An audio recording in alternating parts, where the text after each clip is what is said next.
Gold, as we saw, became ideal money, or a measure of value, because all commodities measured their value in it, and thus made it the imaginary opposite of their natural shape, as objects of utility, hence the shape of their value. It became real money because the commodities, through their complete alienation, suffered a divestiture or transformation of their real shape as objects of utility, thus making it the real embodiment of their values. When they thus assume the shape of values, commodities strip of everything trace of their natural original use value, and of the particular kind of useful labour to which they owe their creation, in order to pupate into the homogeneous social materialisation of undifferentiated human labour. From the mere look of a piece of money, we cannot tell what breed of commodity has transformed into it. In their money form, all commodities look alike. Hence money may be dirt, although dirt is not money. We will assume that the 2 golden coins in return for which our weaver has parted with his linen, a metamorphosized shape of the quarter of wheat. The sale of linen, CM, is at the same time its purchase, MC, but this process, considered as sale of linen, starts a movement which ends in its opposite, the purchase of the Bible. Considered as the purchase of the linen, on the other hand, the process completes a movement which began in its opposite, the sale of the wheat, CM, linen money, which is the first phase of CMC, linen money Bible, but also MC, money linen, the last phase of another movement, CMC, wheat money linen. The first metamorphosis of one commodity is the transformation from the commodity into money. It is therefore also invariably the second and diametrically opposed metamorphosis of some other commodity, the transformation of the latter form money into a commodity. CM, the second or concluding metamorphosis of the commodity purchase. Money is the absolutely alienable commodity because it is all other commodities divested of the shape, the product of their universal alienation. It reads all prices backwards and thus as it were mirrors itself in the bodies of all other commodities, which provide the material through which it can come to being as a commodity. At the same time, the prices whose wooing glances cast at money by commodities define the limit of its convertibility, namely its own quantity. Since every commodity disappears when it becomes money, it is impossible to tell it from the money itself how it got into the hands of its possessor, or what the article has become, what the article has changed into, non-olet, from whatever source it may come. If it represents on the one hand a commodity which has been sold, it also represents on the other a commodity which can be bought. CM, a purchase, is at the same time CM, a sale. The concluding metamorphosis of one commodity is the first metamorphosis of the other. For our weaver, the life of the commodity ends with the Bible, which he has reconverted as £2, but suppose the seller of the Bible turns the £2 set free by the weaver into brandy.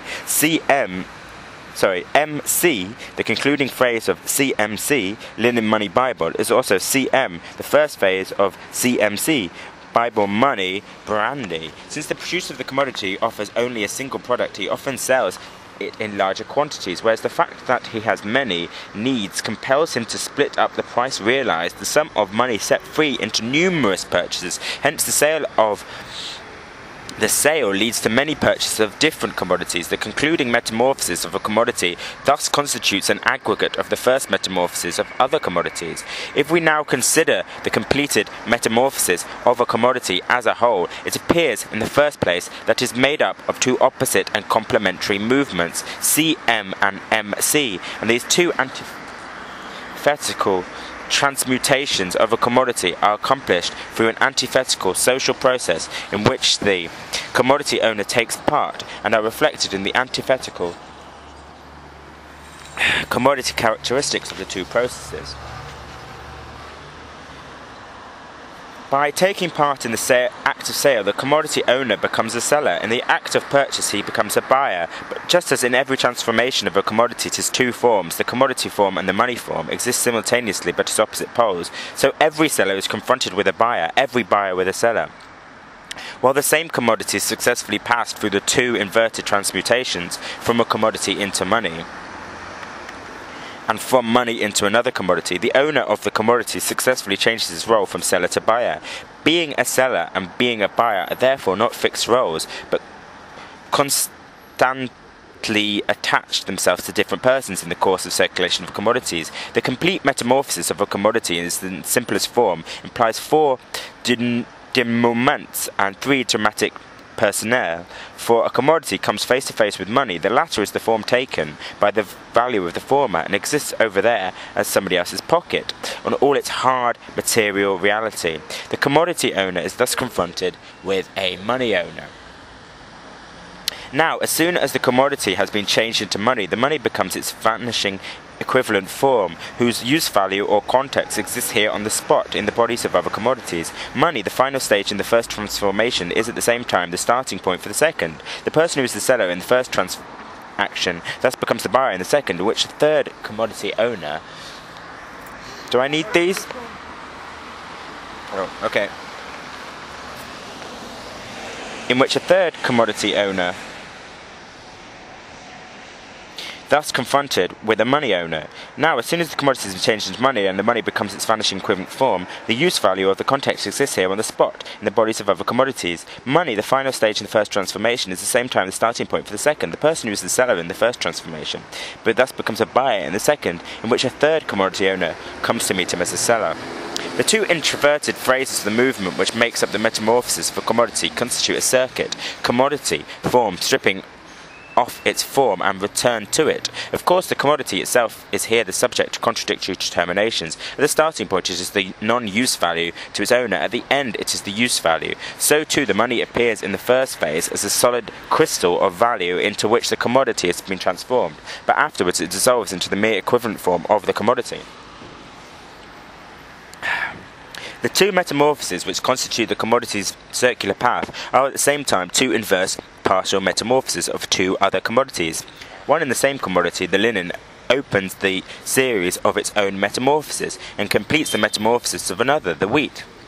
In the first transformation, the sale of the linen places two parts in its own person, but when it goes the way of all flesh, enters a chrysalis state as gold, and thereby simultaneously completes the first metamorphosis of the third commodity.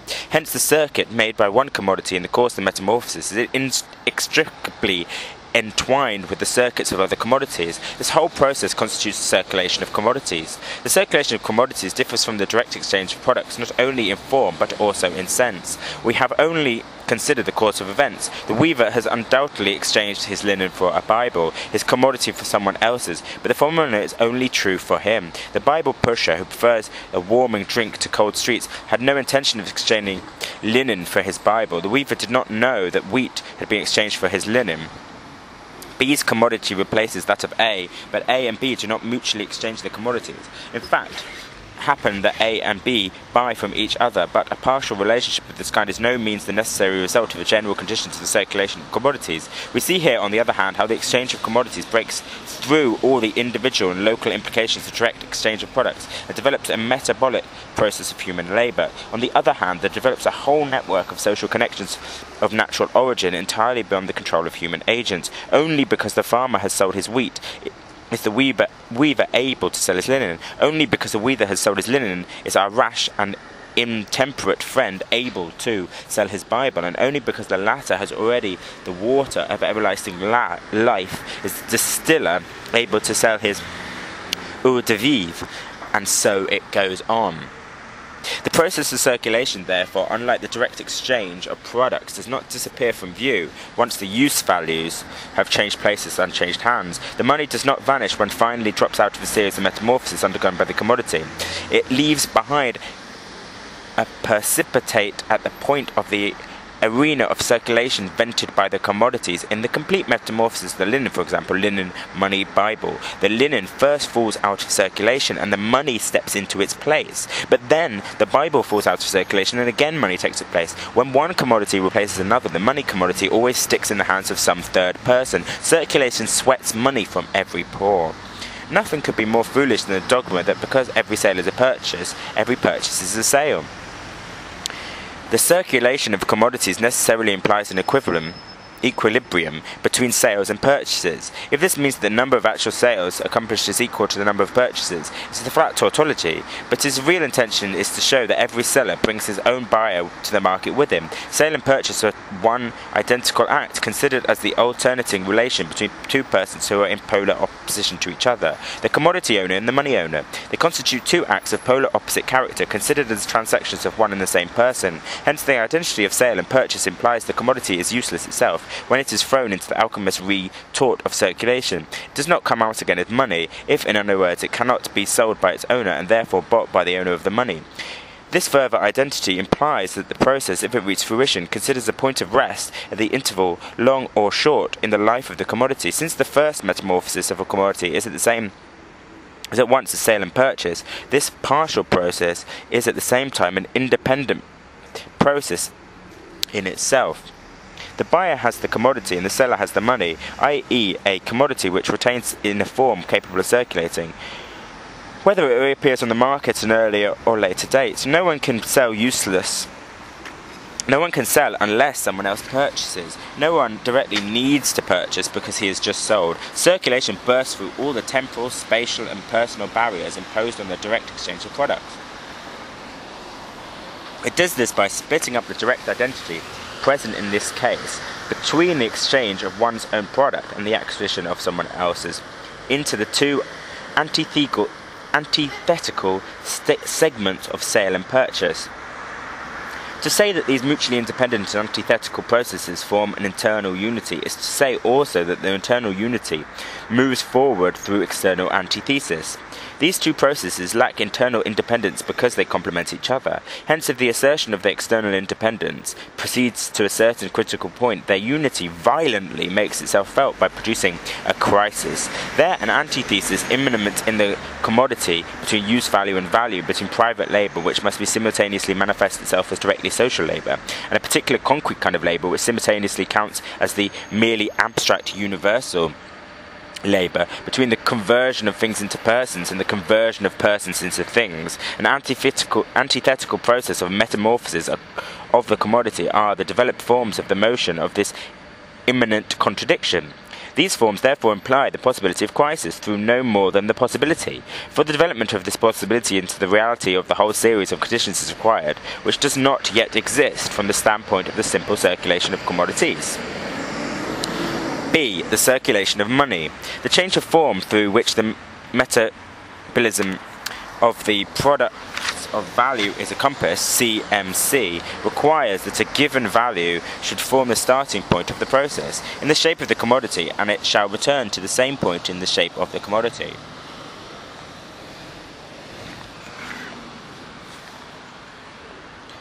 This movement of commodities is therefore a circuit. On the other hand, the form of this movement excludes money from the circuit. The result of the movement is not the return of the money, but is the continued removal further and further away from its starting point. As long as the seller sticks fast to his money, which has transformed shape of his commodity, the commodity is still at stage of the first metamorphosis. In other words, it has completed only the first half of the circulatory course. Once the process of selling in order to buy is complete, the money again leaves the hands of its original possessor. Of course, if the weaver, having bought the Bible, sells more linen, money circulation in the first 20 yards of linen, that circulation rather removed money from the hands of the weaver and placed it into those of the Bible pusher.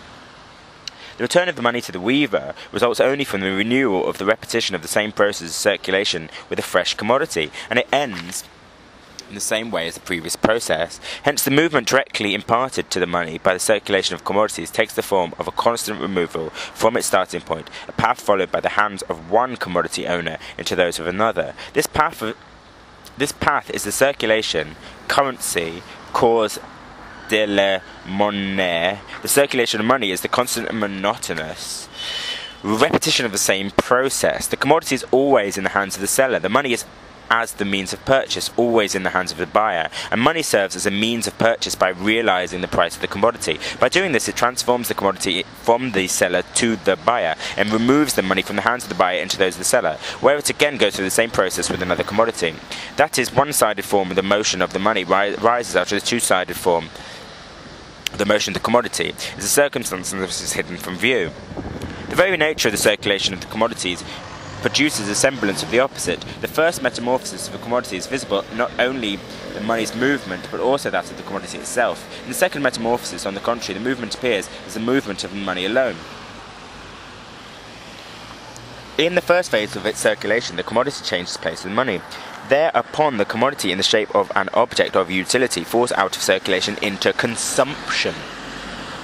It is the value shape of monetary lava steps into its shoes. It then passes through the second phase of circulation, no longer in its own natural shape, but in the monetary shape. With this, the continuity of movement depends entirely on the money. The same time which for the commodity includes two processes is, when considered as the movement of the money, always one and the same process, a constant change of places, with commodities which are always different.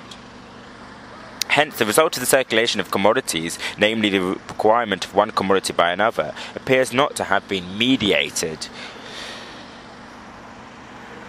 by its own change of form, but rather by the function of money as a means of circulation. As means of circulation, money calculates. As means of circulation, money circulates commodities, which in and for themselves lack the power of movement, and transfers them from the hands in which they are non-use values into hands in which they are use values. And this process always takes the opposite direction of the path of the commodities themselves. Money constantly removes the commodities from the sphere of circulation by constantly stepping into their place in circulation, and in this way moving away from its own starting points. Hence, although the movement of money is merely the expression of the circulation of commodities, this situation appears to be the reverse of this, namely the circulation of commodities seems to be the result of the movement of money. Again, money functions as a means of circulation only because in it the value possessed by commodities is taken on an independent shape. Hence, its movement in the medium of circulation is in fact merely the movement undergone by commodities while changing their form. This fact must therefore make itself plainly visible in the circulation of money. Thus, the linen, for instance, first of all changes its commodity form into its money form. The final term in this metamorphosis, CM, the money form, thus becomes the first term of its final metamorphosis, MC, its transformation back into the shape of a Bible. But each of these two changes of form is accomplished by an exchange between commodity and money. Their reciprocal displacement. The same piece of coin come into the seller's hand as the alienated form of the commodity and leave its commodity in its absolute alienable form. They are displaced twice. The first metamorphosis, the linen, puts these coins into the weaver's pocket. The second draws them out of it. The opposite changes undergone by the same commodity are reflected in the displacement twice repeated, but in opposite directions of the same pieces of coin. If, however, only one side metamorphosis takes place, if there are only sales or only purchases, then a given piece of money changes its place only once. Its second change of place always expresses the second metamorphosis of the commodity. It is reconversion from money. The frequently repeated displacement of the same coins reflects not only the series of metamorphoses undergone by a single commodity, but also the mutual entanglement of the innumerable metamorphoses in the whole world of commodities. It is in any case equivalent that all of this valid only for the simple circulation of commodities, the form we are considering here. Every commodity, when it first steps into circulation, undergoes its first change of form, does so only to fall out of circulation once more and be replaced again and again and again by fresh commodities. Money, on the contrary, as the medium of circulation, haunts the sphere of circulation and constantly moves around with it. The question therefore arises of how much money this sphere of circulation absorbs. In a given country, there take place every day at the same time, though through different places, numerous one-sided metamorphoses of commodities, in other words, simple sales on one hand, simple purchases on the other. In their prices, the commodities have already been equated with different but imaginary quantities of money, and since in the direct form of circulation being considered here, money and commodities always come in physical confrontation with each other, one at the positive pole of purchase, the other at the negative pole of sale, it is clear that the amount of means of circulation required is determined beforehand by the sum of prices for all these commodities. As a matter of fact, the money is only the representation of a real life of the quantity of gold previously expressed in the imagination of the sum of the price of the commodities. It is therefore self-evident that these two quantities are equal. We know, however, that the values of commodities remaining constant, their prices vary with the value of the gold, the material of the money, rising in proportion as it falls and falling in proportion as it rises. Given that the sum of pieces of commodity falls or rises in this way, it follows that the quantity of money in circulation must fall or rise to the same extent. This change in the quantity of circulation medium is certainly caused by the money itself, yet not in virtue of its function as a medium of circulation, but rather in virtue of its function as a measure of value. First, the price of the commodities varies inversely as the value of the money, and then the quantity of the medium of circulation varies directly as the price of the commodities. Exactly the same phenomenon would arise if, for instance, instead of the value of gold falling, silver were to replace it as the measure of value, or instead of the value of silver rising, it were to be driven out to function as a measure of value by gold. In one case, more silver would be in circulation than there was gold, and in the other case, less gold would be in circulation than there was previously silver. In each case, the value of the money material, i.e. the value of the commodity serving as the measure of value, would have undergone a change. And so, therefore, would the prices of the commodities which express their values in money, as well as the quantity of money which would need to be in circulation to realize those prices. We have already seen that the sphere of circulation has a gap in it, through which gold or silver or the money material in general enters into commodity with a given value. Hence, when money begins to function as a measure of value, when it is used to determine prices, it has value presupposed. If that value falls, the fall first shows itself in a change in the prices of those commodities which are directly exchanged with the previous metals at their source. The greater part of those commodities, especially at the less developed stage of bourgeois society, will continue for a long time to be estimated in terms of the former value of the measure of value, which has become antiquated and illusionary. Nevertheless, one commodity infects another through their common value relation, so that the prices expressed in gold or silver gradually settle down in the proportions determined by their comparative values, until finally the values of all commodities are estimated in terms of their new value of the monetary metal. This process of equalization is accompanied by a continued increase in the quantity of the previous metals, owing to the influx needed to replace the commodities directly exchanged with them.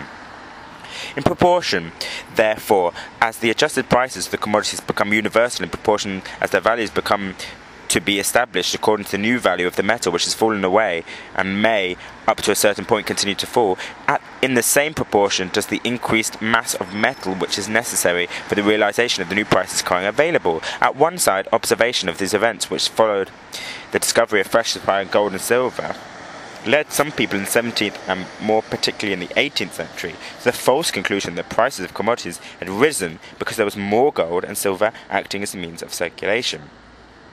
Therefore, we shall assume the value of gold as a given factor, as in fact it is if we take at the moment when we estimate the price of the commodity. On this assumption, then, the quantity of the medium of circulation is determined by the sum of the prices to be realized. If we now further assume the price of each commodity is given, the sum of the prices clearly depends on the total amount of commodities found in circulation. We do not need to rack our brains to grasp that a quart of the wheat costs 2,100 quarters will cost £200, 200 quarters, 400 pounds, and so on. And therefore, the quantity of money which changes places with the wheat when it is sold must increase as the quantity of the wheat increases.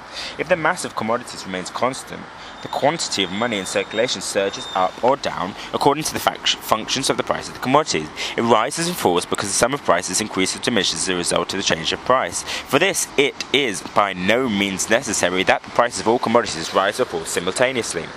A rise or a fall in the prices of a number of the leading articles is sufficient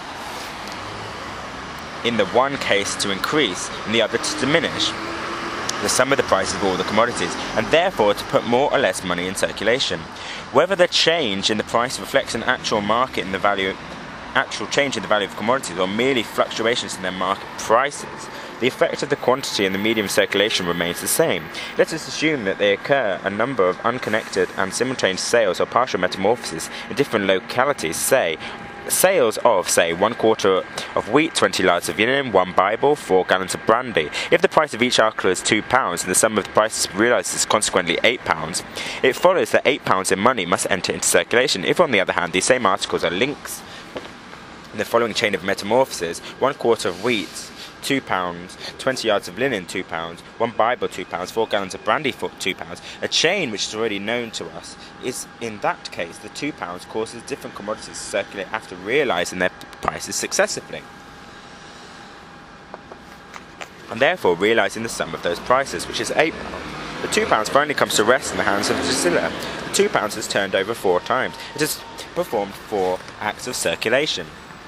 This repeated change of place of the same pieces of money corresponds to the double change of form undergone by the commodity. It corresponds to their movement through 2 diametrically opposed stages of circulation, and the intertwining of the metamorphosis of the different commodities.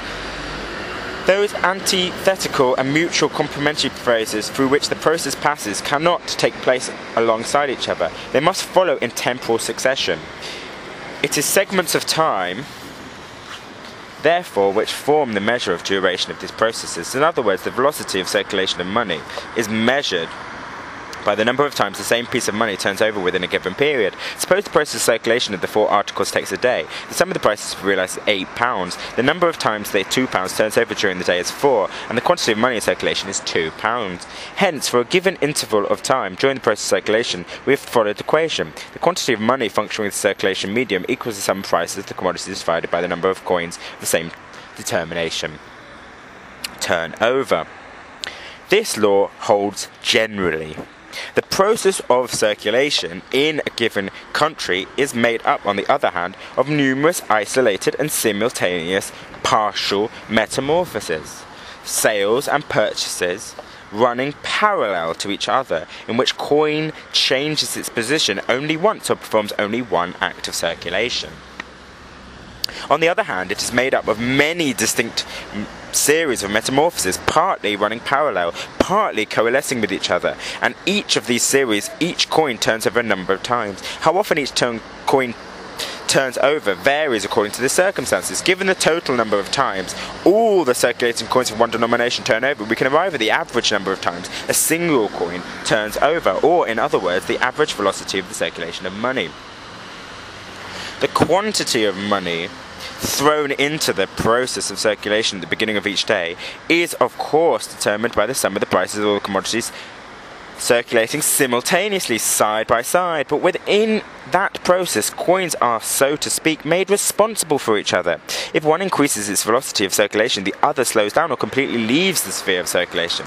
This is because the sphere of circulation can absorb only the amount of gold which, multiplied by the average number of times is the basic unit turns over,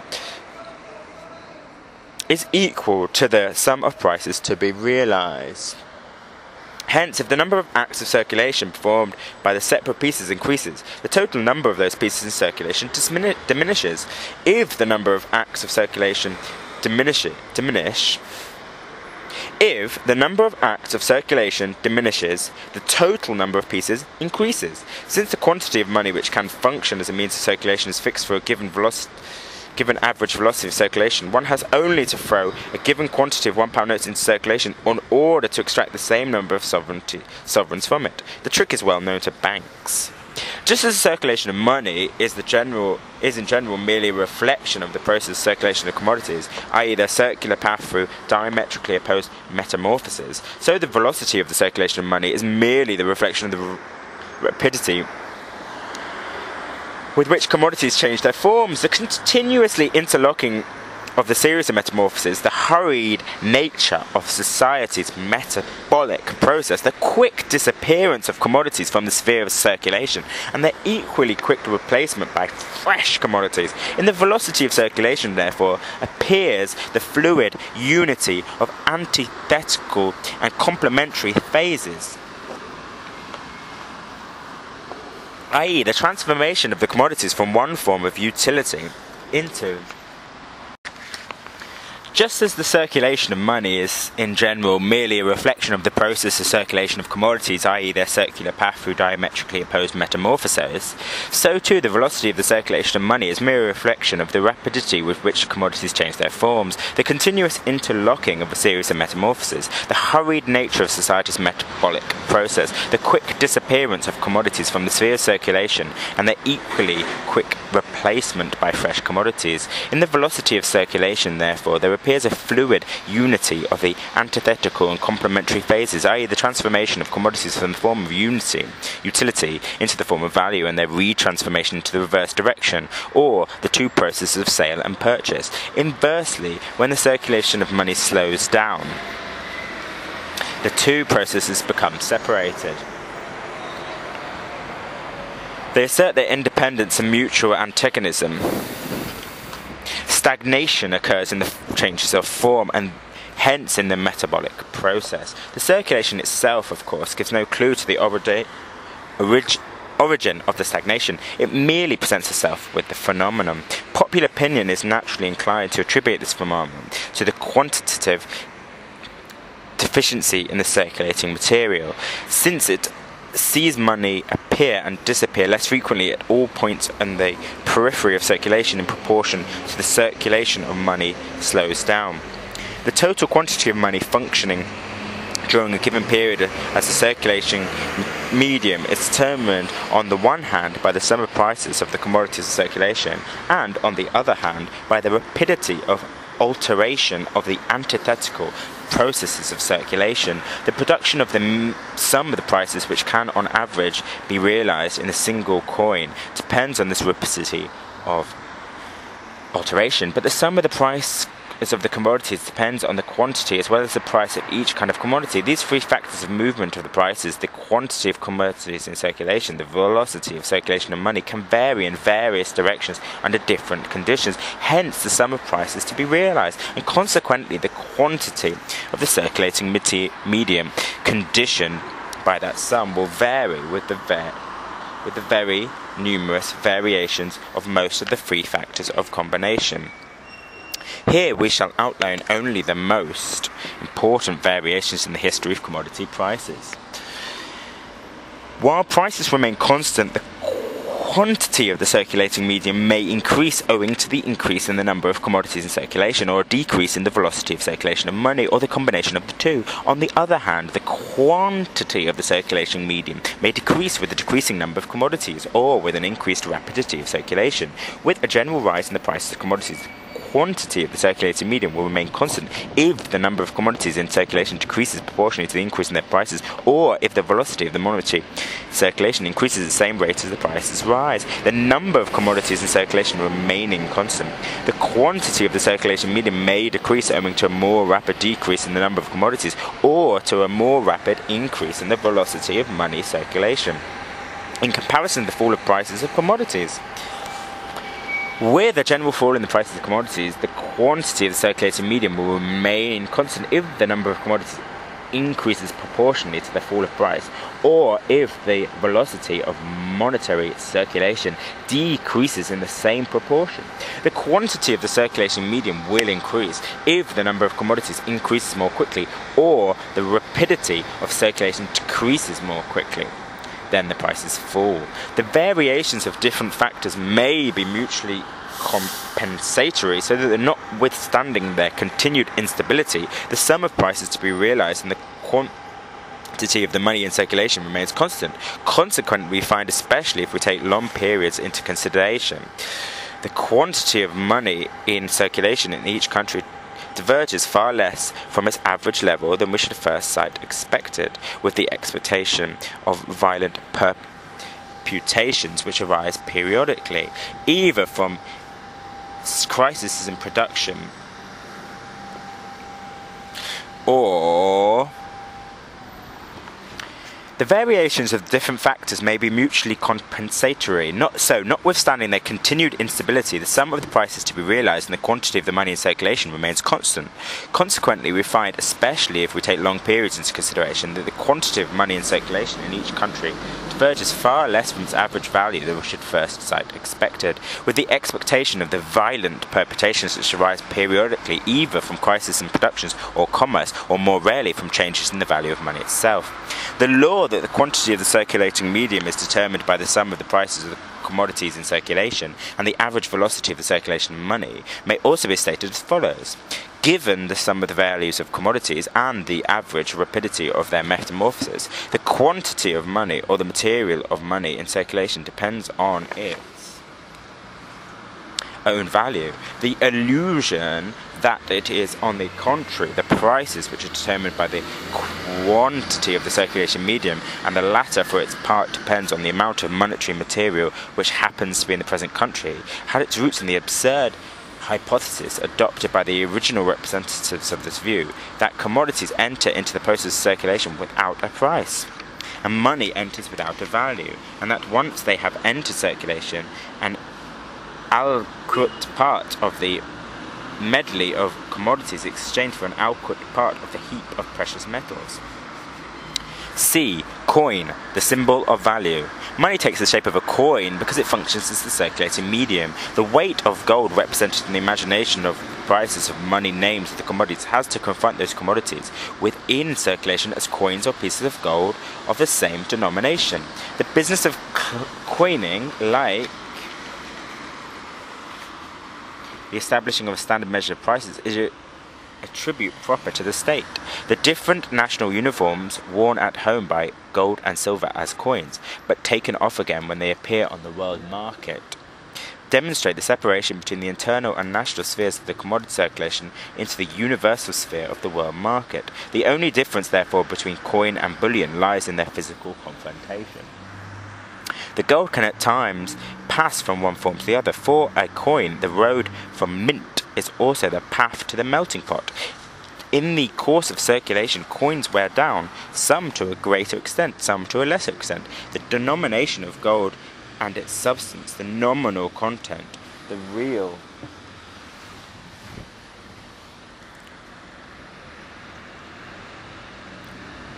content begin to move apart. Coins of the same denomination become different in value because they are different in weight. The weight of gold affixed upon the standards of prices diverges from the weight which serves as the circulating medium, and the latter thereby ceases to be a real equivalent of the commodities whose prices it realizes. The histories of these difficulties constitute the history of coinage throughout the Middle Ages, and in modern terms down to the 18th century. The natural and spontaneous tendency of the process of circulation to transform the coin from a metallic existence as gold into a semblance of gold, or to transformation of the coin into a symbol of its official metallic content, is itself recognized as the most recent laws in the degree of metal loss which denominatizes a gold coin, i.e. renders it incapable of being circulated. The fact that the circulation of money itself splits the nominal content of the coins away from their real content, dividing their metallic existence from their functional existence. This fact implies that the latter possibility of replacing metallic money with tokens made from the same other material, i.e. symbols which would perform the function as coins. The technical obstacles to coining extremely minute quantities of gold or silver, the circumstance that at first the precious metal is used as a measure of value instead of the more precious copper instead of silver, silver against gold, and the less precious circulates as money until dethroned by the more precious. These facts provide the historical explanation for the role played by silver and copper tokens as substitute for gold coins. Silver and copper coins replaced gold in those regions of circulation of commodities whose coins have passed from hand to hand most rapidly and therefore worn out most quickly. This happens where sale and purchase on a very small scale reoccur increasingly. In order to prevent these satellites from establishing themselves permanently in the place of gold, the law determines the minute proportions in which alone they can be accepted as alternative payment. The particular tracks pursued by the other different sets of coins in circulation naturally run into each other. Small change appears alongside gold for the payment of fractional parts of the smallest gold coin. The gold constantly enters into retail circulation, although it is just as constantly being thrown out again by being exchanged with small change. The metallic content of silver and copper tokens is arbitrarily determined by law. In the course of circulation, they wear down even more rapidly than gold coins. Their function as coins is therefore, in practice, entirely independent of their weight. It is independent of all value. In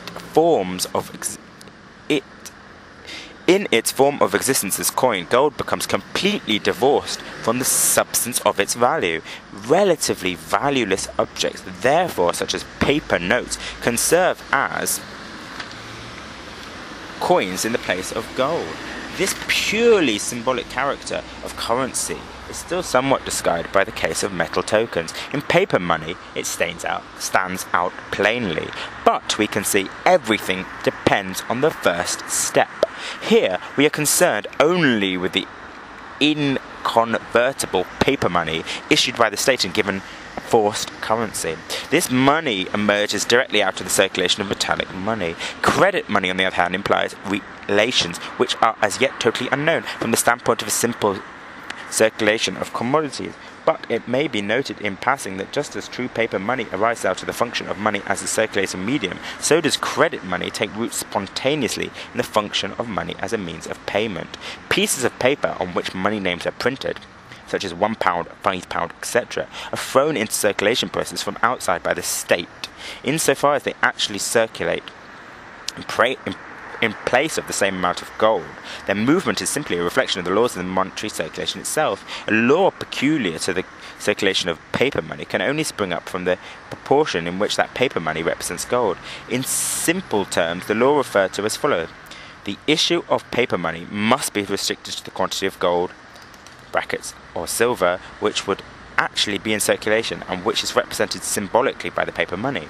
Now, it is true that the quantities of gold which can be absorbed in the sphere of circulation constantly fluctuates above and below the certain average level, but despite this, the mass of circulating medium in a given country never sinks below a certain minimum, which can be ascertained by experience. The fact that this minimum mass continually undergoes changes in its constituent parts, or the pieces of gold in which it consists are constantly being replaced by other pieces, naturally causes no change either in its amount or in the continuity in which it flows around the sphere of circulation. It can therefore be replaced by paper symbols. If, however, all the channels of circulation are totally filled with paper money to the extent of the capacity for absorbing money, they might the next day be over full owing to the fluctuations in the circulation of commodities. There would no longer be any standard.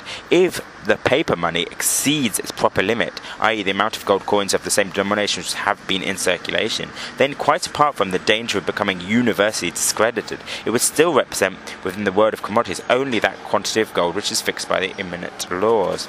No greater quantity is capable of being representative.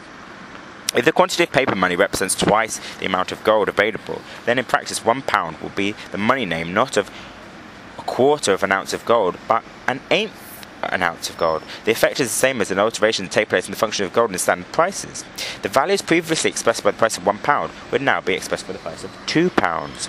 Paper money is a symbol of gold, a symbol of money. Its relation to the values of commodities consists only in this: they find imaginary expression in certain quantities of gold. The same quantities are symbolically and physically represented by the paper. Only insofar as paper money represents gold, which like all other communities has value, is it a symbol of value. Finally, one might ask why gold is capable of being replaced by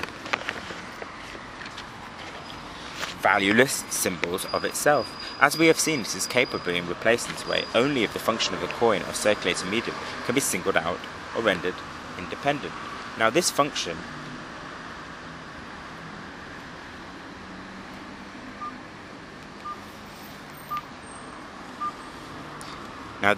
of being circulating medium does not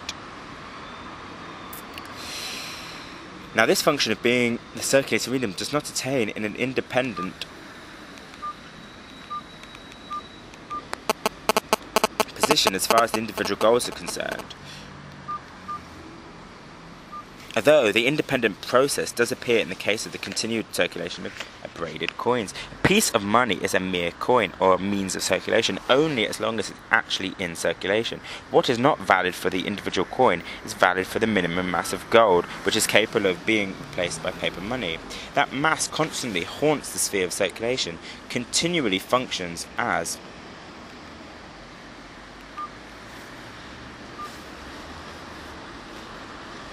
circulating medium and therefore exists exclusively as the bearer of this function. Its movement therefore represents nothing but the continued alteration of the inverse phrases of metamorphosis CMC, phases in which the commodity shape as a value confronts it only to disappear again immediately. The presentation of the exchange value of a commodity as an independent entity is here only the transient aspect of the process. The commodity is immediately replaced again by another commodity.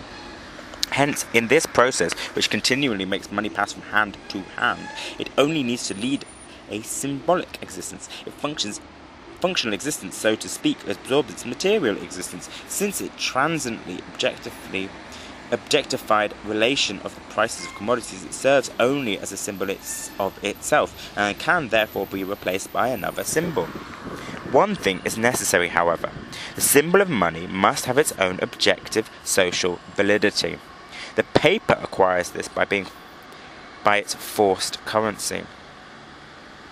The state's compulsion can only be of any effect within that internal sphere of circulation which is circumcised by the boundaries of a given community.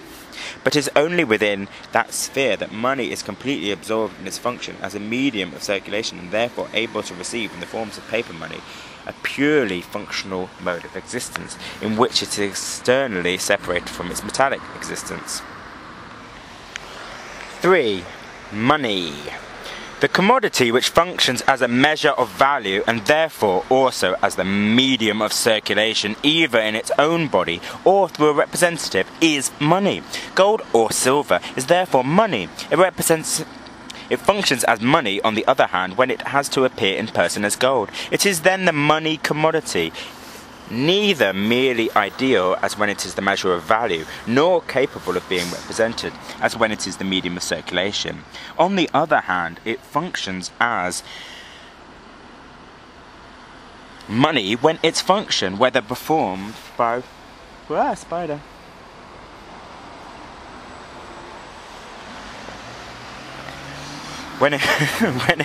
On the other hand, it functions as money when its function, whether performed in person or by a representative, causes it to be fixed as the sole form of value, or in other words, as the only adequate form of existence of exchange value in the face of all other commodities, here playing the role of use values, pure and simple. A. Hoarding. The continuous circular movement of the two antithetical metamorphoses of commodities, or the repeated alternating flow of sale and purchase, is reflected in the unceasing turnover of money, in the function it performs of perpetuum mobile, or circulation. But as soon as the series of metamorphoses is interrupted, as soon as sales are not supplemented by subsequent purchases, money is immobilized. In other words, it's transformed from, as Gelbert says, mere nubile into immobile, from coin into money. When the circulation of commodities first develops, there also develops the necessary and the passionate desire to hold fast to the product of the first metamorphosis. This product is the transformed shape of the commodity, or its gold chrysalis. Commodities are thus sold not in order to buy commodities, but in order to replace the commodity form. In the very beginnings of the circulation of commodities, it is only the excess amounts of use values which are converted into money. Gold and silver thus become themselves social expressions for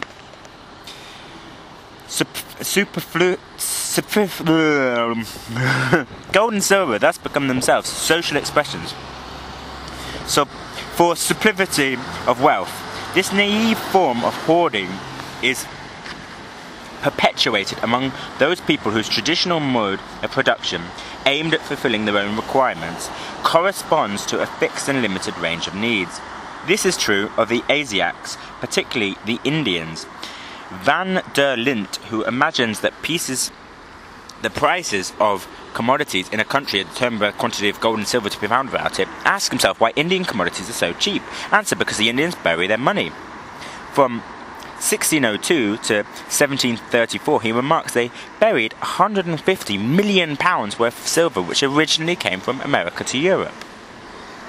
From 1856 to 1866, in other words, in 10 years, England exported to India and China. Most of the metal exported to China flows back again to India. 120 million in silver, which has been received in exchange for Australian gold. With more developed commodity production, every producer is compelled to secure for himself a nexus reum, the social pledge. His needs are ceaselessly renewed and necessitate the continual purchase of other people's commodities, whereas the production and sale of his own commodity costs time and subject to various accidents. In order then to be able to buy without selling, he must have sold previously without buying. This operation, conducted in a general scale, seems to involve itself a contradiction, but at the sources of their production, the previous metals are directly exchanged for other commodities. Here we have sales by the owners of commodities without purchases by the owners of gold or silver. And later sales, again without subsequent purchase, merely bringing about a further distribution of the precious metals among all the owners of commodities. In this way, hoards of gold and silver, the various sizes, are piled up at the points of commercial intercourse, with the possibility of keeping hold of the commodity as exchange value, or exchange value as commodity. The lust for gold awakens.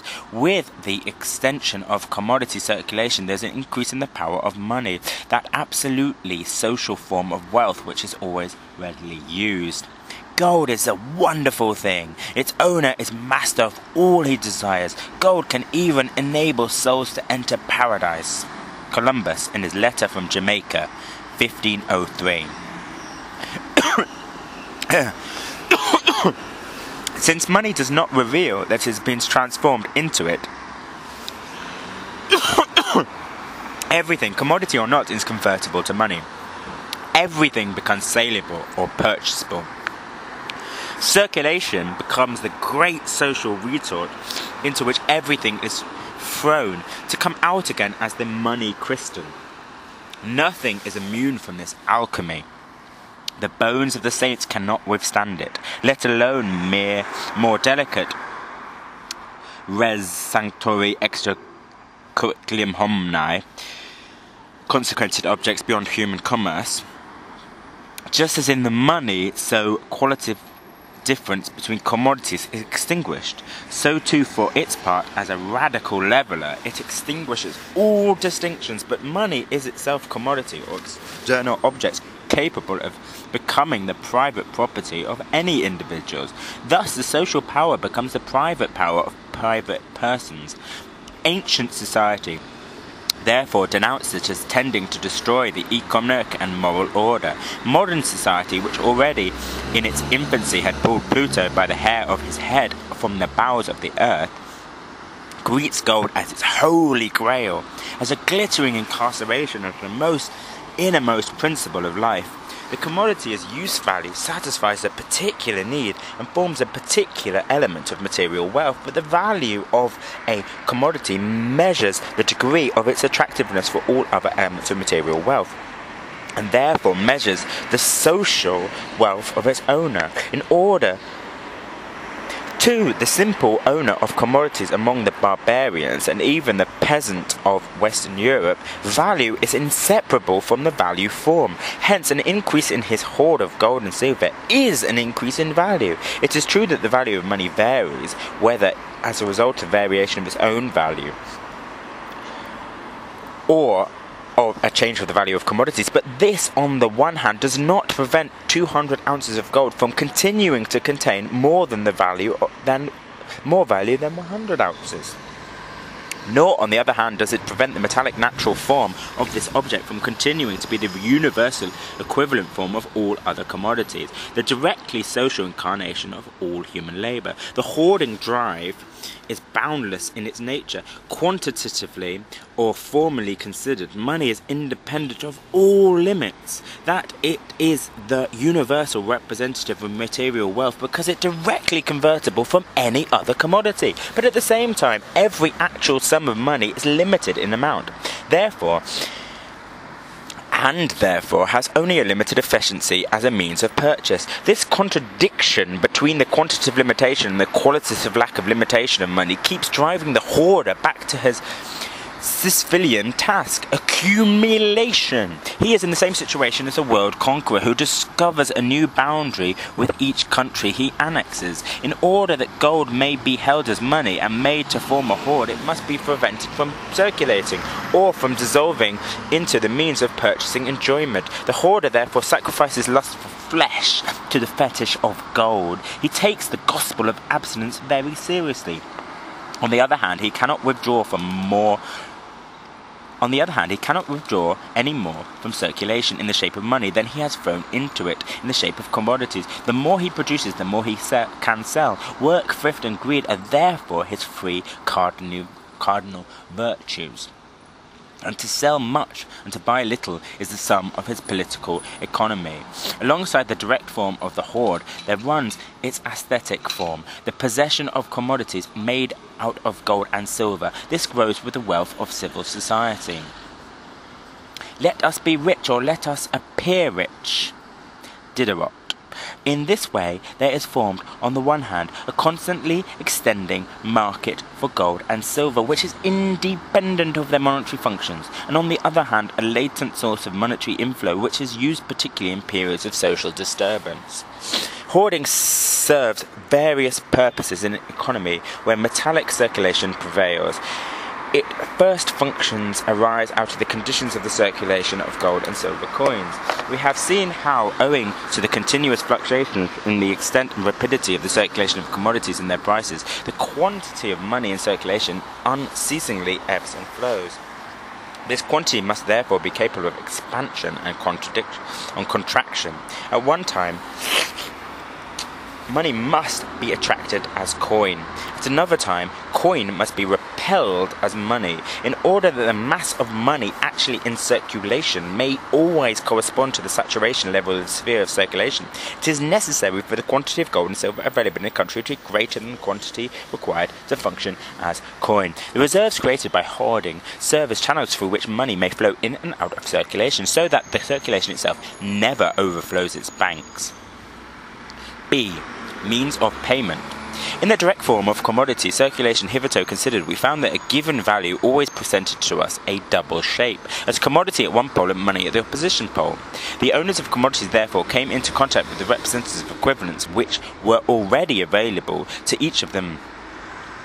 But with the development of circulation, conditions arise under which alienation of the commodity was separated from by an interval of time from the realization of its price. It will be sufficient to indicate the most simple of these conditions. One sort of commodity requires a longer, another a shorter time for its production. The production of different commodities depends on the different seasons of the years. One commodity may be born in the marketplace, another must travel to a distant market. One commodity owner may therefore step forth as a seller before the other is ready to buy. When the same transactions are continually repeated between the same persons, the conditions of sale are regulated according to the conditions of production. On the other hand, the use of certain kinds of commodities, houses for instance, is sold for a definite period. Only after the lease has expired is the buyer actually received the use value of the commodity, therefore buys it before he pays for it. The seller sells an existing commodity, the buyer buys as the mere representative of money, or rather as the representative of future money. The seller becomes a creditor, the buyer becomes a debtor. Since the metamorphosis of commodities, or the development of their form of value, has undergone a change here, money receives a new function as well. It becomes the means of payment. The role of the creditor, or of debtor, results here from the simple circulation of commodities. The change in its form impresses this new stamp on seller and buyer. At first, therefore, these roles are just as transient as those of seller and buyer. They are played alternatively by the same actors. Nevertheless, this opposition now looks less pleasant from the very outset, and it is capable of a more rigid crystallization.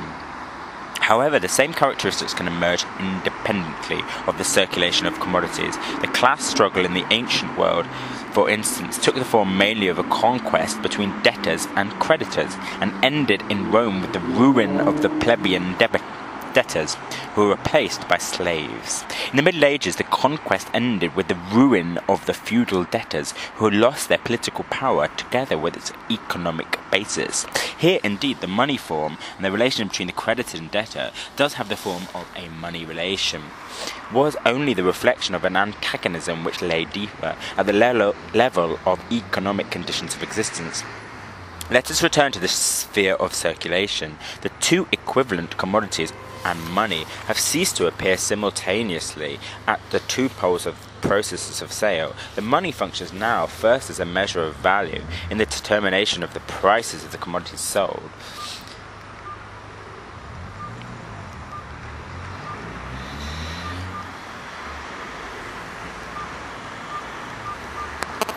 And determination of the prices of the commodities sold. The price fixed by its contract measures the obligation of the buyer, i.e. the sum of money he owes at a particular time. Secondly, it serves as a nominal means of purchase, though existing only in the promise of the buyer to pay. It causes the commodity to change hands. Not until payment falls due does the means of payment actually step into circulation, i.e. leave the hand of the buyer for that of the circulation. For the seller, the circulating medium was transformed into a hoard because the process stopped short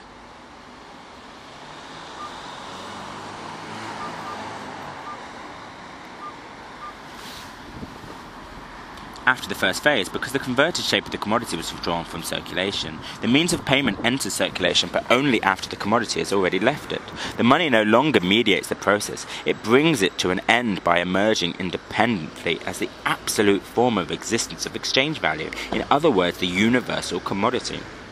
The seller turned this commodity into money in order to satisfy some need, the hoarder in order to preserve the monetary form of his commodity, and the indebted purchaser in order to be able to pay.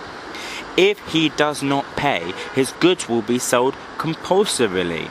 The value form of the commodity, money, has now become the self-sufficient purpose of the sale, owing to the social necessity springing from the conditions of the process of circulation itself.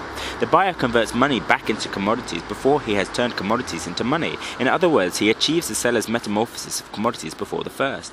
The seller's commodity circulates and realizes its price, but only as a title to money in civil law. It is converted into a use value before it is converted into money.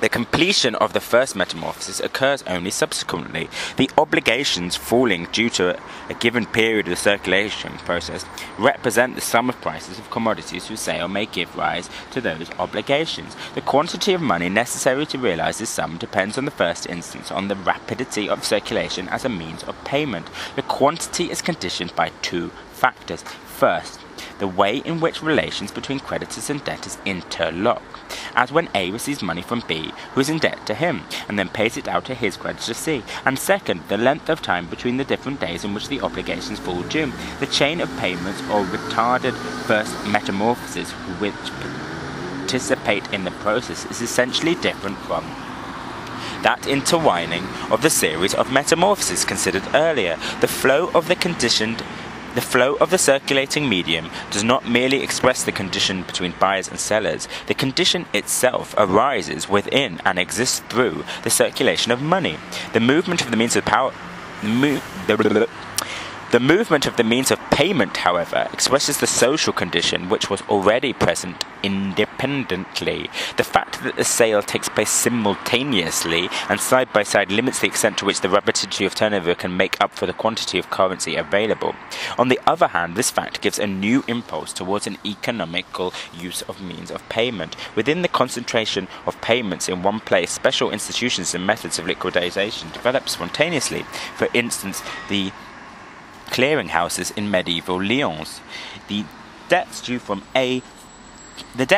to A from B, to B from C, to C from A, and so on, have only to be brought face to face in order to cancel each other out to a certain extent as positive and negative amounts. There remains only a single debt balance to be settled. The greater concentration of payments, the less is this balance in relation to the total amount. Hence, the less is the mass of the means of payment in circulation.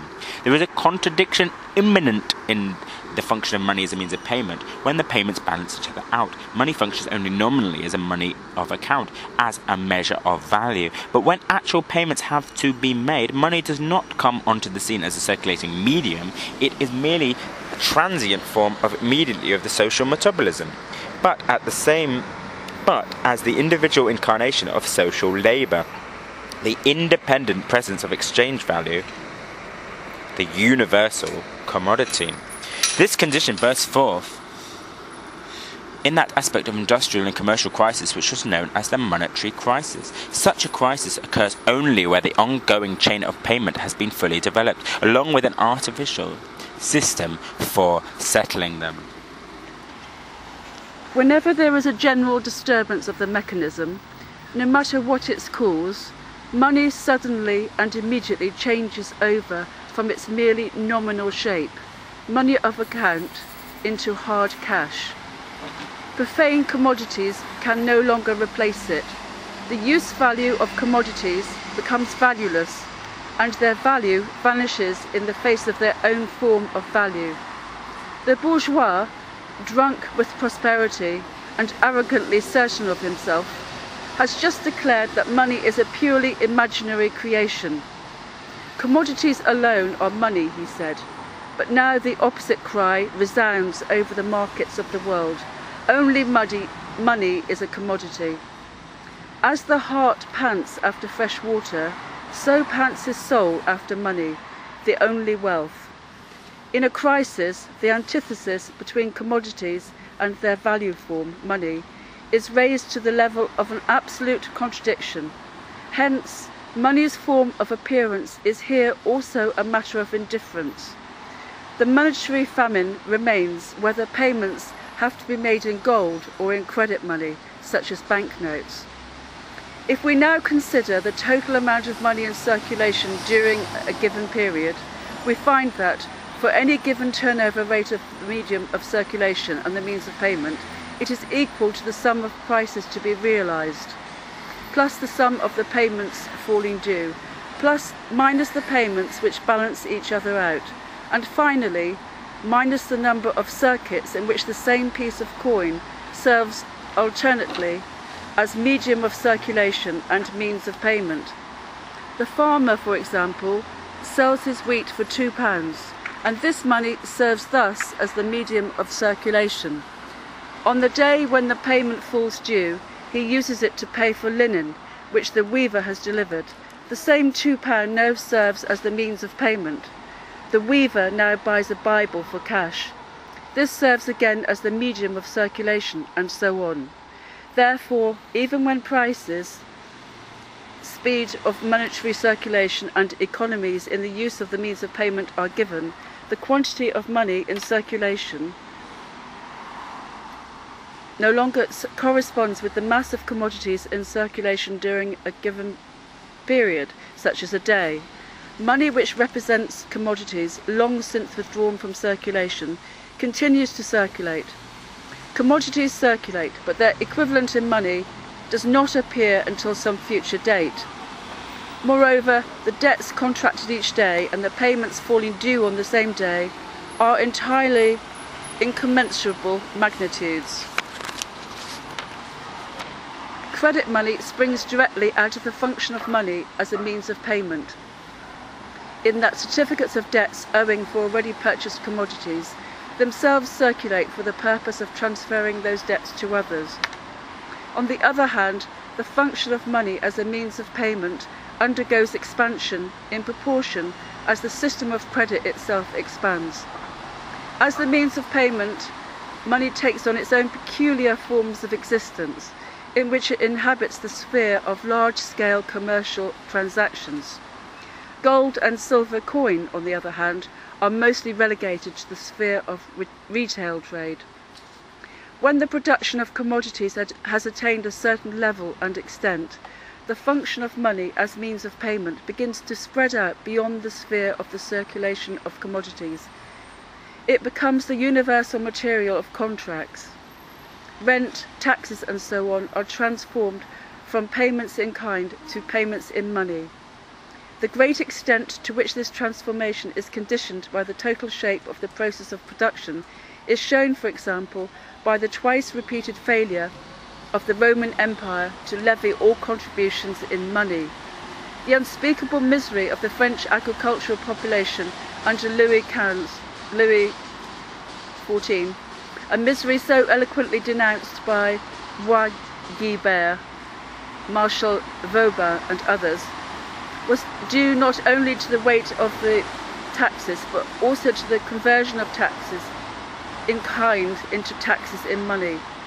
In Asia, on the other hand, the form of ground rent paid in kind, which is at the same time the main element in state taxation, is based on relations of production which reproduce themselves with the immutability of natural conditions. And this mode of payment in its turn acts to maintain the ancient form of production. It forms one of the secrets of the self-preservation of the Ottoman Empire. If the foreign trade imposed on Japan by Europe brings with it the transformation of rents in kind into money rents, then the exemplary agriculture of that country will be done for. Its narrowly based economic conditions of existence will be swept away. In every country, certain days become established as the dates on which general settlements are made. They depend in part, leaving aside other circular movements described by reproduction, upon the natural conditions of production, which are bound up with the alternation of the seasons. They also regulate the dates for payments which have no direct connection with the circulation of commodities, such as taxes, rents and so on. The fact that the quantity of money required to make these isolated payments over the whole surface of society falls due on certain days of the year causes periodic but entirely superficial perturbations in the economy of the means of payment. From the law of the rapidity of circulation of the means of payment, it follows that the quantity of the means of payment required for all periodic payments, whatever their source, is in direct proportion to the length of the periods. The development of money as a means of payment makes it necessary to accumulate it in preparation for the days when the sums which are owing fall due. While hoarding, considered as an independent form of self-enrichment, vanishes with the advance of bourgeois society, it grows at the same time in the form of the accumulation of a reserve fund of the means of payment. World money. When money leaves the domestic sphere of circulation, it loses the local functions it has acquired there, as the standard of prices, coin and small change, and as a symbol of value, and falls back into its original form as precious metal in the shape of bullion. In world trade, commodities develop their value universally. Their independent value form thus confronts them here too as world money. It is in the world market that money first functions to its fullest extent as the commodity whose natural form is also the directly social form of realization of human labour in the abstract. Its mode of existence becomes adequate to its concept. Within the sphere of domestic circulation, there can only be one commodity which, by serving as a measure of value, becomes money. On the world market, a double standard prevails, both gold and silver. World money serves as the universal means of payment, as the universal means of purchase, and as the absolute social materialization of wealth as such, universal wealth. Its predominant function is as means of payment in the settling of international balances. Hence the slogan of the mercantile system, balance of trade. Gold and silver serve essentially as international means of purchase when the customary equilibrium in the interchange of products between different nations is suddenly disturbed. And lastly, world money serves as the universally recognized social materialization of wealth, whenever it is not a matter of buying or paying, but of transferring wealth from one country to another. And whenever its transfer in the form of commodities is ruled out, either by the conjuncture of the market or by the purpose of the transfer itself. Just as every country needs a reserve fund for its internal circulation, so too it requires one for circulation in the world market. The functions of hoards, therefore, arise in part out of the function of money as medium of payment and circulation internally, and in part out of its function as a world currency. In this latter role, it is always the genuine money commodity, gold and silver in their physical shape, which is required. For that reason, Sir James Stewart expressly characterises gold and silver as money of the world, in order to distinguish them from their merely local representatives. The stream of gold and silver has a twofold motion. On the one hand, it spreads out from its sources all over the world and is absorbed to various extents into the different national spheres of circulation, where it enters into the various channels of internal circulation. There it replaces abraded gold and silver coins, supplies the material for articles of luxury, and petrifies into hoards. This first movement is transmitted through the medium of the direct exchange of the labour of individual countries, which has been realised in commodities for the labour realised in the precious metals by the gold and silver producing countries. On the other hand, gold and silver continually flow backwards and forwards between the different national spheres of circulation, and this movement follows the unceasing fluctuations of the rate of exchange. Countries with developed bourgeois production limit the hoards concentrated in the strong rooms of the banks to the minimum required for the performance of their specific functions. Whenever these hoards are strikingly above their average level, this is, with some exceptions, an indication of stagnation in the circulation of commodities, that is, of an interruption in the flow of their metamorphosis. Part 2. The transformation of money into capital. Chapter 4. The general formula for capital. The circulation of commodities is the starting point of capital. The production of commodities and their circulation in its developed form, namely trade, form the historic presuppositions under which capital arises. World trade and the world market date from the 16th century, and from then on the modern history of capital starts to unfold. If we disregard the material content of the circulation of commodities, that is, the exchange of the various use values, and consider only the economic forms brought into being by this process, we find that its ultimate product is money. This ultimate product of commodity circulation is the first form of appearance of capital. Historically speaking, capital invariably first confronts landed property in the form of money, in the form of monetary wealth, merchants' capitals and usurers' capital. However, we do not need to look back at the history of capital's origins in order to recognise that money is its first form of appearance. Every day the same story is played out before our eyes.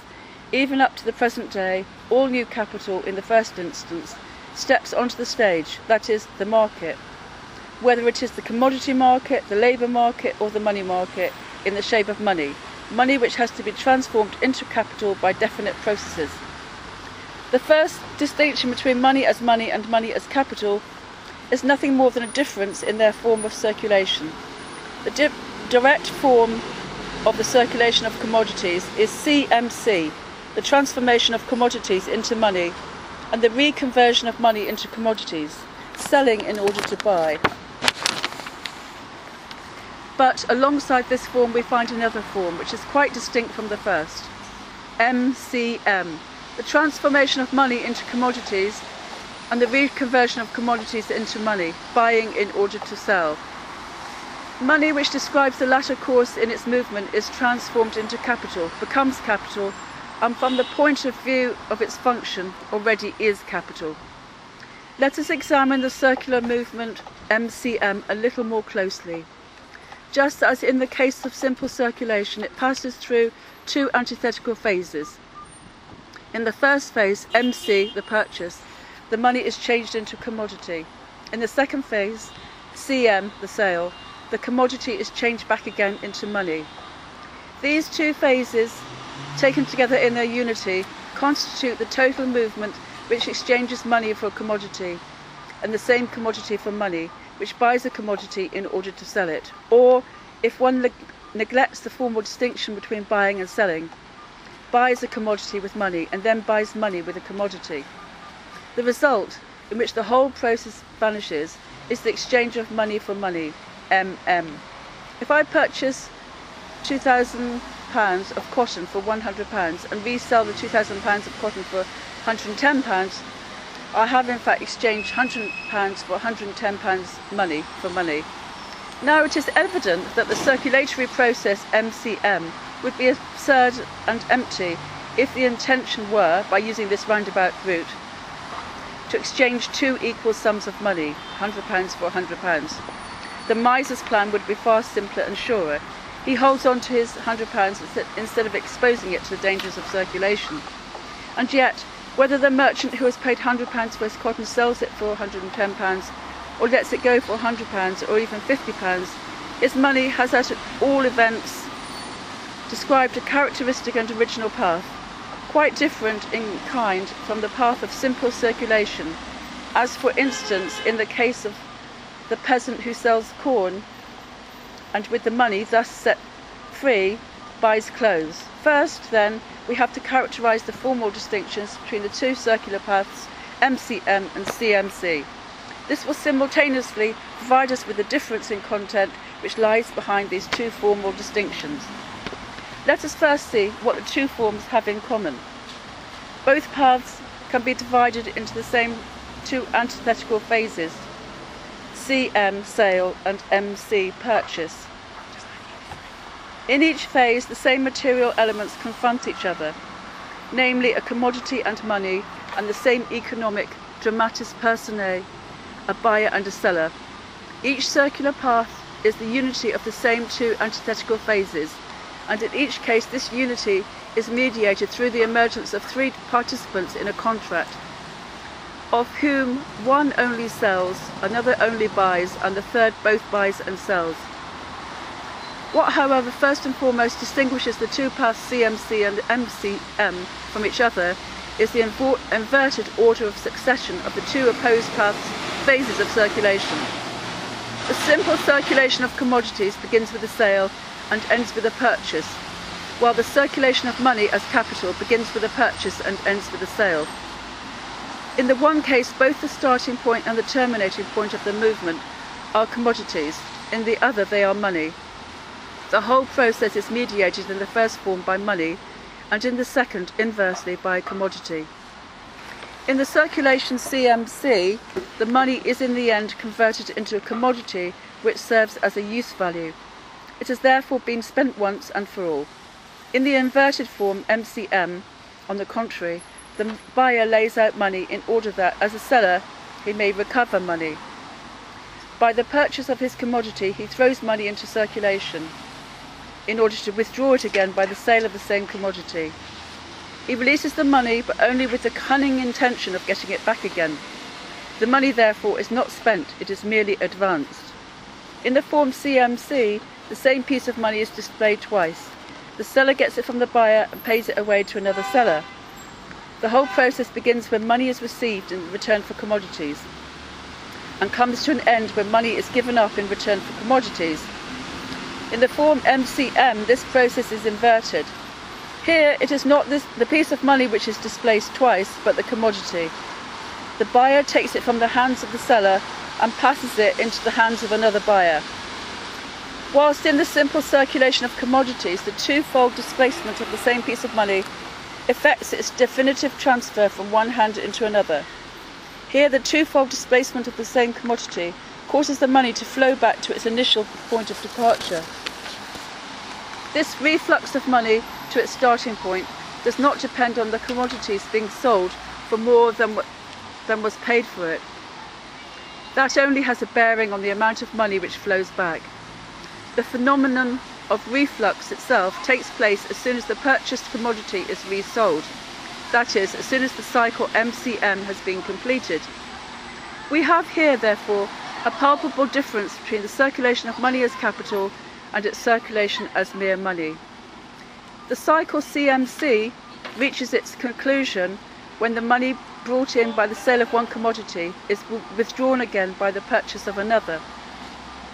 If there follows a reflux of money to its starting point, this can happen only through a renewal or repetition of the whole course of the movement.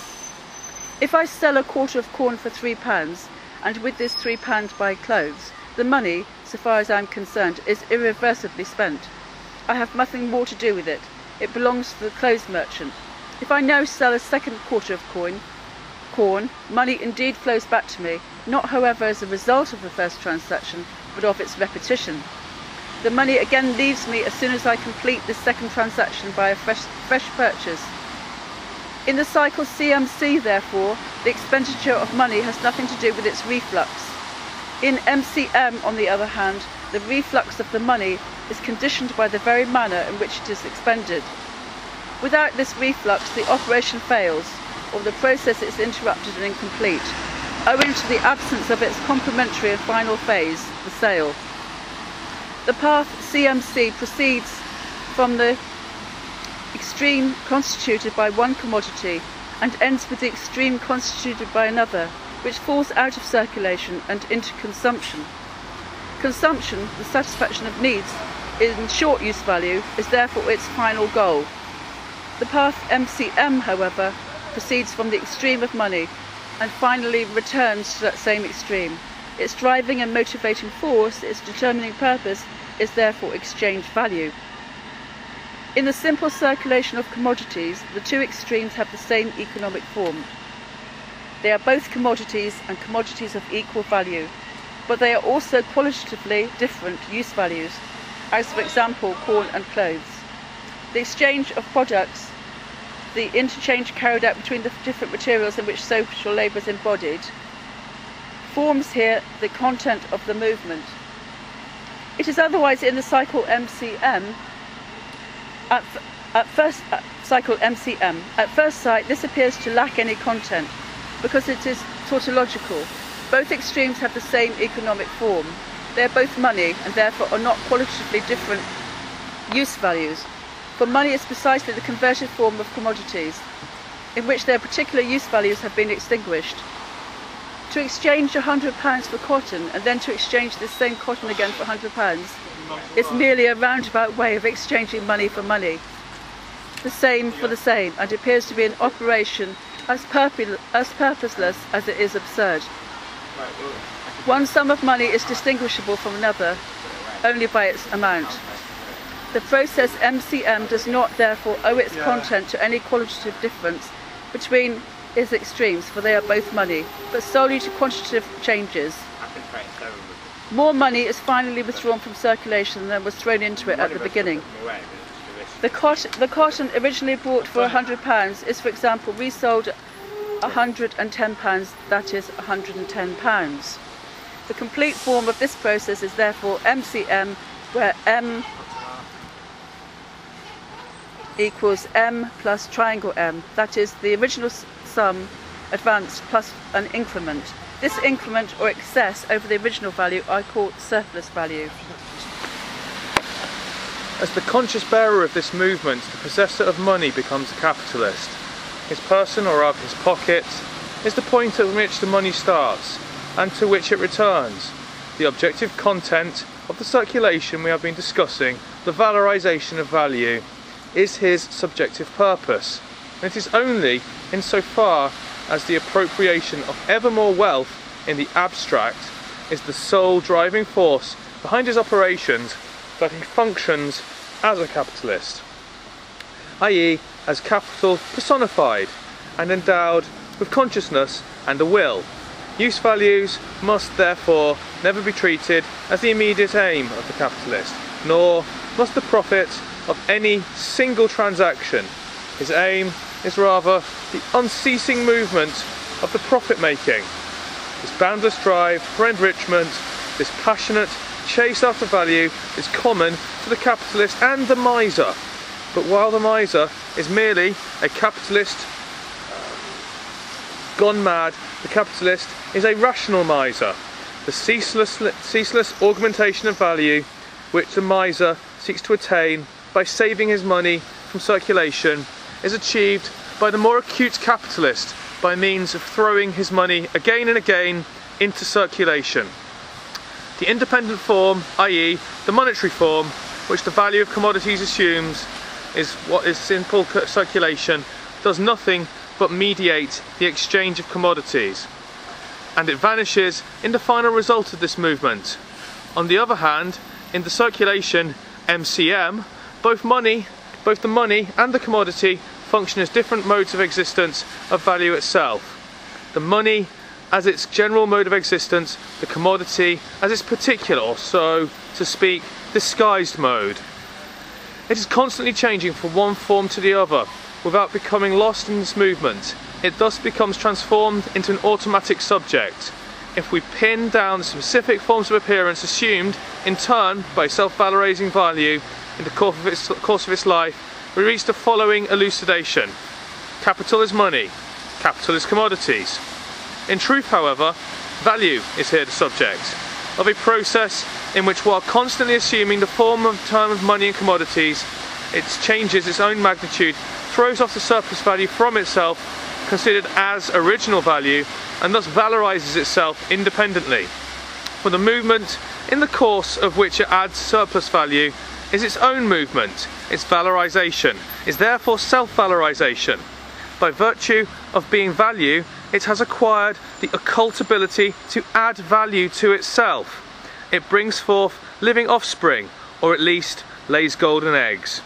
As the dominant subject of this process, in which it alternately assumes and loses the form of money and form of commodities, but preserves and expands itself through all these changes, value, above all, an independent form by which its identity with itself may be asserted. Only in the shape of money does it possess this form. Money, therefore, forms the starting point and the very conclusion of every valorization process. It was £100, now it is £110, but the money itself is only one of the two forms of value. Unless it takes the form of some commodity, it does not become capital. There is here no antagonism, as in the case of hoarding, between the money and the commodities. The capitalist knows that all commodities, however tattered they may look, or however badly they may smell, are in faith and in trust money, are by nature circumcised Jews, and what is more, a wonderful means for making still more money out of money. In simple circulation, the value of commodities attained at its most a form independent of their use values, i.e. the form of money. But now, in the circulation MCM, use value suddenly presents itself as a self-moving substance, which passes through process of its own, and for which commodities and money are both mere forms. But there is more to come. Instead of simply representing the relations of commodities, it now enters into a private relationship with itself, as it were. It differentiates itself as original value from itself as surplus value, just as the God of the Father differentiates himself from the God of the Son, although both are of the same age and form. In fact, one single person, for only by surplus value of £10 does the £100 originally advanced become capital. And as soon as this has happened, as soon as the Son has been created, and through the Son, the Father, their difference vanishes again and becomes £110. Value therefore now becomes value in process, money in process, and as such, capital. It comes out of circulation and enters into it again, preserves and multiplies itself within circulation, emerges from it with an increased size, and starts the cycle again and again. Money which begets money. Such is the description of capital given by its very first interpreters, the mercantilists. Buying in order to sell, or more accurately, buying in order to sell dearer, MCM, seems admittedly to be a form peculiar to one kind of capital alone, merchant's capital. But industrial capital too is money, which has been changed into commodities and reverted into more money by the sale of those commodities. Events which take place outside of the sphere of circulation in the intervals between buying and selling do not affect the form of this last movement. Lastly, in the case of interest-bearing capital, the circulation of MCM presents itself in an abridged form, in its final results and without any intermediate stage, in concise style, so to speak, as MM, i.e. money which is worth more money, value which is greater than itself. MCM is in fact therefore a general formula for capital, in the form in which it appears directly in the sphere of circulation. Chapter 5. Contradictions in the general formula. The form of circulation within which money is transformed into capital contradicts all the previously developed laws bearing on the nature of commodities, value, money, and even circulation itself. What distinguishes this form from that of the simple circulation of commodities is the inverted order of succession in the two antithetical processes, sale and purchase. How can this purely formal distinction change the nature of these processes as if by magic? But that is not all. This inversion has no existence for the 2 or 3 persons who transact business together. As a capitalist, I buy commodities from A and sell them again to B.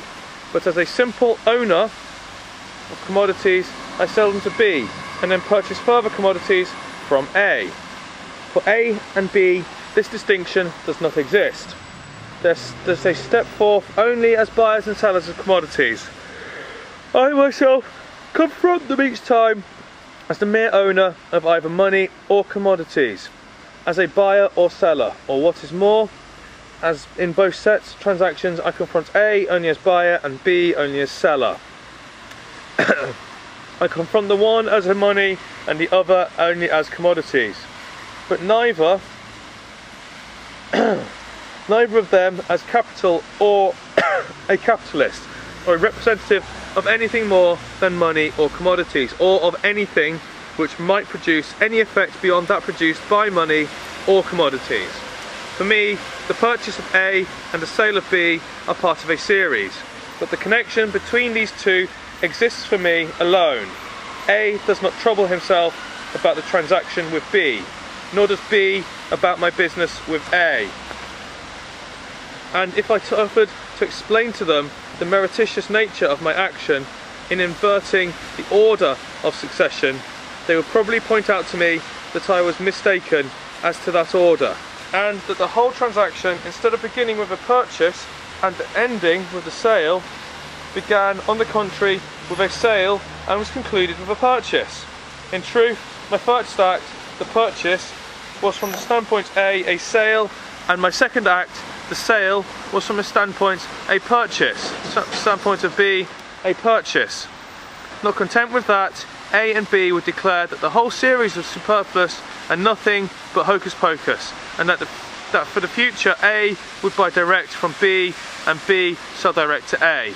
With this, the whole transaction would shrink down to a single one-sided phase of the ordinary circulation of commodities, a mere sale from A's point of view and from B's a mere purchase.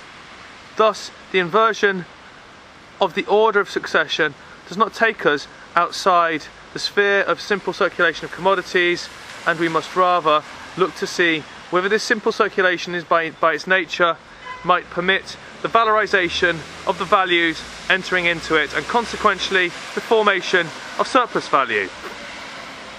Let us take the process of circulation as a form in which it presents itself to us as the exchange of commodities, pure and simple.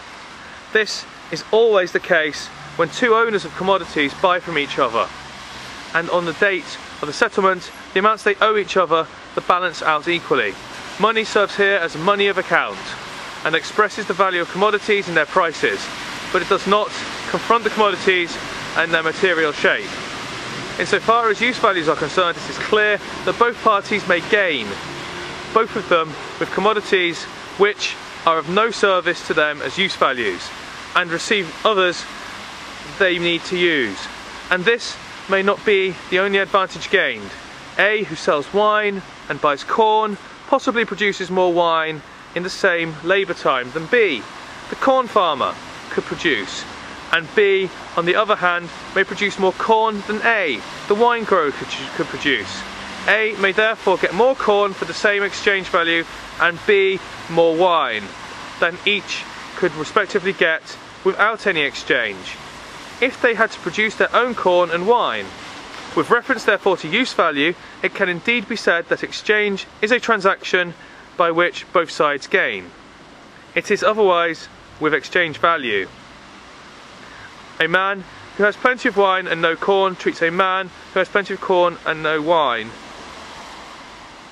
An exchange takes place between them of corn to the value of 50 and wine to the same value. This act produces no increase in exchange value either for the one or for the other, for each of them already possessed before the exchange a value equal to that which he acquired by means of that operation. This situation is not altered by placing money as a medium of circulation between the two commodities and making the sale and the purchase into two physically distinct acts.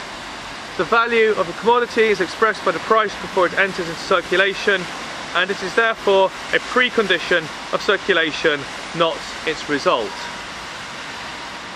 If we consider this in the abstract, i.e. disregarding circumstances which do not flow from the immanent laws of simple commodity circulation, all that happens in exchange, if we leave aside the replacing of use value by another, is a metamorphosis, a mere change in the form of the commodity. The same value, i.e. the same quantity of objectified social labour, remains throughout in the hands of the same commodity owner. The first in the shape of his own commodity, then in the shape of the money into which the commodity has been transformed, and finally in the shape of the commodity in which the money has been reconverted. This change of form does not imply any change in the magnitude of value, but the change in which the value of the commodity undergoes in this process is limited to a change in the money form. Its form exists first as the price of the commodity offered for sale, and then as the actual sum of money, which was, however, already expressed in the price, at least, and lastly, as the price of an equivalent commodity. This change of form no more implies, let alone a change in the quantity of value, than it does the changing of a £5 note into sovereigns, half sovereigns and shillings. Insofar, therefore, as the circulation of commodities involves a change only in the form of their values, it necessarily involves the exchange of equivalents, provided the phenomenon occurs in its purity. The vulgar economists have practically no inkling of the nature of value. Hence, whenever they wish to consider the phenomenon in its purity after their fashion, they assume that simply supply and demand are equal, i.e. that they cease to have any effect at all. If then, as regarding the use values exchanged, both buyer and seller may possibly gain something, this is not the case with regard to exchange values. Here we must rather say, where equality exists, there is no gain. It is true that commodities may be sold at prices which diverge from their values, but this divergence appears as an infringement of the laws governing the exchange of commodities. In its pure form, the exchange of a commodity is an exchange of equivalents, and thus it is not a method of increasing value. Hence, we see that behind all attempts to represent the circulation of commodities is a source of surplus value. There lurks an inadvertent substitution, a confusion of use value and exchange value. In Kondelik, for instance, it is not true that in an exchange of commodities we give value for value. On the contrary, each of the two contracting parties in every case gives a less for a greater value. If we really exchanged equal values, neither party could make a profit, and yet they both gain, or ought to gain. Why? The value of a thing consists solely in its relation to our needs. what is more to the one is less to the other, and vice versa. It is not to be assumed that we offer for sale articles essential for our own consumption.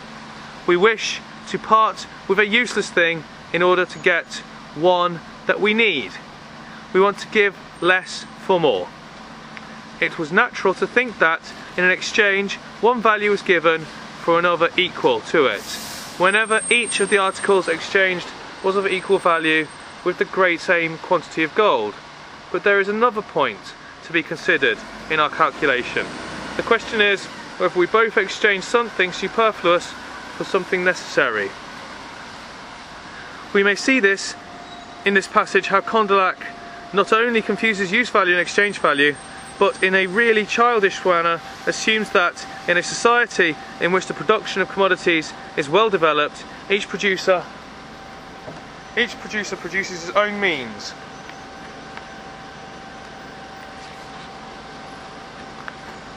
of subsistence and throws into circulation only what is superfluous, the excess, over his own requirements.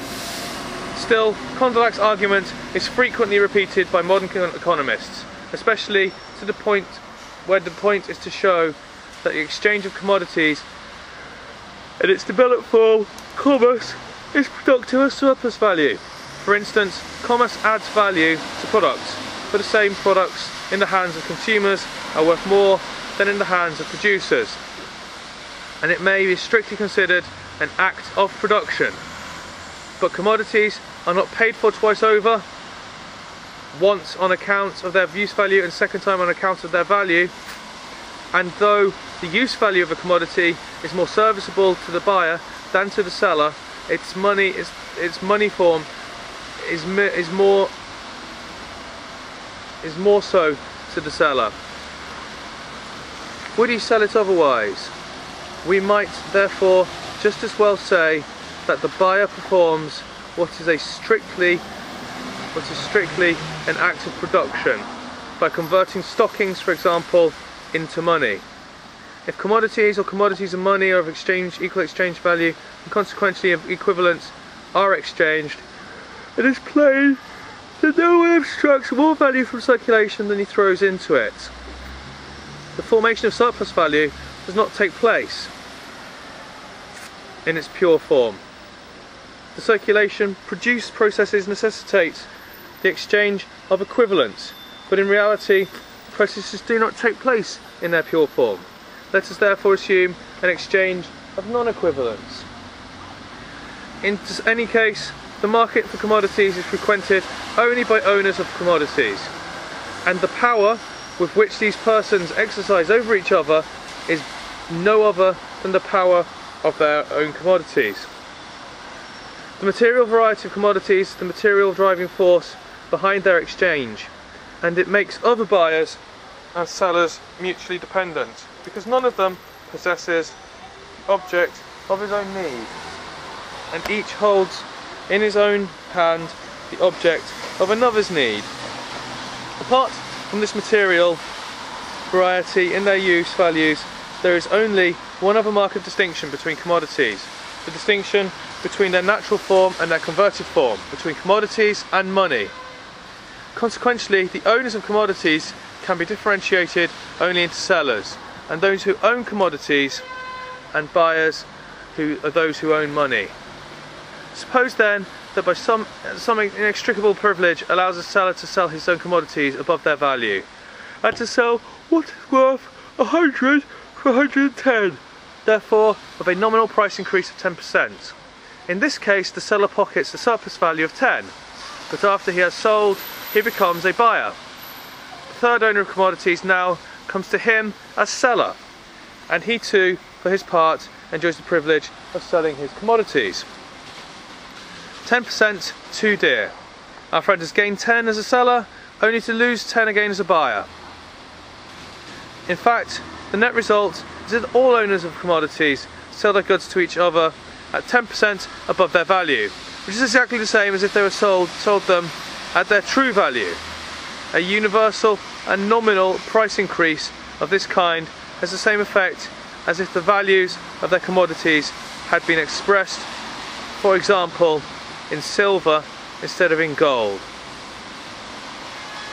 The money names or prices of the commodities would rise, but the relations between their values would remain unchanged. Let us make the opposite assumption, that the buyer has the privilege of purchasing commodities below their value. In this case, we do not even need to recall that he in his turn will become a seller. He was a seller before he became a buyer. He had already lost 10% as a seller before he gained 10% as a buyer. Everything remains as it was before. The formation of surplus value, and therefore the transformation of value into capital, can consequently be explained neither by assuming that commodities are sold above their value, nor by assuming that they are bought at less than their value. The problem is in no way simplified if extraneous matters are smuggled in, as with Colonel Torrens.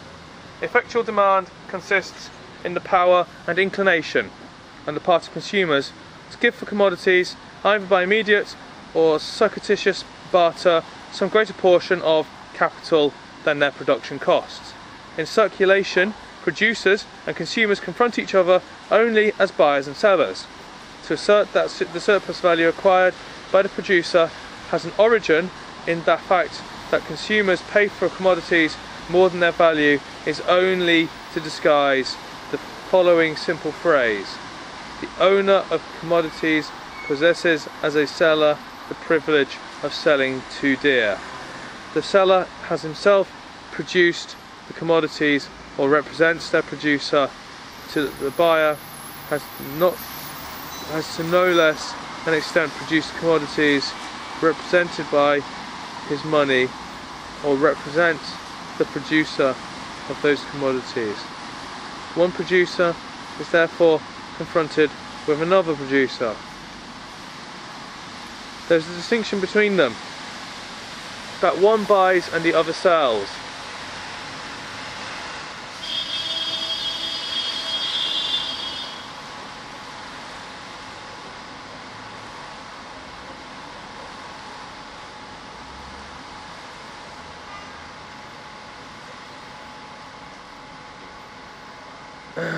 The fact that the owner of the commodities sells them at more than their value under the designation of producer and pays too much for them under the designation of consumer does not carry us a single step further. The consistent upholders of the mistaken theory that surplus value has its origin in the nominal rise of the processed prices or the privilege which the seller has of selling too dear assume therefore that there exists a class of buyers who do not sell, i.e. a class of consumers who do not produce. The existence of such a class is inexplicable from the standpoint we have reached so far, that of simple circulation. But let us anticipate. The money with which such a class is constantly making purchases must constantly flow into its coffers without any exchange gratis, whether by might or by right, from their pockets of the commodity owners themselves. To sell commodities at more than their value, such a class is only got back again by swindling that part of the money previously handed over for nothing. Thus, in the towns of Asia Minor, paid a yearly money tribute to ancient Rome. With this money, Rome bought commodities from them and bought them too dear. The provincials cheated the Romans and in this way swindled back from their conquerors a portion of the tribute paid in the course of trade. Yet for all that, the provincials remained the ones who had been cheated.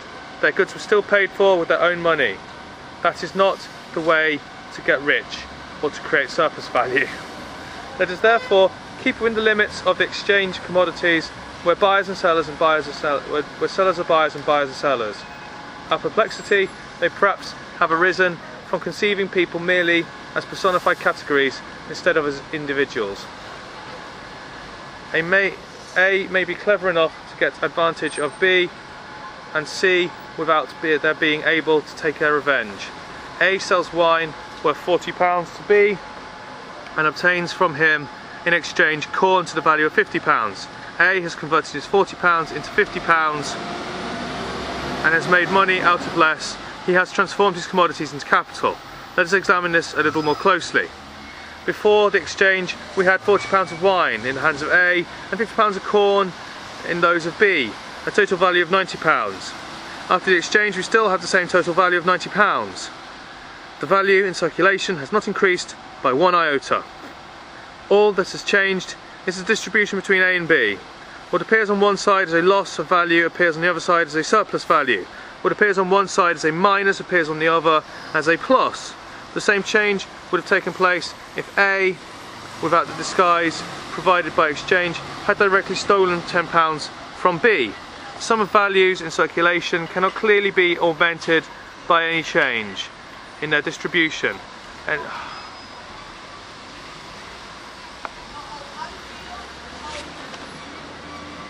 the capitalist class of a given country, taken as a whole, cannot defraud itself. However much we twist and turn, the final conclusion remains the same.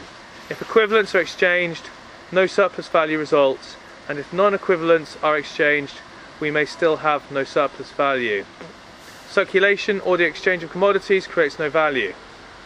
It can be understood, therefore, why in our analysis of the economic organisation of modern society we have entirely left out consideration of its well-known and, so to speak, antediluvian forms, merchant's capital and user's capital. The form MCM, buying in order to sell dearer, is at its purest in genuine merchant capital. But the whole of this movement takes place in the sphere of circulation. Since, however, it is possible by the circulation alone to explain the transformation of money into capital and the formation of surplus value, merchant's capital appears to be an impossibility as long as equivalents are exchanged. It appears therefore that it can only be derived from a twofold advantage gained over both the selling and the buying producers by the merchant who parasitically inserts himself between them. It is in this sense that Franklin says war is robbery, commerce is cheating. If the valorization of merchants' capital is not to be explained merely by the frauds practiced on the producers of commodities in long series of intermediate steps would be necessary, which are as yet entirely absent, since here only our assumption is the circulation of commodities and their simple elements. What we have said with reference to merchants' capital applies still more to users' capital. In merchants' capital, the two extremes, the money which is thrown upon the market and the augmented money which is withdrawn from the market, are at least mediated through the purchase and sale, through the movement of circulation. In users' capital, the form MCM is reduced to unmediated extremes of MM, money which is exchanged for money, a form incompatible with the nature of money and therefore inexplicable from the standpoint of exchange of commodities. Here Aristotle says, since chremastics is a double science, one part belonging to commerce and the other to economics, the latter being necessary and praiseworthy, and the former based on circulation with justice disapproved, for it is not based in nature but on mutual cheating. The usurer is most rightly hated because money itself is the source of his gain and is not used for the purposes for which it was invented, for it originated for the exchange of commodities, but interest makes out of money more money. However much we twist and turn, the final conclusion remains the same. If equivalents are exchanged, no surplus value results, and if non-equivalents are exchanged, we may have no surplus value. Circulation or the exchange of commodities creates no value. It can be understood therefore why in our analysis of the primary form of capital, the form in which it determines the economic organisation of modern society, we have entirely left out consideration of its well-known and, so to speak, antediluvian forms, merchants' capital and uses. Oh fuck, I've read this bit. The form MCM, buying in order to sell dearer, as it is purest in genuine merchants' capital, but the whole of this movement takes place within the sphere of circulation. Since, in the course of our investigation, we shall find that both merchant's capital and interest-bearing capital are derivative forms, and at the same time it will become clear why historically these two forms appear before the modern primary form of capital. We have shown that surplus value cannot arise from circulation, and therefore that for it to be formed something must take place in the background which is not visible in the circulation itself. But can surplus value originate anywhere else than in circulation, which is the sum total of all the mutual relations of commodity owners? Outside circulation, the commodity owner only stands in a relation to his own commodity, and as far as value of that commodity is concerned, the relation is limited to this, that this commodity contains a quantity of his own labour, which is measured according to a definite social laws. This quantity of labour is expressed by the magnitude of the value of his commodity, and since the value is reckoned in the money of account, this quantity is also expressed by the price, £10 for instance. But his labour does not receive a double representation. It is not represented both in the value of the commodity and in an excess quantity over and above that value. It is not represented in a price of 10 which is simultaneously a price of 11, i.e. in a value which is greater than itself. The commodity owner can create value by his labour, but he cannot create values which can valorise themselves. He can increase the value of his commodity by adding fresh labour and therefore more value, but to the value in hand by making leather into boots, for instance. The same material now has more value because it contains a greater quantity of labour. The boots have therefore more value than the leather, but this value of the leather remains what it was. It has not valorised itself, it has not annexed surplus value during the making of the boots. It is therefore impossible that outside the sphere of circulation a producer of commodities can, without coming into contact with other commodity owners, valorise value and consequently transform money or commodities into capital. Capital cannot therefore arise from circulation, and it is equally impossible for it to arise apart from circulation. It must have as its origin both in the circulation and not in circulation. We therefore have a double result. The transformation of money into capital has to be developed on the basis of immanent laws of exchange of commodities in such a way that the starting point is the exchange of equivalents. The money owner, who is as yet only a capitalist in a larval form, must buy his commodities as their value and sell them at their value, and yet at the end of the process withdraw more value from circulation than he threw into it at the beginning. His emergence as a butterfly must and yet must not take place in the sphere of circulation. These are the conditions of the problem.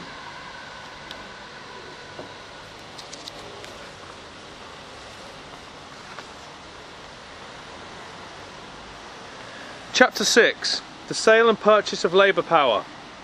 The change in value of the money which has to be transformed into capital cannot take place in the money itself, since in its function as means of purchase, the payment it does no more than realise the price of the commodity it buys or pays for, while when it sticks to its own peculiar form, it petrifies into a mass of value of constant magnitude.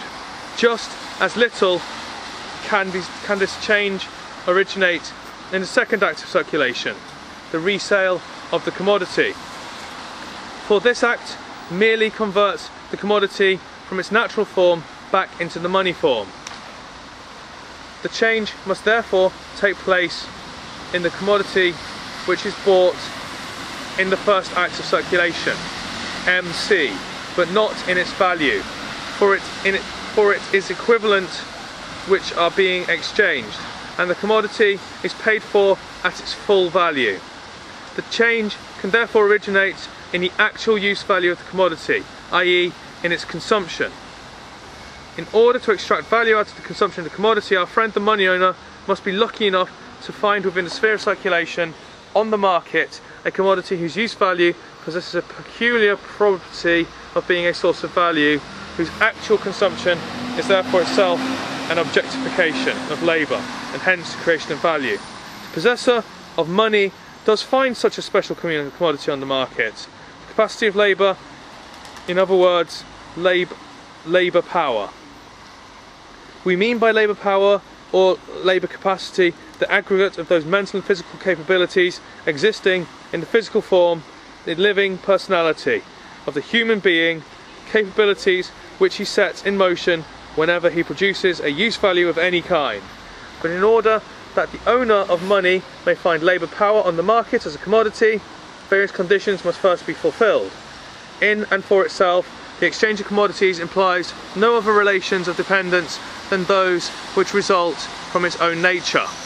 On this assumption, labour power can appear on the market as a commodity only if and insofar as its possessor, the individual whose labour power it is, offers it for sale or sells it as a commodity. In order that its possessor may sell it as a commodity, he must also have at his disposal, he must also be the free proprietor of his own labour capacity, hence of his own person. He and the owner of money meet in the market and enter into relations with each other on a footing of equality as owners of commodities, with the sole difference that one is a buyer and the other is a seller. Both are therefore equal in the eyes of the law. For this relation to continue, the proprietor of labour power must always sell it for the limited period only. For if he were to sell it in a lump once and for all, he would be selling himself, converting himself from a free man into a slave, from an owner of a commodity into a commodity. He must constantly treat his labour power as his own property, his own commodity. He can do this only by placing it at the disposal of the buyer, i.e. handing it over to the buyer for him to consume for a definite period of time, temporarily. In this way, he manages both to alienate his labour power and to avoid renouncing his ownership of it.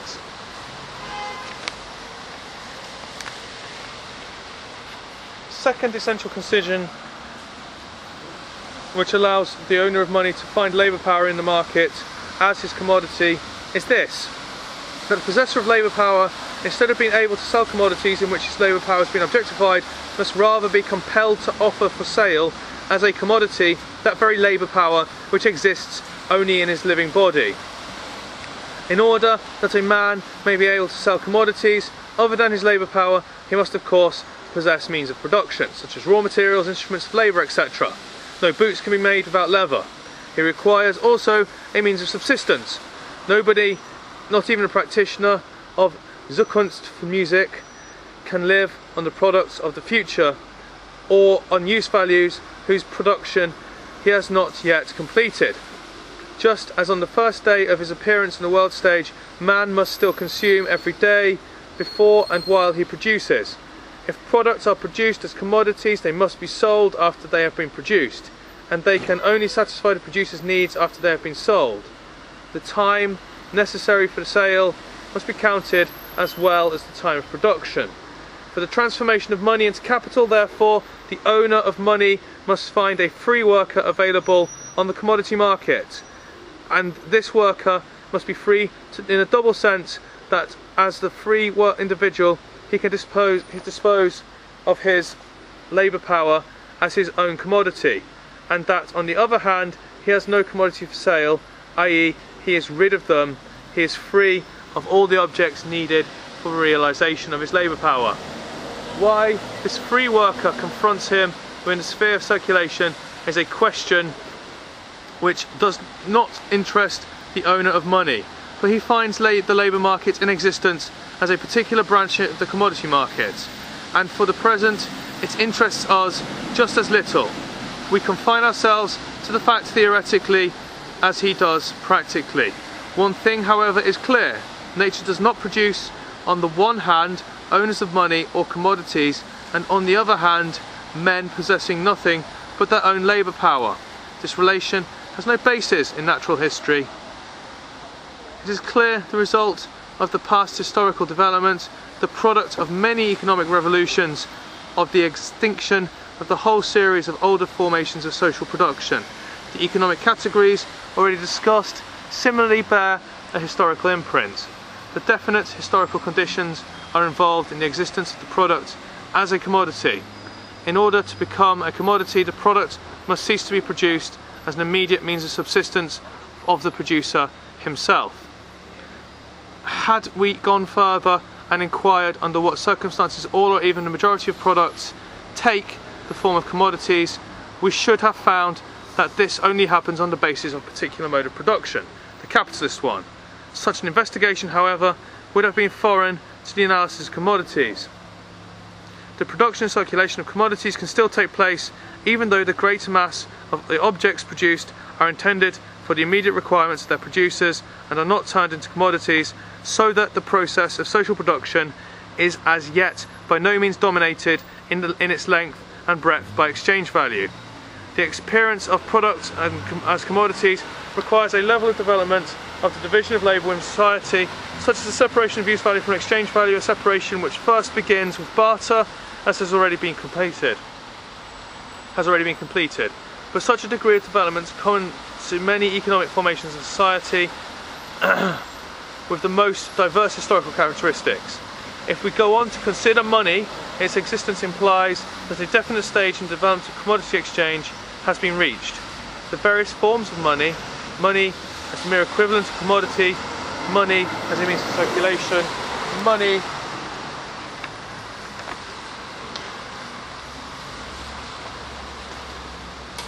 as a means of payment, money as hoard or money as world currency, indicate the very levels of the process of social production, according to the extent and relative preponderance of one function or the other.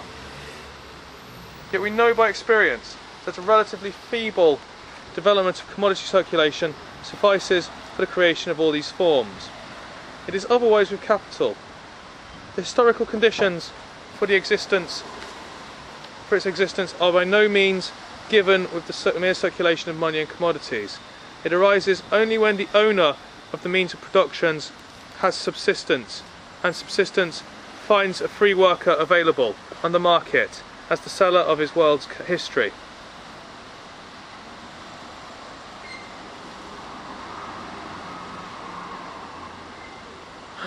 Capital therefore announces from the outset a new epoch in the process of social production. This peculiar commodity, labour power, must now be examined more closely. Like all the other commodities, it has a value. How is that value determined? The value of labour power is determined in the case of every other commodity by the labour time necessary for production and consequently also the reproduction of this specific article. Insofar as it has value, it represents no more than a definite quantity of the average social labour objectified within it. Labour power exists only as a capacity of the living individual. Its production consequently presupposes his existence. Given the existence of the individual, the production of labour power consists in the reproduction of himself or his maintenance. For his maintenance, he requires a certain quantity of the means of subsistence. Therefore, the labour time necessary for the production of labour power is the same as that necessary for the production of those means of subsistence. In other words, the value of labour power is the value of the means of subsistence necessary for the maintenance of its owner. However, labour power becomes a reality only by being expressed as it is activated only through labour. But in the course of this activity, i.e. labour, a definite quantity of human muscle, nerve, brain is expended, and these things have to be replaced. Since more is expended, more must be received. If the owner of the labour power works today, tomorrow he must again be able to repeat the same process in the same conditions as regards health and strength. His means of subsistence must therefore be sufficient to maintain him in a normal state as a working individual. Hello. His natural needs, such as food, clothing and fuel, housing, vary according to the climatic and other physical peculiarities of his country. On the other hand, the number and extent of his so-called necessary requirements, as also the manner in which they are satisfied, are themselves products of history and depend therefore to a great extent on the level of circulation attained by a country.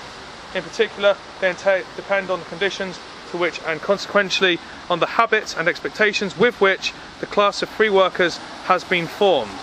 The contrast, therefore, with the other case of the commodities, the determination of the value of the labour power, contains a historical and moral element. Nevertheless, in a given country, at a given period, the average amount of the means of subsistence necessary for the worker is a known datum. The owner of labour power is mortal. If then his appearance in the market is to be continuous, and the continuous transformation of money into capital assumes this, the seller of labour power must perpetuate himself in the way that every living individual perpetuates himself, by procreation. The labour power within is withdrawn from the market by wear and tear, and by death must be continually replaced by, at the very least, an equal amount of fresh labour. Hence, the sum of means of subsistence necessary for the production of labour power must include the means necessary for the worker's replacement, i.e. his children, in order that this race of peculiar commodity owners may perpetuate its presence on the market, in order to modify the general nature of the human organism in such a way that it acquires skill and dexterity in a given branch of industry and becomes labour power of a developed and specific kind. A special kind of educational training is needed, and this in turn costs an equivalent in commodities of a greater or lesser amount. The costs of education vary according to the degree of complexity of the labour power requirement.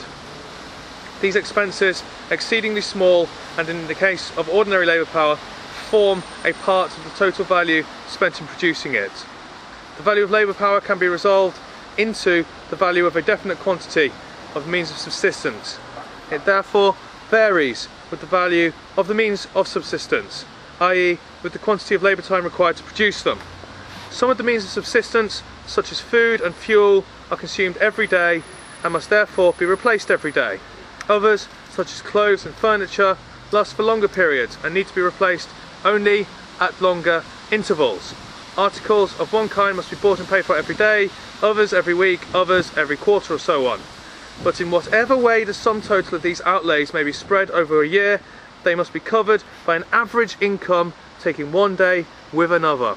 If the total of the commodities required for every day for the production of labour power equals A, and those required every week equals B, and those required every quarter equals C, and so on, the daily average of these commodities, 365A plus 352B plus 4C equals over 365.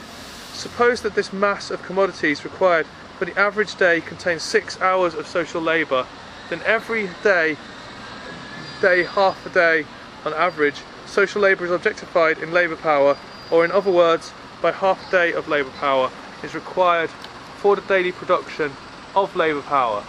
This quantity of labour forms the value of a day's labour power, or the value of labour power reproduced every day.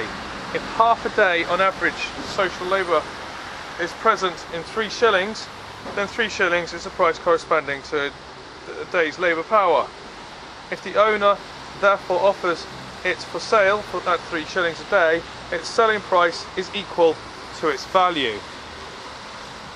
And according to our original assumption, the owner of money, who is intent on transforming his 3 shillings into capital, pays this value.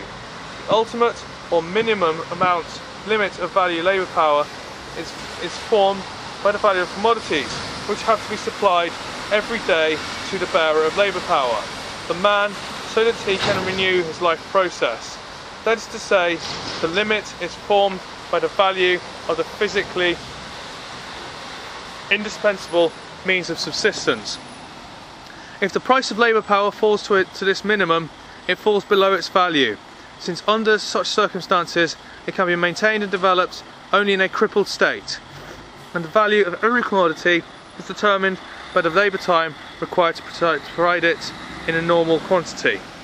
It is an extraordinarily cheap kind of sentimentality which declares that this method of determining the value of labour power as a method prescribed by the very nature of the case is brutal, and which laments with Rossi on this matter, To conceive the capacity for labour in abstraction from the worker's means of subsistence during the production process is to conceive of a phantom. When we speak of labour or capacity for labour, we speak at the same time of the worker and his means of subsistence, of the worker and his wages. When we speak of the capacity for labour, we do not speak of labour any more than we speak of digestion. When we speak of capacity for digestion, as is well known, the latter process requires something more than a good stomach. When we speak of a capacity for labour, we do not abstract from the necessary means of subsistence. On the contrary, their value is expressed in its value. If his capacity for labour remains unsold, this is of no advantage to the worker.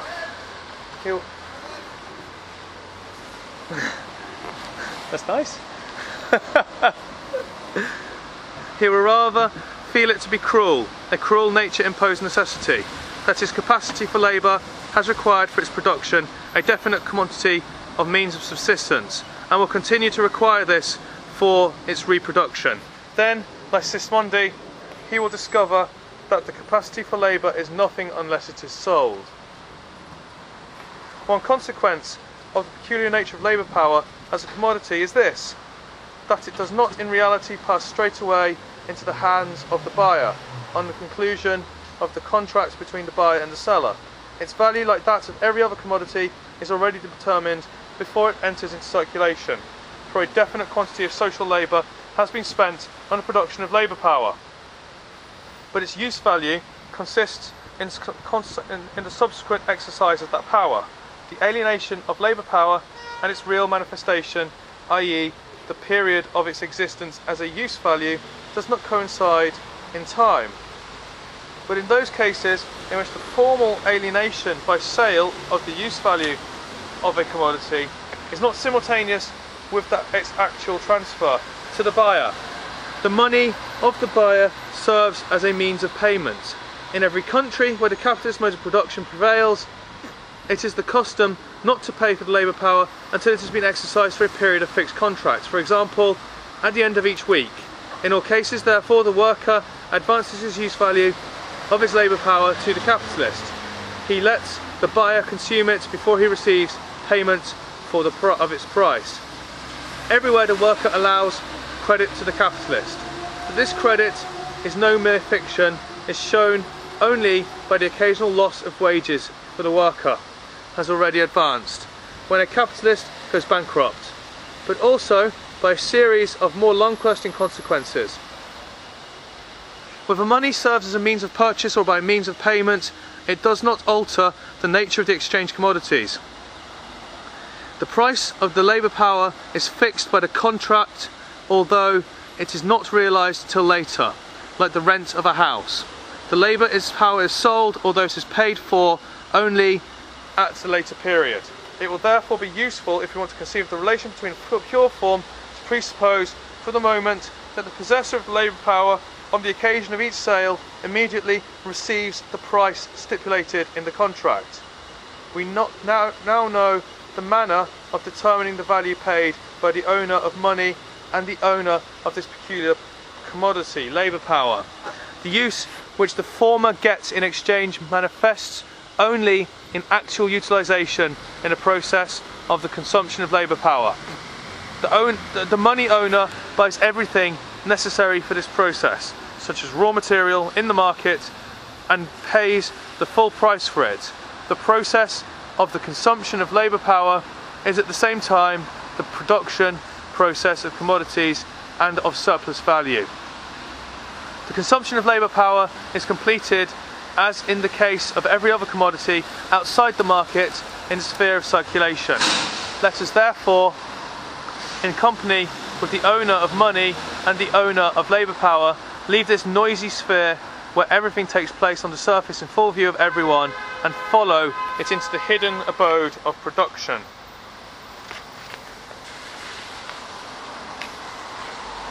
On whose threshold there hangs a notice, no admittance except on business. Here we shall see not only how the capital produces, but how capital itself is itself produced.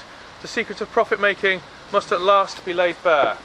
The sphere of circulation or commodity exchange within whose boundaries the sale and purchase of labour power goes on is in fact a very Eden of the innate rights of man. It is the exclusive realm of freedom, equality, property and Bentham. Freedom because both buyer and seller of a commodity, let us say of labour power, are determined only by their own free will. They contract us as free persons who are before the law. Their contract is a final result in which their joint will find common legal expression. Equality because it enters into a relation with the other as with a simple owner of commodities and the exchange equivalent for equivalent.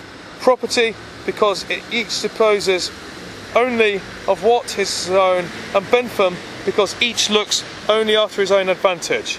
The only force bringing them together and putting them into relation with each other is the selfishness and the gain and the private interest of each. Each pays heed to himself only, and no one worries about the others. And precisely for that reason, either in accordance with the pre-established harmony of things or under the auspices of an omnipresent providence, they all work together to their mutual advantage, for the common weal and the common interest. When we leave this sphere of simple circulation or exchange commodities, which provides the free trade vulgaris with his views, his concepts, and the standard by which he judges the society of the capital and wage labour, a certain change takes place, or so it appears, in the physiognomy of our dramatis personae. He who was previously the money owner now strides out in front as a capitalist. The possessor of labour power follows as his worker. The one smirks self-importantly in the intent of business, the other is timid and holds back, like someone who has bought his own hide to market, now has nothing else to expect but a tanning. Part 3. The production of absolute surplus value. Chapter 7. The labour process and the valorisation process. The labour process. The use of labour power is labour itself. The purchaser of labour power consumes it by setting the seller of it to work. By working, the latter becomes in actuality what previously he only was potentially, namely labour power in action, a worker. In order to embody his labour in commodities, he must above all embody it in use values, things which serve to satisfy needs of one kind or another. Hence, what the capitalist sets the worker to produce is a particular use value, a specific article. The fact that the production of used values or goods is carried on under the control of a capitalist and on his behalf does not alter the general character of that production. We shall therefore, in the first place, have to consider the labour process independently of any specific social formation. Labour is, first of all, a process between man and nature, a process by which man, through his own actions, mediates, regulates and controls the metabolism between himself and nature. He confronts the materials of nature as a force of nature. He sets in motion the natural forces which belong to his own body, his arms, legs, head and hands, in order to appropriate the materials of nature in a form adapted to his own needs. Through this movement he acts upon external nature and changes it, and in this way he simultaneously changes his own nature. He develops the potentialities slumbering within nature and subjects the play of its forces to his own sovereign power. We are not dealing here with those first instinctive forms of labour which remain on the animal level. An immense interval of time separates the state of things in which a man brings his labour power to market for sale as a commodity from the situation when human labour had not yet cast off its first instinctive form. We presuppose labour in a form in which it is an exclusively human characteristic. A spider conducts operations which resemble those of the weaver, and a bee would put many a human architect to shame by the construction of its honeycomb cells. But what distinguishes the worst architect from the best of bees is that the architect builds the cells in his mind before he constructs it in wax. At the end of every labour process, a result emerges which had already been conceived by the worker at the beginning, hence already existed ideally. Man not only effects a change of form in the materials of nature, he also realises his own purpose in those materials. And this is a purpose he is conscious of. It determines the mode of his activity with the rigidity of a law, and he must subordinate his will to it. This subordination is no mere momentary act. Apart from the exertion of the working organs, a purposeful will is required for the entire duration of the work. This means close attention. The less he is attracted by the nature of the work and the way in which it has to be accomplished, and the less, therefore, he enjoys it as the free play of his own physical and mental powers, the closer his attention is forced to be. The simple elements of the labour process are 1. Purposeful activity, that is work itself. 2. The object on which that work is performed. And 3. The instruments of that work. The land, and this, economically speaking, includes water, in its original state in which it supplies man with necessaries or means of subsistence ready to hand, is available without any effort on his part as the universal material for human labour. All those things which labour merely separates from immediate connection with their environment are objects of labour spontaneously provided by nature, such as fish caught and separated from their natural element, namely water, timber felled in virgin forests, and ores extracted from their veins. If, on the other hand, the object of labour has, so to speak, been filtered through previous labour, we call it raw material. For example, ore already extracted and ready for washing. All raw material is an object of labour, but not every object of labour is raw material. The object of labour counts as raw material only when it has already undergone some alteration by means of labour.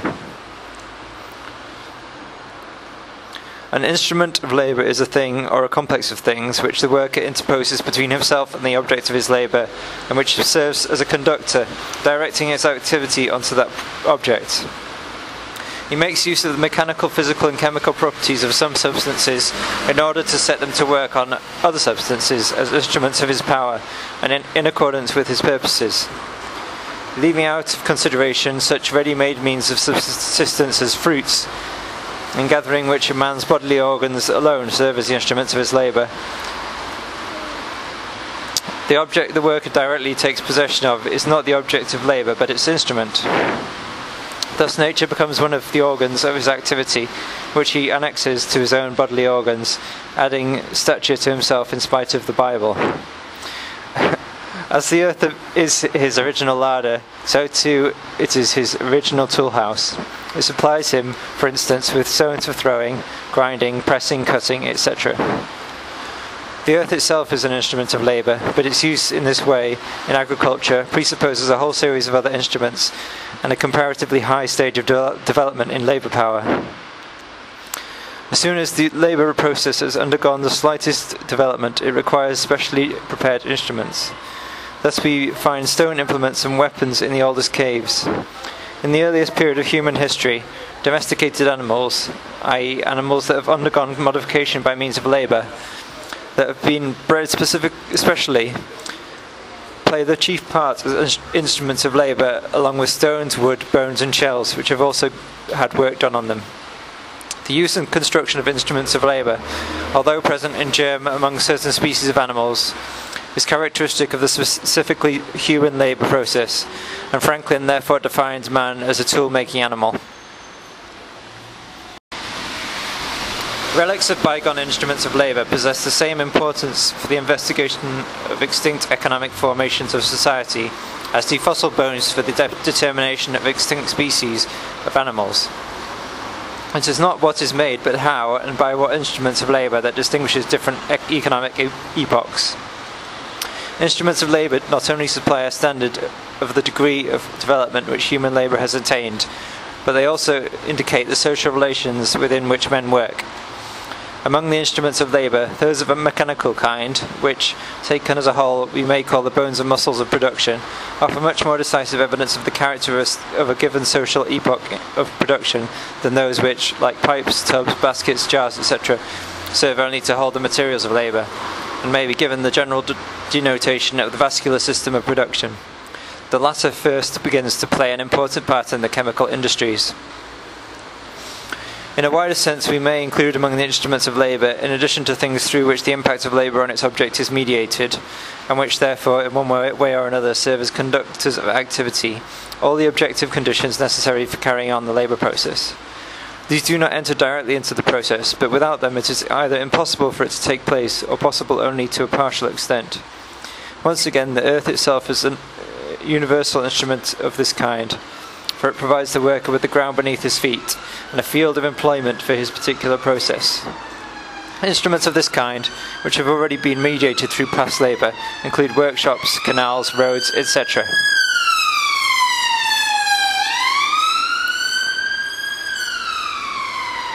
In the labour process, therefore, man's activity, via the instruments of labour, effects an alteration on the object of labour which was intended from the outset. The process is extinguished in the product. The product of the process is a use value, a piece of natural material adapted to human needs by means of a change in its form. Labour has become bound up in its object. Labour has been objectified. The object has been worked on. What on the side of the worker appeared in the form of unrest now appears on the side of the product in the form of being, as a fixed, immobile characteristic. The worker has spun, and from the product is a spinning. No, the product is a spinning. If we look at the whole process from the point of view of its result, the product, it is plain that both the instruments and the object of labour are means of production, and that the labour itself is productive labour. Although a use value emerges from the labour process in the form of a product, other use values, products of previous labour, enter into it as a means of production. The same use value is both the product of a previous process and a means of production in a later process. Products are therefore not only results of labour, but also its essential conditions. With the exception of the extractive industries such as mining, hunting, fishing, and agriculture, but only insofar as it starts by breaking up virgin soil, where the material for labour is provided directly by nature, all branches of industry deal with raw material, i.e. an object of labour which has already been filtered through labour, which is itself already a product of labour. An example is seed in agriculture. Animals and plants which are accustomed to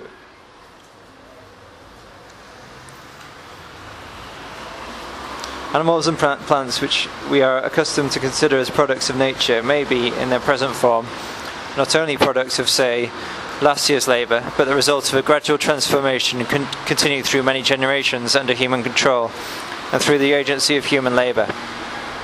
As regards to the instruments of labour in particular, they show traces of the labour of past ages, even to the most superficial observer, in the great majority of cases. Raw material may either form the principal substance of a product, or it may enter into its formation only as an accessory. An accessory may be consumed by the instruments of labour, such as coal by a steam engine, oil by a wheel, hay by draft horses, or it may be added to the raw material in order to produce some physical modification of it, as chlorine is added to unbleached linen, coal to iron, dye to wool, or again it may help to accomplish the work itself, as in the case of the materials used for heating and lighting workshops. The distinction between principal substance and accessory vanishes in the chemical industries proper, because there none of the raw materials reappears in its original composition in the substance of the product. Every object possesses various properties and is thus capable of being applied to different uses. The same product may therefore form the raw material for very different labour processes. Corn, for example, is a raw material for millers, starch manufacturers, distillers and cattle breeders. It also enters as raw material into its own production in the shape of seed. Coal both emerges from the mining industry as a product and enters into it as a means of production. Again, a particular product may be used as both instrument of labour and raw material in the same process. Take, for example, the fattening of cattle, where the animal is the raw material and at the same time an instrument for the production of manure. A product, though ready for immediate consumption, may nevertheless serve as raw material for further products.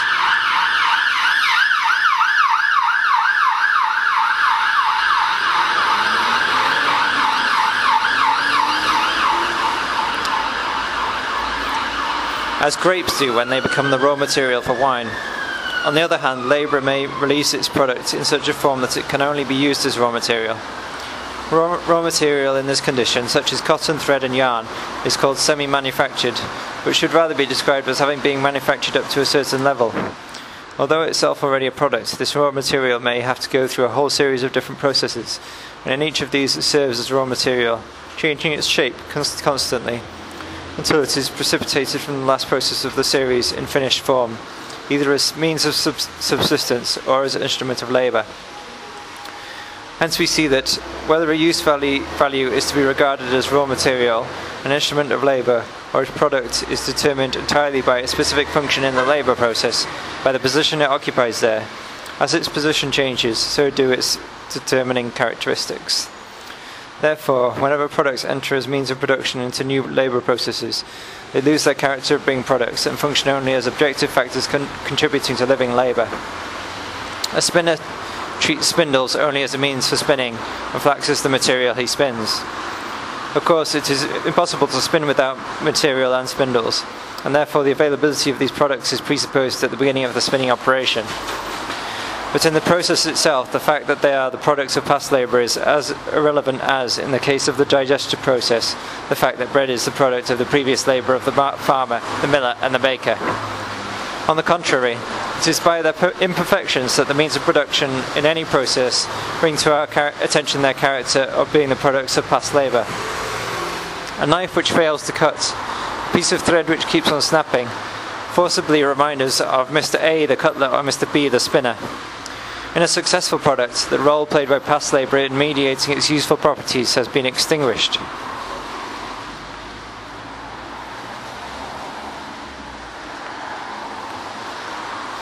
A machine which is not active in the labour process is useless. In addition, it falls prey to the destructive power of natural processes.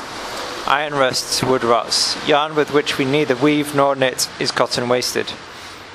Living labour must seize on these things, awaken them from the dead, change them from merely possible into real and affect use values. Bathed in the fire of labour, appropriated as part of its organism, and infused with vital energy for the performances of the functions appropriate to their concept and to their vocation in the process, they are indeed consumed, but to some purpose, as elements in the formation of new use values, new products, which are capable of entering into individual consumption as means of subsistence, or into a new labour process as means of production. If then, on the one hand, finished products are not only results of the labour process, but also conditions of its existence, their induction into the process, their contact with living labour, is the sole means by which they can be made to retain their character of use values and be realised. Labour uses up its material elements, its objects and its instruments. It consumes them and is therefore a process of consumption. Such productive consumption is distinguished from individual consumptions by this, that the latter uses up products as means of subsistence for the living individual, the former as means of subsistence for labour, i.e. for the activity through which the living individual's labour power manifests itself. Thus the product of individual consumption is the consumer himself. The result of productive consumption is a product distinct from the consumer. Insofar then as its instruments and its objects are themselves products, labour consumes products in order to create products, or in other words consumes one set of products by turning them into means of production for another set.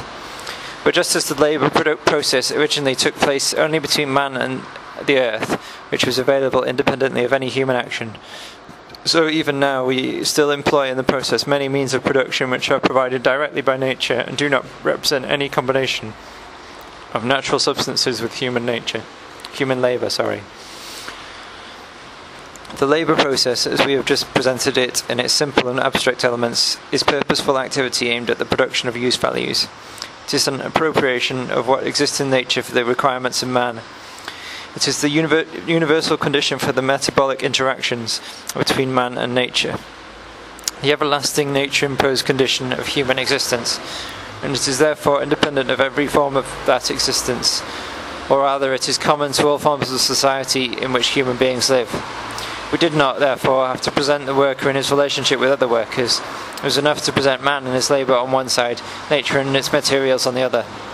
The taste of porridge does not tell us who grew the oats, and the process we have presented does not reveal the conditions under which it takes place, whether it is happening under the slave owner's brutal lash, or the anxious eyes of the capitalist, whether Cincinnatus undertakes it in tilling his couple of acres, or a savage when he lays low a wild beast with a stone. Let us now return to our would-be capitalist. We left him just after he had purchased, in the open market, all the necessary factors of the labour process, its objective factors, the means of production, as well as its personal factor, labour power. With the keen eye of an expert, he has selected the means of production and the kinds of labour power best adapted to his particular trade, be it spinning, boot-making, or any other kind.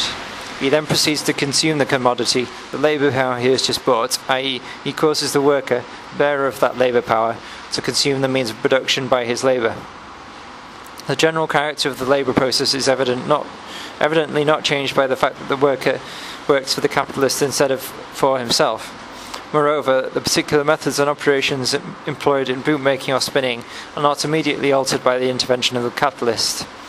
He must begin by taking the labour power as he finds it in the market, and consequently he must be satisfied with the kind of labour which arose in a period when there were as yet no capitalists. The transformation of the mode of production itself, which results from the subordination of labour to capital, can only occur later on, and we shall therefore deal with it in a later chapter. The labour process, when it is the process by which the capitalist consumes labour power, exhibits two characteristic phenomena.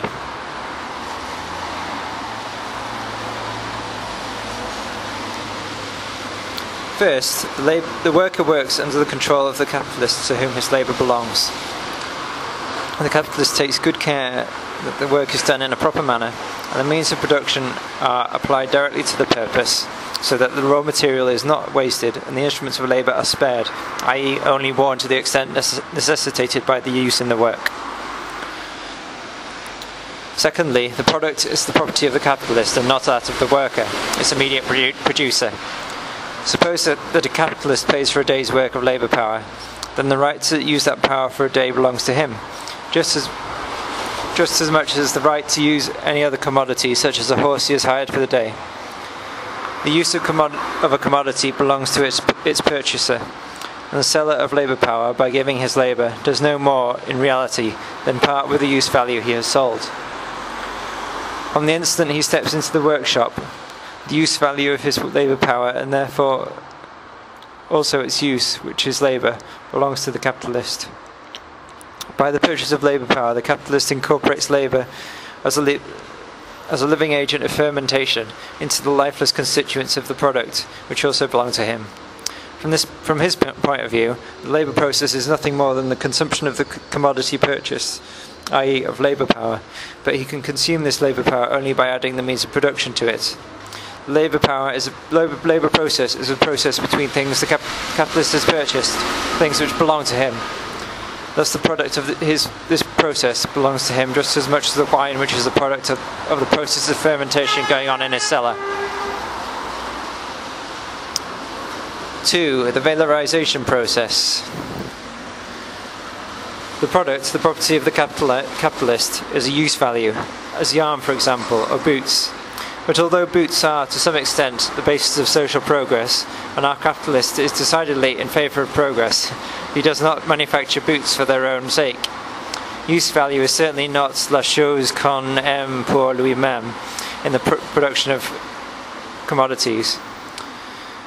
Use values are produced by capitalists only because, and insofar as they form the material substratum of exchange value, are the bearers of exchange value.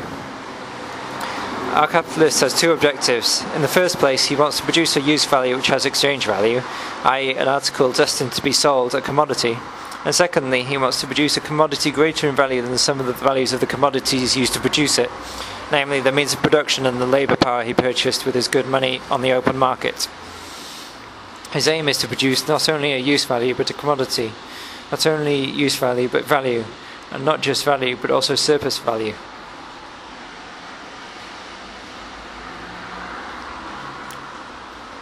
It must be borne in mind that we are now dealing with the production of commodities, and up to this point we have considered only one aspect of the process. Just as the commodity itself is a unity forms of use values and value, so the process of production must be a unity, composed of the labour process and the process of creating value. Let us now examine production as a process of creating value. We know that the value of each commodity is determined by the quantity of labour materialised in its use value, by the labour time socially necessary to produce it. This rule also holds good in the case of the product handed over to the capitalist as a result of the labour process.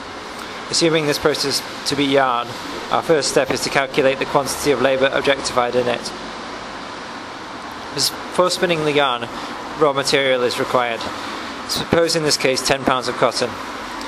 We have no need at present to investigate the value of this cotton, for our capitalist has, we will assume, bought it at its full value, say 10 shillings. In this price, the labour required for the production of the cotton is already expressed in terms of average social labour.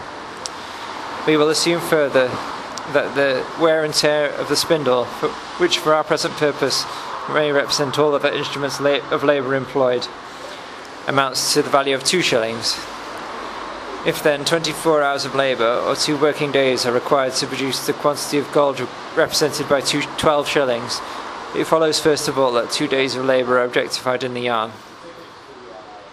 We should not let ourselves be misled by the circumstance that the cotton has changed its form and the worn down portion of the spindle has entirely disappeared. According to the general law of value, if the value of 40 pounds of yarn equals the value of 40 pounds of cotton plus the value of a whole spindle, i.e. if the same amount of labour time is required to produce the commodities on either side of this equation, then 10 pounds of yarn are an equivalent for 10 pounds of cotton, together with a quarter of a spindle.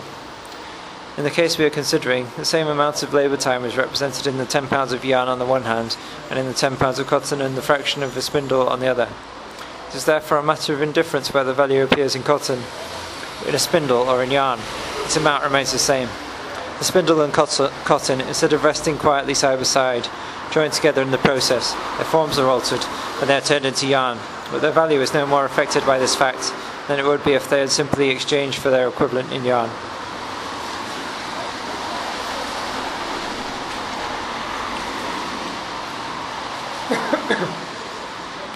The labour time required for the production of cotton, the raw material of the yarn, is part of the labour necessary to produce the yarn, and is therefore contained in the yarn. The same applies to the labour embodied in the spindle, without whose wear and tear the cotton could not be spun. Hence, in determining the value of the yarn or the labour time required for its production, all the special processes carried on at various times and in different places which were necessary, first to produce the cotton and the wasted portion of the spindle, and then with the cotton and the spindle to spin the yarn, may together be looked on as different and successive phases of the same labour process. All the labour contained in the yarn is past labour, and it is a matter of no importance that the labour expended to produce its constituent elements lies further back in the past than the labour expended for the final process, the spinning. The former stands, as it were, in the pluperfect, the latter in the perfect tense, but this does not matter. If a definite quantity of labour, say 30 days, is needed to build a house, the total amount of labour incorporated in the house is not altered by the fact that the work of the last day was done 29 days later than that of the first. Therefore, the labour contained in the raw material and instruments of labour can be treated just as if it were labour expended in an earlier stage of the spinning process, before the labour finally added in the form of actual spinning.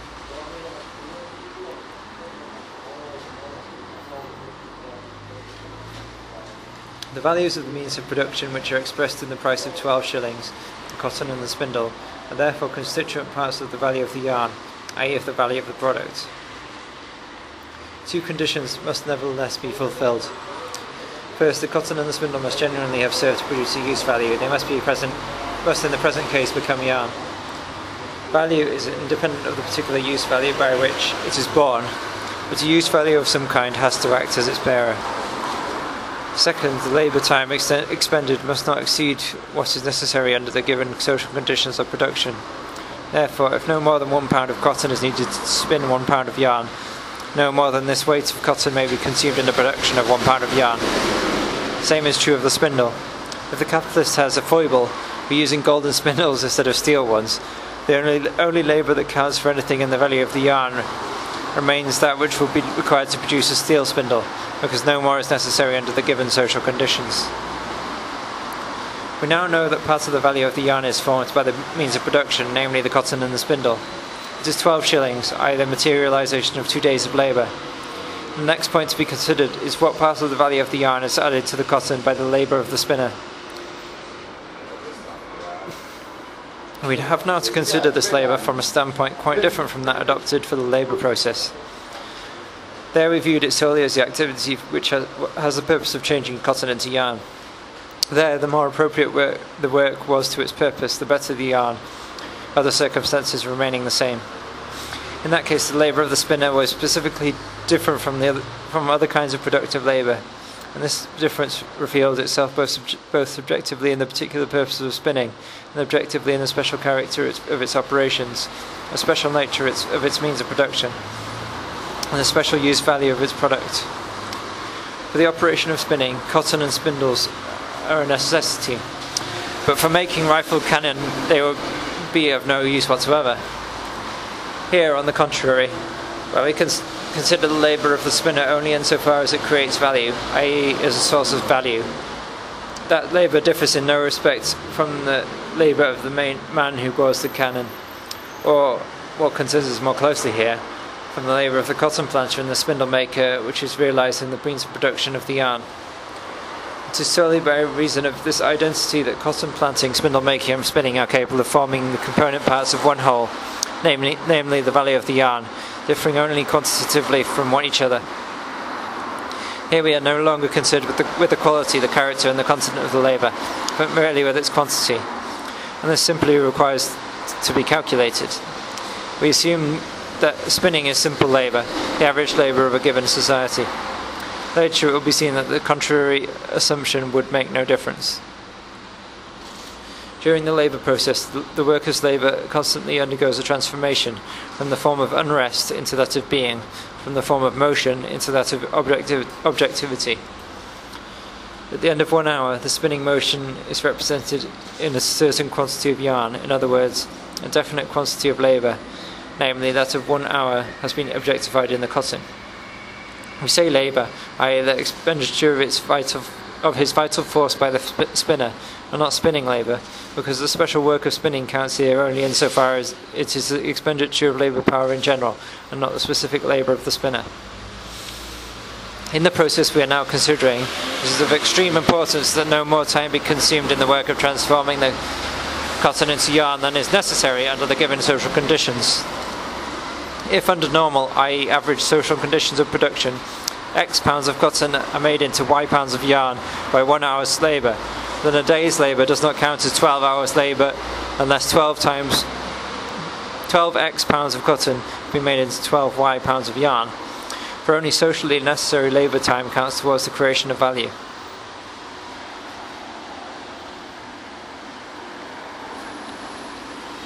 Not only the labour, but also the raw material and the product now appear in quite a new light, very different from that in which we viewed them in the labour process pure and simple. Now the raw material merely serves to absorb a definite quantity of labour. By being soaked in labour, the raw material is in fact changed into yarn, because labour power is expended in the form of spinning and added to it, but the product, the yarn, is now nothing more than a measure of the labour absorbed by the cotton.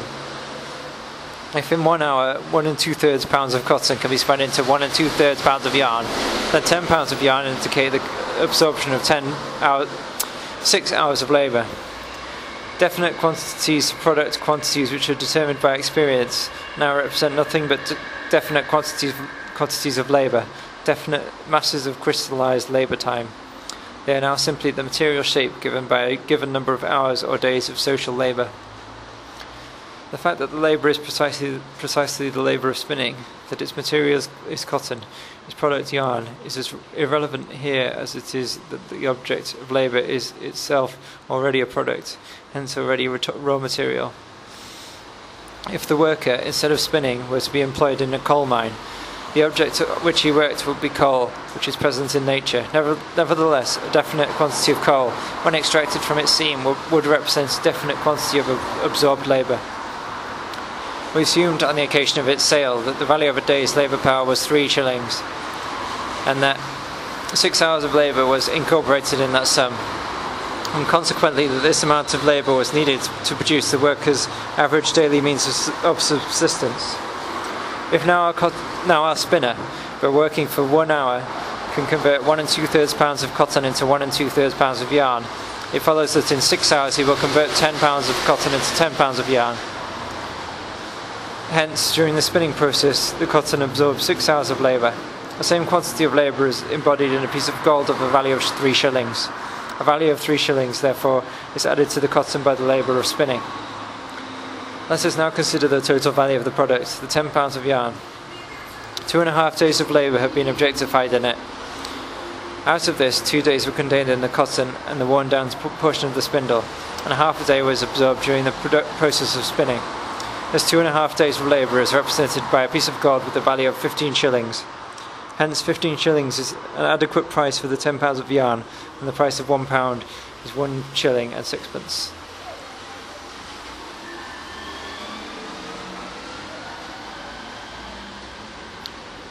Our capitalist stares in astonishment. The value of the product is equal to the value of the capital advanced. The value advanced has not been valorized, no surplus value has been created, and consequently money has not been transformed into capital. The price of the yarn is 15 shillings, and 15 shillings were spent in the open market on the constituent elements of the product, or what amounts to the same thing, on the factors of the labour process. 10 shillings were paid for the cotton, 2 shillings for the wear of the spindle, and 3 shillings for the labour power. The swollen value of the yarn is of no avail, for it is merely the sum of the values formerly existing in the cotton, the spindle, and the labour power. Out of such a simple addition of existing values, no surplus value can possibly arise. These values are now all concentrated in one thing, but so they were in the sum of 15 shillings, before it was split up into 3 parts by the purchase of the commodities. In itself, this result is not particularly strange. The value of £1 of yarn is 1 shilling and 6pence, and our capitalists would therefore have to pay 15 shillings for 10 pounds of yarn in the open market. It is clear that whether a man buys his house ready built or has it built for him, neither of these operations will increase the amount of money laid out on the house. Our capitalist, who is at home in vulgar economics, may perhaps say that he invests his money with the intention of making more money out of it. The road to hell is paved with good intentions, and he might just as well have intended to make money without producing at all. He makes threats. He will not be caught napping again. In future he will buy the commodities in the market instead of manufacturing them himself. But if all his brother capitalists were to do the same, where would he find his commodities on the market? And he cannot eat money. He recites the catechism, "Consider my abstinence.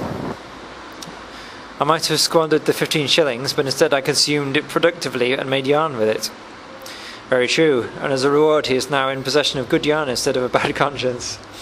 As for playing the part of a miser, it would never do for him to relapse into such bad ways. We have already seen what such asceticism leads to. Besides, where there is nothing, the king has lost his rights. Whatever the merits of his abstinence, there is no money there to recompense him, because the value of the product is merely the sum of the values thrown together into the process of production. Let him therefore console himself with a reflection that virtue is its own reward. But no, on the contrary, he becomes insistent. Yarn is of no use to him, he says. He produced it in order to sell it. In that case, let him sell it, or easier still, let him in future produce only things he needs himself.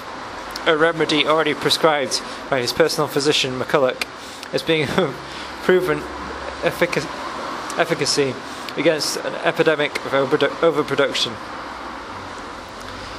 Now our capitalist grows defiant. Can the worker produce commodities out of nothing, merely by using his arms and legs? Did I not provide him with the materials through which, and in which alone, his labour could be embodied?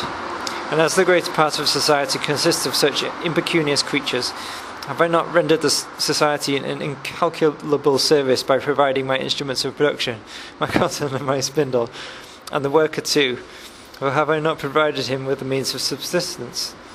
Am I to be allowed nothing in return for all this service? But has the worker not performed an equivalent service in return by changing his cotton and his spindle into yarn? In any case, here the question of service does not arise. A service is nothing other than the useful effect of a use value, be it that of a commodity or that of the labour.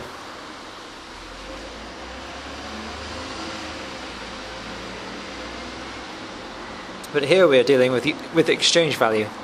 The capitalist paid to the worker a value of 3 shillings, and the worker gave him back an exact equivalent in the value of 3 shillings he added to the cotton. He gave him value for value. Our friend, who has up till now displayed all the arrogance of capital, suddenly takes on the unassuming demeanour of one of his own workers and exclaims, "Have I myself not worked? Have I not performed the labour of superintendence, of overseeing the spinner? And does not this labour, too, create value?" The capitalist's own overseer and manager shrug their shoulders. In the meantime, with a hearty laugh, he recovers his composure. The whole litany he has just recited was simply meant to pull the wool over our eyes. He himself does not care twopence for it. He leaves this and all similar subterfuges and conjuring tricks to the professors of political economy who are paid for it. He himself is a practical man, and although he does not always consider what he says outside his business, within his business he knows what he is doing. Let us examine the matter more closely. The value of a day's labour power amounts to 3 shillings. So on our assumption, half a day's labour is objectified in that quantity of labour power, i.e. because the means of subsistence required every day for the production of labour power costs half a day's labour. But the past labour embodied in the labour power and the living labour it can perform, and the daily cost of maintaining labour power and its daily expenditure and work are two totally different things. The former determines the exchange value of the labour power, the latter is its use value. The fact that half a day's labour is necessary to keep the worker alive during 24 hours does not in any way prevent him from working a whole day. Therefore, the value of labour power and the value with which that labour power valorises in the labour process are two entirely different magnitudes, and this difference is what the capitalist had in mind when he was purchasing the labour power. The useful quality of labour power, by virtue of which it makes yarns or boots, was to the capitalist merely the necessary condition for his activity. For in order to create value, labour must be expended in a useful manner. What was really decisive for him was the specific use value which this commodity possesses of being a source not only of value, but of more value than it has in itself.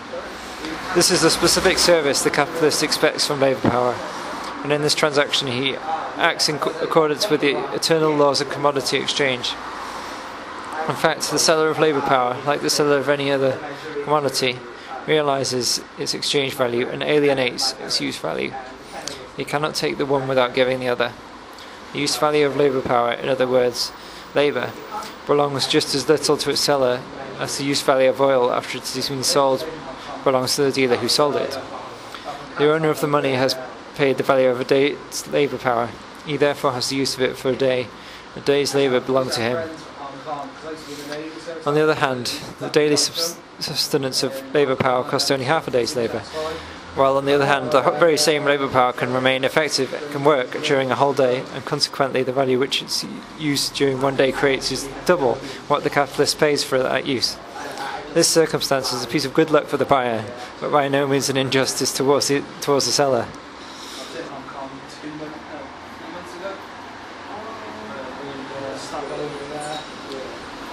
Our capitalist foresaw this situation, and that was the cause of his laughter.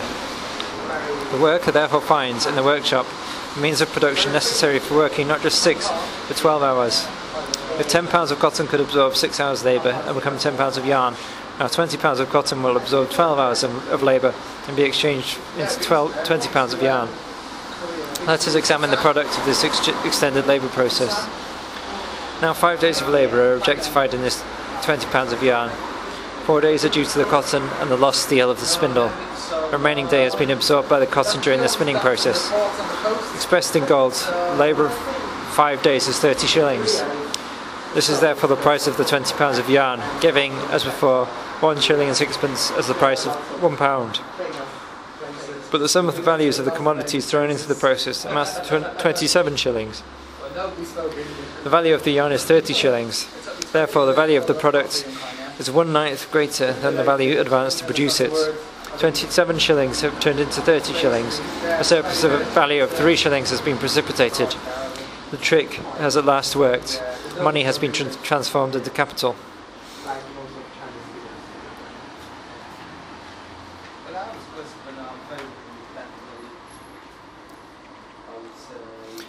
Every condition of the problem is satisfied, while the laws governing the exchange of commodities have not been violated in any way. Equivalent has been exchanged for equivalent, but the capitalist as buyer paid the full value for each commodity, for the cotton, for the spindle, and for the labour power. He then did what is done by every purchaser of commodities. He consumed their use value. The process of consuming labour power, which was also the process of producing commodities, resulted in £20 of yarn, with a value of 30 shillings. The capitalist, formerly a buyer, now returns to the market as a seller. He sells his yarn at 1 shilling and sixpence a pound, which to the market, which is its exact value. Yet for all that he withdraws 3 shillings more from circulation than he not originally threw into it. This whole course of events, the transformation of money into capital, both takes place and does not take place in the sphere of circulation. It takes place through the mediation of circulation because it is conditioned by the purchase of the labour power in the market. It does not take place in circulation because what happens here is only an introduction to the valorization process, which is entirely confined to the sphere of production. And so everything is for the best in the best of all possible worlds. By turning his money into commodities which serve as the building materials for a new product, and as factors in the labour process, by incorporating living labour into their lifeless objectivity, the capitalist simultaneously transforms value, i.e. past labour, in its objectified and lifeless form, into capital, value which can perform its own valorization process, an animated monster which begins to work, in inverted commas, as if its body were by love possessed. If we now compare the process of creating value with the process of valorization, we see that the latter is nothing but the continuation of the former beyond a definite point. If the process is not carried beyond the point where the value paid by the capitalist for the labour power is replaced by an exact equivalent, it is simply a process of creating value. But if it is continued beyond that point, it becomes a process of valorization. If we proceed further and compare the process of creating value with the labour process, we find that the latter consists in the useful labour which produces use values. Here the movement of production is viewed qualitatively, with regard to the particular kind of article produced and in accordance with the purpose and content of the movement. But if it is viewed as a value-creating process, the same labour process appears only quantitatively. Here it is a question merely of the time needed to do the work, or the period, that is, during which the labour power is usefully expended. Here the commodities which enter into the labour process no longer count as functionally determined the material elements on which labour power acts with a given purpose. They count merely as definite quantities of objectified labour. Whether it was already contained in the means of production or has been added by the action of its labour power, that labour counts only according to its duration, amounts to so many hours or days, etc. Moreover, the time spent in production counts only insofar as it is socially necessary for the production of a use value. This has various consequences. First, the labour power must be functioning under normal conditions. If a self-acting mule is a socially predominant instrument of labour for spinning, it would be impermissible to supply the spinner with a spinning wheel. The cotton, too, must not be such rubbish as to tear at every other moment, and must be of suitable quality. Otherwise the spinner would spend more time than socially necessary in producing his pound of yarn, and in this case the excessive time would create neither value nor money. And whether the objective factors of labour are normal or not does not depend on the worker, but rather on the capitalist. A further condition is that the labour power itself must be of normal effectiveness. in the trade in which it is being employed. It must possess the average skill, dexterity and speed prevalent in that trade, and our capitalists took good care to buy labour power of such normal quality. It must be expended with the average amount of exertion and the usual degree of intensity, and the capitalist is as careful to see that this is done as he is to ensure that his workmen are not idle for a single moment. He has bought the use of the labour power for a definite period, and he insists on his rights. He has no intention of being robbed. And lastly, for this purpose, our friend has a penal code of his own. All wasteful consumption of raw material or instruments of labour is strictly forbidden, because what is wasted in this way represents a superfluous expenditure of quantities of objectified labour, labour that does not count in the product or enter into its value. We now see that the difference between labour, considered on the one hand as producing utilities, and on the other hand as creating value, a difference which we discovered by our analysis of a commodity, resolves itself into a distinction between two aspects of the production process. The production process, considered as the unity of the labour process and the process of creating value, is the process of production of commodities.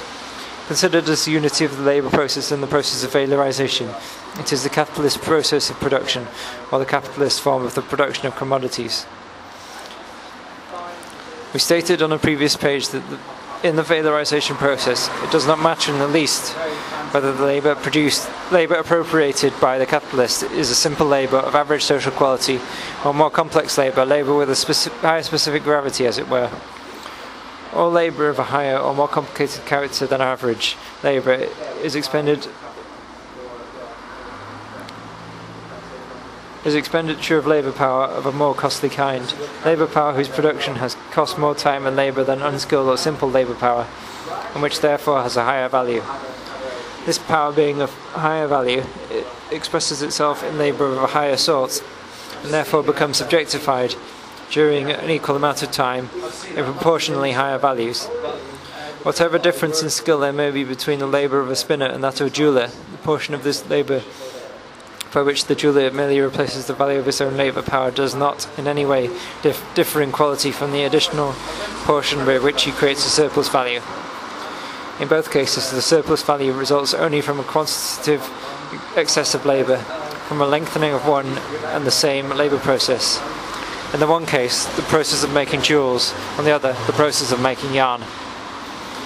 But on the other hand, in every process of creating value, the reduction of the higher type of labour to average social labour, for instance, one day of the former to X days of the latter, is unavoidable.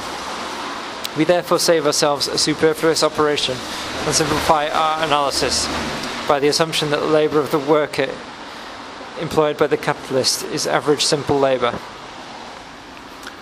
Chapter 8. Constant capital and variable capital. The various factors of the labour process play different parts in forming the value of the product.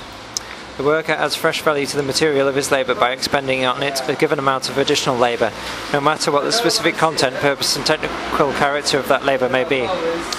On the other hand, the values of the means of production used up in the process are preserved and present themselves afresh as constituent parts of the value of the product. The values of the cotton and the spinner, for instance, reappear again in the value of the yarn. The value of the means of production is therefore preserved by being transferred to the product. This transfer takes place during the conversion of those means into a product, in other words, during the labour process. It is mediated through labour. But how is this done? The worker does not perform two pieces of work simultaneously, one in order to add value to the cotton, and the other in order to preserve the value of the means of production, or, what amounts to the same thing, to transfer to the yarn as product the value of the cotton on which he works, and part of the value of the spindle with which he works. But by the very act of adding new value, he preserves their former values. Since, however, the addition of new value to the material of his labour and the preservation of its former value are two entirely distinct results, it is plain that this twofold nature of the result can be explained only by the twofold nature of his labour. It must at the same time create value through one of its properties and preserve or transfer value through another. Now, how does every worker add fresh labour time and therefore fresh value? evidently only by working productively in a particular way. The spinner adds labour time by spinning, the weaver by weaving, the smith by forging. But although these operations add labour as such, and therefore new values, it is only through the agency of labour directed to a particular purpose, by means of the spinning, the weaving and the forging respectively, that the means of production and the cotton and the spindle, the yarn and the loom, the iron and the anvil, become constituent elements of the product of a new use value. The old form of the use value disappears. It is taken up again in a new form of use value. We saw, when we were considering the process of creating value, that if a use value is effectively consumed in the production of a new use value, the quantity of labour expended to produce the article which has been consumed forms part of the quantity of labour necessary to produce the new value. This portion is therefore labour transferred from the means of production to the new product. Hence, the worker preserves the value of the already consumed means of production, or transfers them to the product as portions of its value, not by virtue of his additional labour as such, but by virtue of the particular useful character of that labour, by virtue of its specific productive form. Therefore, insofar as labour is productive activity directed to a particular purpose, insofar as it is spinning, weaving or forging, etc., it raises the means of production from the dead merely by entering into contact with them, infuses them with life so that they become factors of the labour process and combines with them to form new products. If the specific productive labour of the worker were not spinning, he could not convert cotton into yarn, and therefore he could not transfer the values of the cotton and the spindle to the yarn. Suppose the same worker would change his trade to that of a joiner. He would still by a day's labour add value to the material he worked on. We see therefore that the addition of new value takes place not by virtue of his labour being spinning in particular, or joinery in particular, but because it is labour in general, abstract social labour. And we see also that the value added is of a certain definite amount, not because his labour has a particular useful content, but because it lasts for a definite length of time. On the one hand, it is by virtue of his general character as expenditure of human labour power in the abstract that spinning adds new value to the values of cotton and the spindle. And on the other hand, it is by virtue of its special character as a concrete, useful process that the same labour, the spinning, both transfers the values of the means of production to the product and preserves them in the product. Hence a twofold result emerges within the same period of time. By the simple addition of a certain quantity of labour, new value is added, and by the quality of this added labour, the original values of the means of production are preserved in the product. This twofold effect, resulting from the twofold character of labour, appears quite plainly in numerous phenomena. Let us assume that some invention enables a spinner to spin as much cotton in 6 hours as he was able to spin before in 36 hours. This labour is now 6 times as effective as it was considered as useful productive activity directed to a given purpose. The product of 6 hours' labour has increased sixfold, from £6 to £36. But now the £36 of cotton absorb only the same amount of labour as did the £6 formerly. 1/6 as much new labour is absorbed by each pound of cotton, and consequently the value added by the labour to each pound is only 1/6 of what it formerly was. On the other hand, in the product, the £36 of yarn, the value transferred from the cotton is 6 times as great as before. The value of the raw material preserved and transferred to the product by the 6 hours of spinning is 6 times as great as before, although the new value added by the labour of the spinner to each pound of the very same raw material is 1/6 of what it was formerly. This shows that the two properties of labour, by virtue of which it is enabled, in one case to preserve value, and the other to create value, within the same indivisible process, are different in their very essence. On the one hand, the longer the time necessary to spin a given weight of cotton into yarn, the greater the amount of fresh value added to the cotton. But on the other hand, the greater the weight of the cotton spun in a given time, the greater is the value preserved by being transferred from it to the product.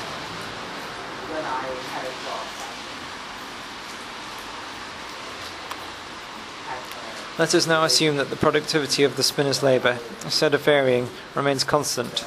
that he therefore requires the same time as he formerly did to convert 1 pound of cotton into yarn, but that the exchange value of the cotton varies, either by rising to 6 times its former value, or by falling to 1/6 of that value. In both these cases, the spinner puts the same quantity of labour into a pound of cotton, and therefore adds as much value as he did before the change in the value. He also produces a given weight of yarn in the same time as he did before. Nevertheless, the value he transfers from the cotton to the yarn is either 6 times what it was before, or, in the second case, 1/6 as much. The same result occurs when the value of the instruments of labour rises or falls, while their usefulness in the labour process remains unaltered. Again, if the technical conditions of the spinning process remain unchanged, and no change of value takes place in the means of production, the spinner continues to consume in equal working times, equal quantities of raw material, and equal quantities of machinery of unvarying value. The value preserved in the product is directly proportional to the new value added to the product. In 2 weeks, the spinner adds twice as much labour, and therefore twice as much value, as in 1 week, and during the same time he consumes twice as much material and wears out twice as much material, with double the value in each case. He therefore preserves in the product of 2 weeks twice as much value as in the product of 1 week. As long as the conditions of production remain the same, the more value the worker adds by fresh labour, the more value he transfers and preserves. However, this does not happen because he adds new value, but because the addition of new value takes place under unvaried conditions which are independent of his own labour.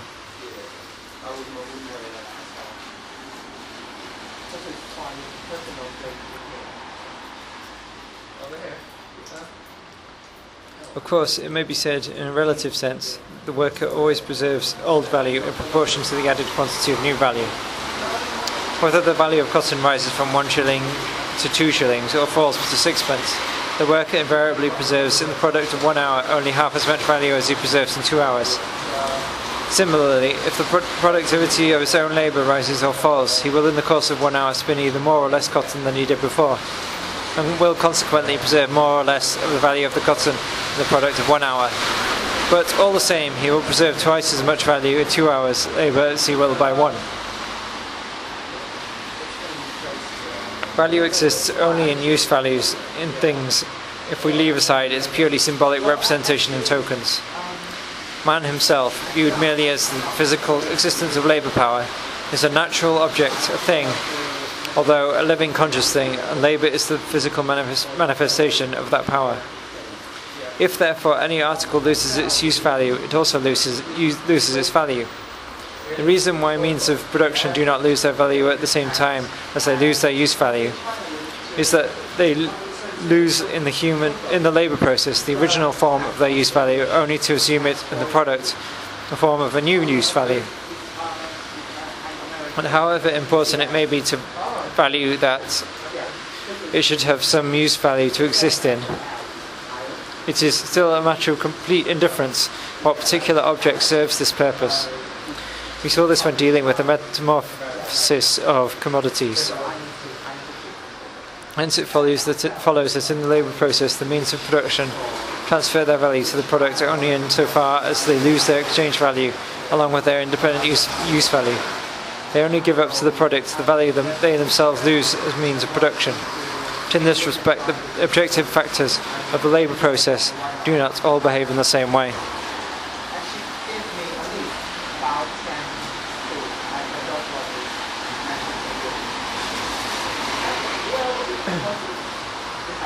The coal burnt under the boiler vanishes without leaving a trace. So too the oil with which the axles of wheels are greased. Dyestuffs and other auxiliary substances also vanish, but reappear in the properties of the product.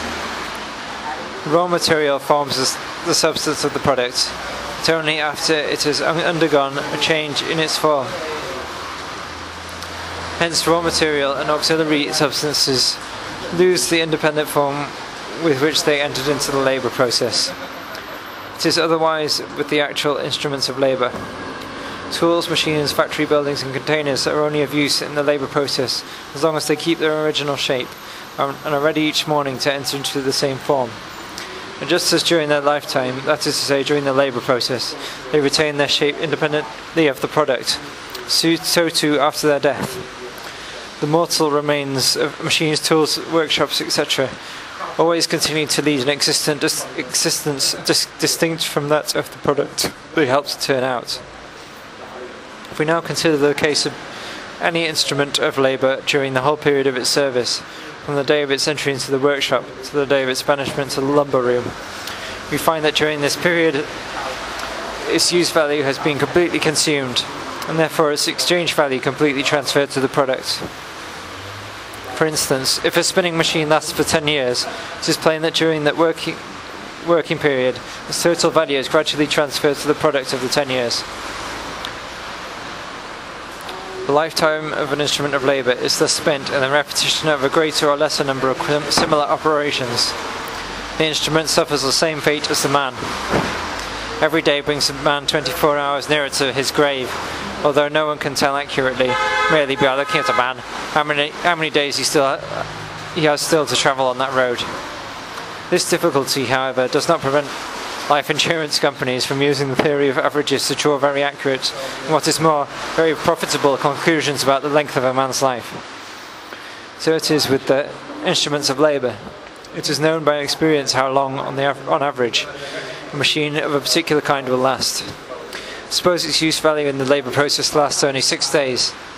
It then loses on average 1/6 of its use value every day, and therefore parts with 1/6 of its value to each day's product. The deterioration of all instruments, the daily loss of use value, and the corresponding quantity of value they part with to the product are accordingly calculated on this basis.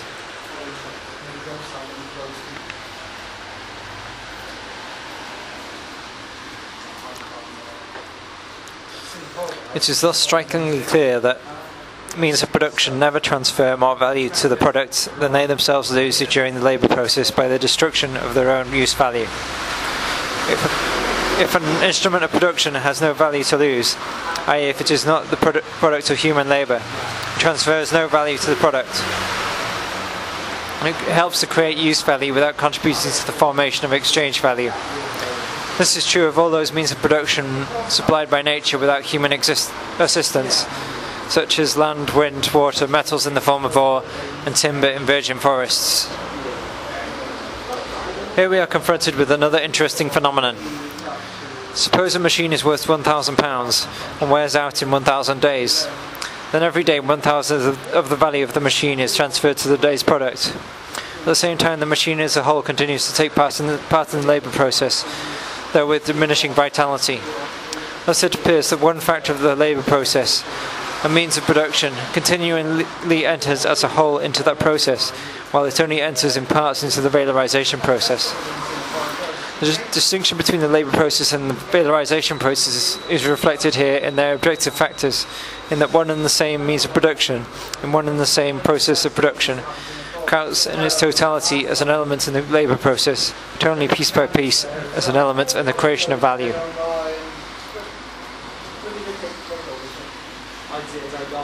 On the other hand, a means of production may enter as a whole into the valorization process, although it enters only piece by piece into the labour process. Suppose that in spinning cotton, the waste for every 115 pounds used amounts to £15, which is converted not into yarn but into devil's dust. Now, although this amount of waste is normal and inevitable under average conditions of spinning, the value of the £15 of cotton is just as surely transferred to the value of the yarn as the value of the £100 that form the substance of the yarn. The use value of £15 of cotton must vanish into dust before £100 of yarn can be made.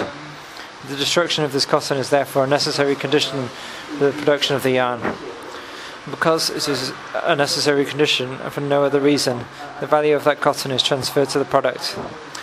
The same holds good for every kind of refuse resulting from a labour process, where that refuse cannot further be employed as a means in the production of new and independent use values.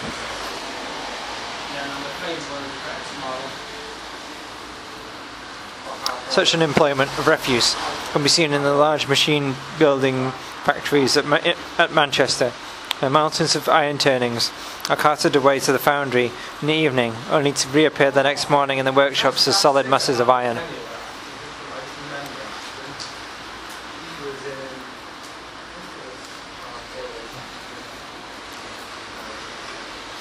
We have seen that the means of production transfer value to the new product only when during the labour process they lose value in the shape of their old use value.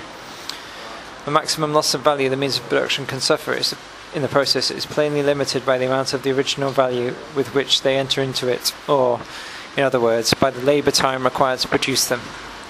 Therefore, the means of production can never add more value to the product than they themselves possess independently of the process in which they assist. However useful a given a kind of raw material, or a machine, or other means of production may be, even if it costs £150, or say 500 days of labour, it cannot under any circumstances add more than £150 to the value of the product. This value is determined not by the labour process into which it enters as a means of production, but by that out of which it has issued as a product. In the labour process, it serves only as a use value, a thing which with useful properties, and cannot therefore transfer any value to the product unless it possessed value before its entry into the process.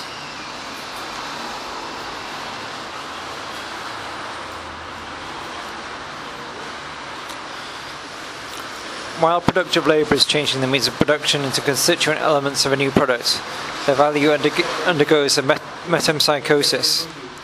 It deserts the consumed body to occupy the newly created one. But this transmigration takes place, as it were, behind the back of the actual labour in progress. The worker is unable to add new labour to create new value, without at the same time preserving old values, because the labour he adds must be of a specific useful kind, and he cannot do work of a useful kind without employing products as a means of production of a new product, and thereby transferring their value to the new product.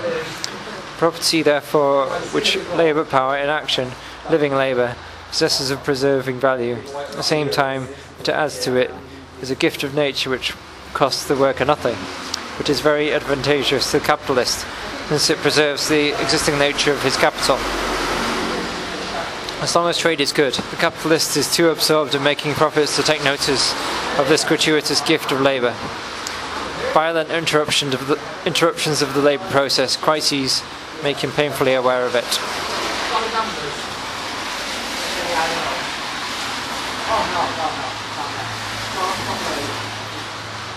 As regards the means of production, what is really consumed is their use value, and the consumption of this use value by labour results in the product. There is, in fact, no consumption of their value, and it would therefore be inaccurate to say that it is reproduced. It is rather preserved, not by reason of any operation it itself undergoes in the labour process, but because the use value in which it originally existed vanishes, although when it vanishes it does so into another use value. Hence the value of the means of production reappears in the value of the product. It is not, strictly speaking, reproduced in that value. What is produced is a new use value in which the old exchange value reappears. It is otherwise with the subjective factor of the labour process, labour power, which sets itself in motion independently, while labour, because it is directed to a specific purpose, preserves and transfers to the product the value of the means of production. At the same time, throughout every instance it is in motion, it is creating an additional value, a new value. Suppose the process of production breaks off just when the worker has produced an equivalent for the value of his own labour power. When, for example, by 6 hours of labour he has added a value of 3 shillings. This value is the excess of the total value of the product over the portion of its value contributed by the means of production. As the only original value formed during the process, the only portion of the value of the product created by the process itself. Of course, we do not forget that this new value only replaces the money advanced by the capitalist in purchasing labour power, spent by the worker on means of subsistence. With regard to the 3 shillings which have been expended, the new value of 3 shillings appears merely as a reproduction. Nevertheless, it is a real reproduction, and not, as in the case of the value of the means of production, simply an apparent one. The replacement of one value by another is here brought about by the creation of a new value. We know, however, from what has gone before, that the labour process may continue beyond the time necessary to reproduce and incorporate in the product a mere equivalent for the value of the labour power. For this, 6 hours alone would be sufficient, but the process lasts longer, say for 12 hours. The activity of labour power, therefore, not only reproduces its own value, but produces value over and above this. This surplus value is the difference between the value of the product and the value of the elements consumed in the formation of the product. In other words, the means of production and the labour power.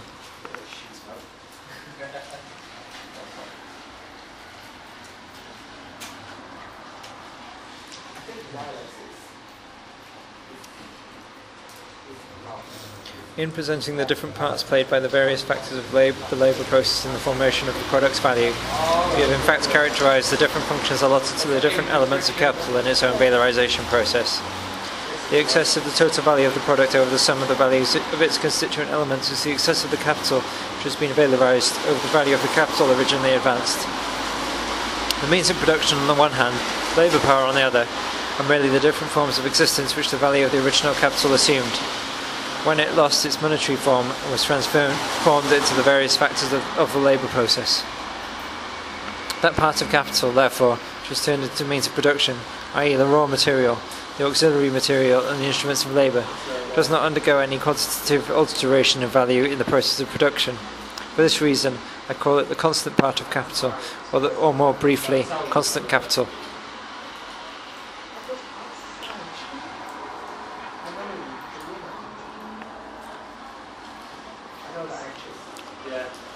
On the other hand, that part of capital which is turned into labour power does undergo an alteration of value in the process of production.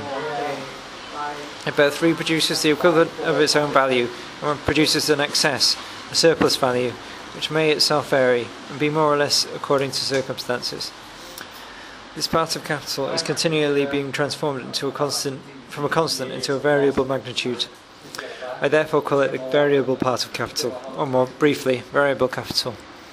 Same elements of capital which, from the point of view of the labour process, can be distinguished respectively as the objective and subjective factors as means of production and labour power, can be distinguished from the point of view of the valorisation process as constant and variable capital.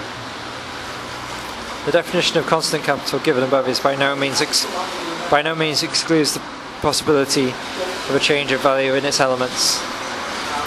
Suppose that the price of cotton is one day 6p a pound, and next day, as a result of a failure in the cotton crop, a shilling a pound. Each pound of the cotton bought at 6p and worked up after the rise in value transfers to the product a value of 1 shilling, and the cotton already spun before the rise and perhaps circulating in the market as yarn similarly transfers to the product twice its original value. It is plain, however, that these changes in value are independent of the valorisation of the cotton in the spinning process itself.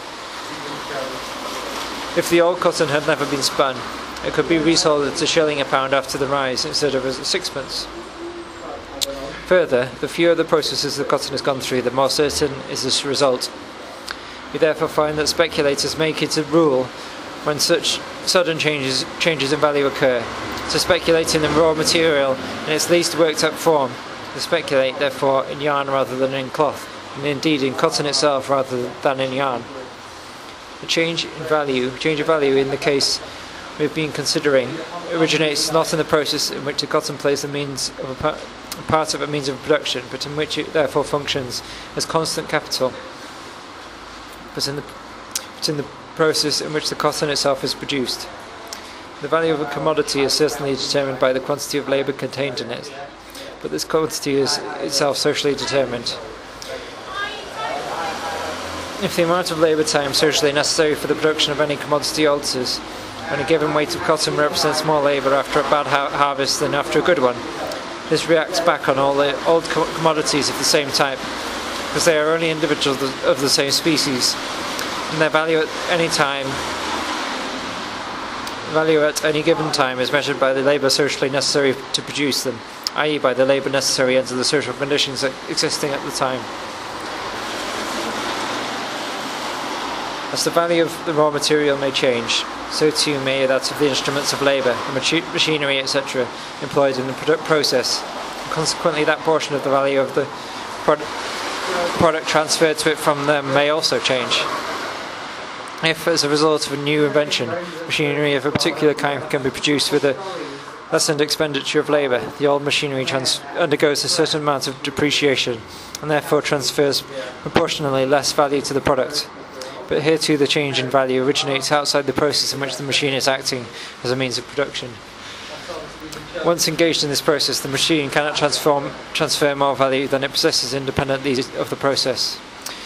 Just as a change in the value of the means of production, even after they have begun to take part in the labour process, does not alter their character as constant value, so too a change in the proportion of constant to variable capital does not affect the distinction in their functions. The technical conditions of the labour process may be revolutionised to such an extent that where formerly 10 men using 10 implements of small value worked up a relatively small quantity of raw material, one man may now, with the aid of one expensive machine, work up 100 times as much raw material. In the latter case, we have an enormous increase in the constant capital, i.e. the total value of the means of production employed, and at the same time a great reduction in the variable part of the capital, which has been laid out in labour power.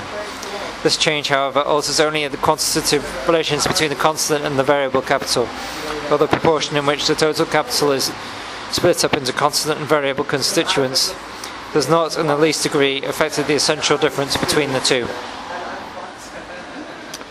Chapter 9. The rate of surplus value. 1. The degree of exploitation of labour power. The surplus value generated in the production process by C, the capital advanced, i.e. the valorisation of the value of the capital C, presents itself to us first as the amount by which the value of the product exceeds the value of its constituent elements. The capital C is made up of two components. One, the sum of money, small c, laid out by means of production, and the other the sum of money, V, extended on labour power. Small c represents the portion of value which has been turned into constant capital, V that turned into variable capital. At the beginning then, big C equals small c plus V. For example, if £500 is the capital advanced, its components may be such that the £500 equals £410 constant plus £90 variable.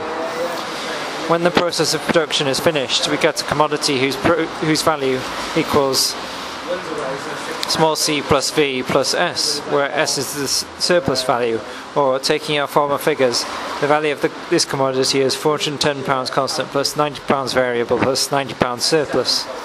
The original capital has now changed from big C to big C1, from £500 to £590. The difference is S, or a surplus value of £90. Since the value of the constituent elements of the product is equal to the value of the capital advanced, it is a mere tautology to say that the excess of the value of the product over the value of its constituent elements is equal to the valorisation of the value of the capital advanced, or to the surplus value produced.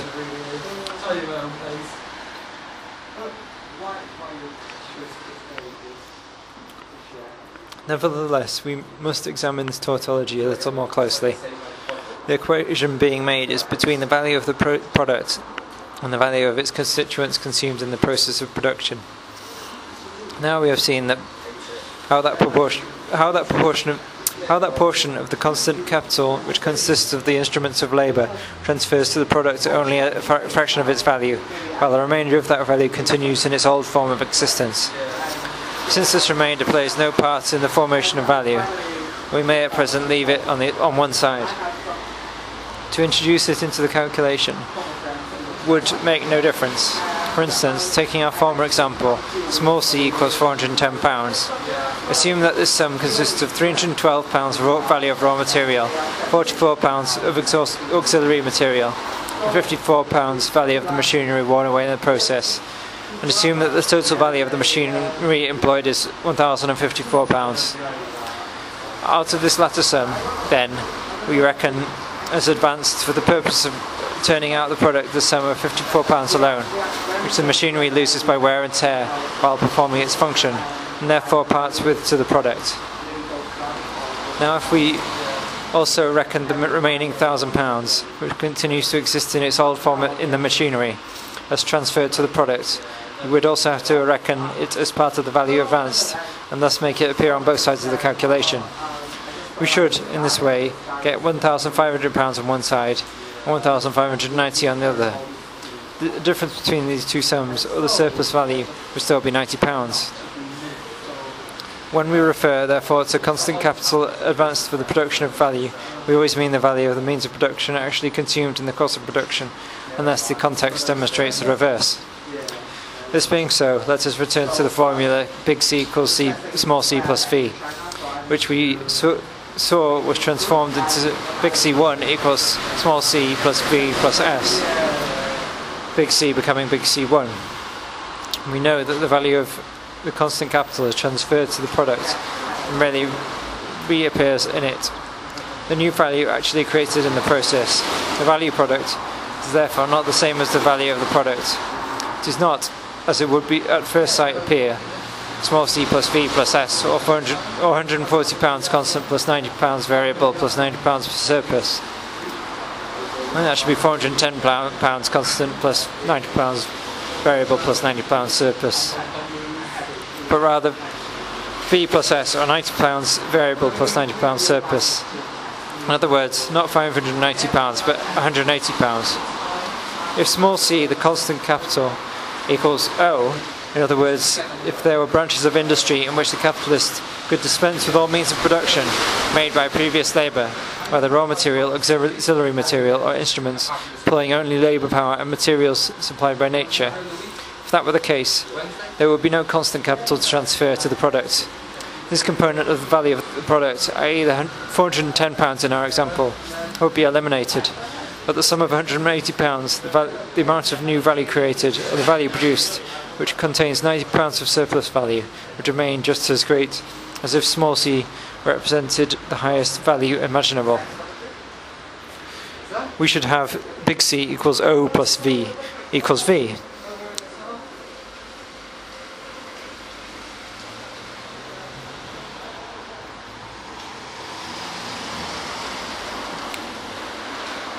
Maybe it doesn't mean O, maybe, I don't know.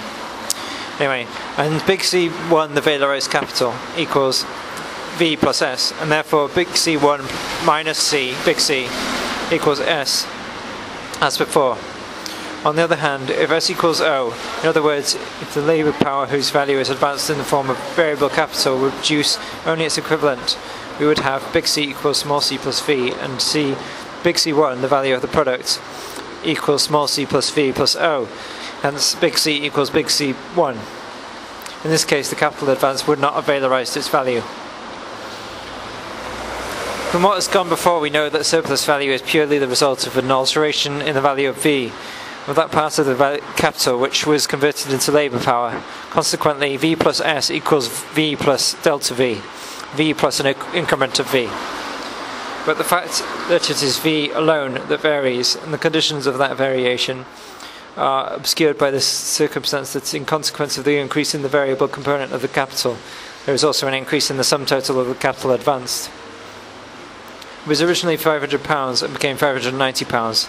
Therefore, in order that our investigation may lead to accurate results, we must make abstraction from that portion of the value of the portion in which constant capital alone appears, and thus posit the constant capital as 0, or make small c equals O. Yeah, so O seems to be 0 for some reason.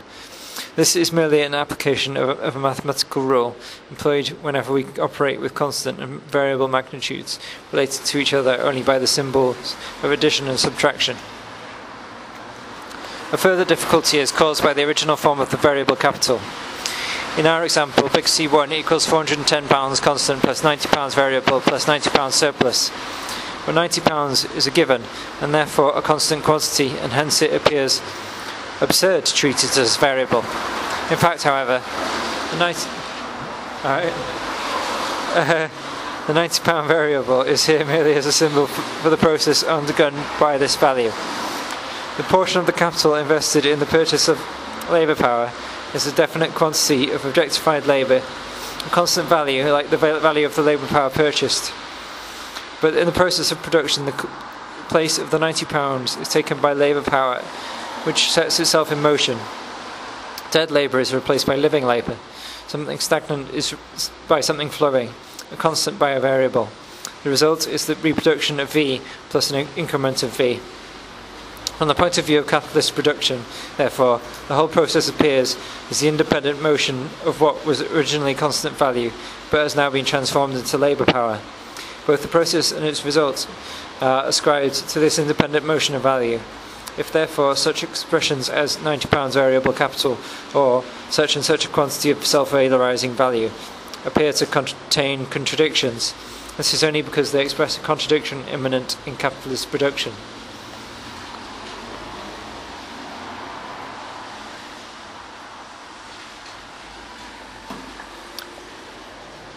At first sight it appears very strange to equate the constant capital to zero, but we do this every day.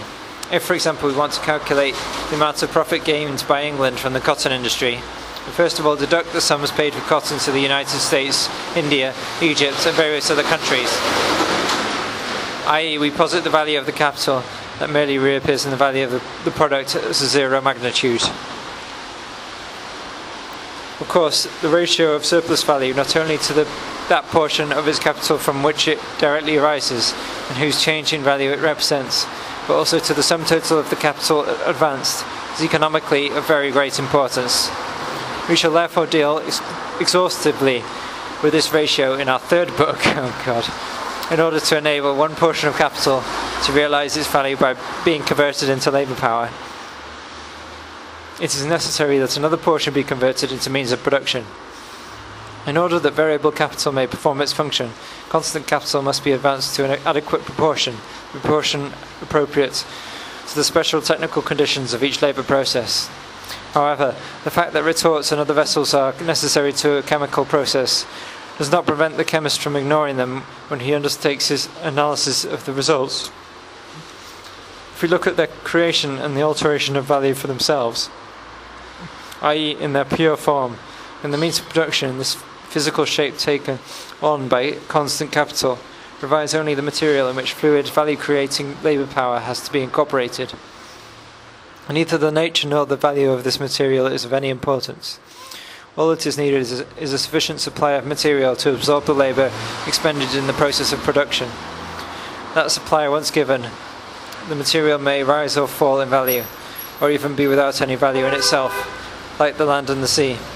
But this will have no influence on the creation of value, or on the variation in the quantity of value.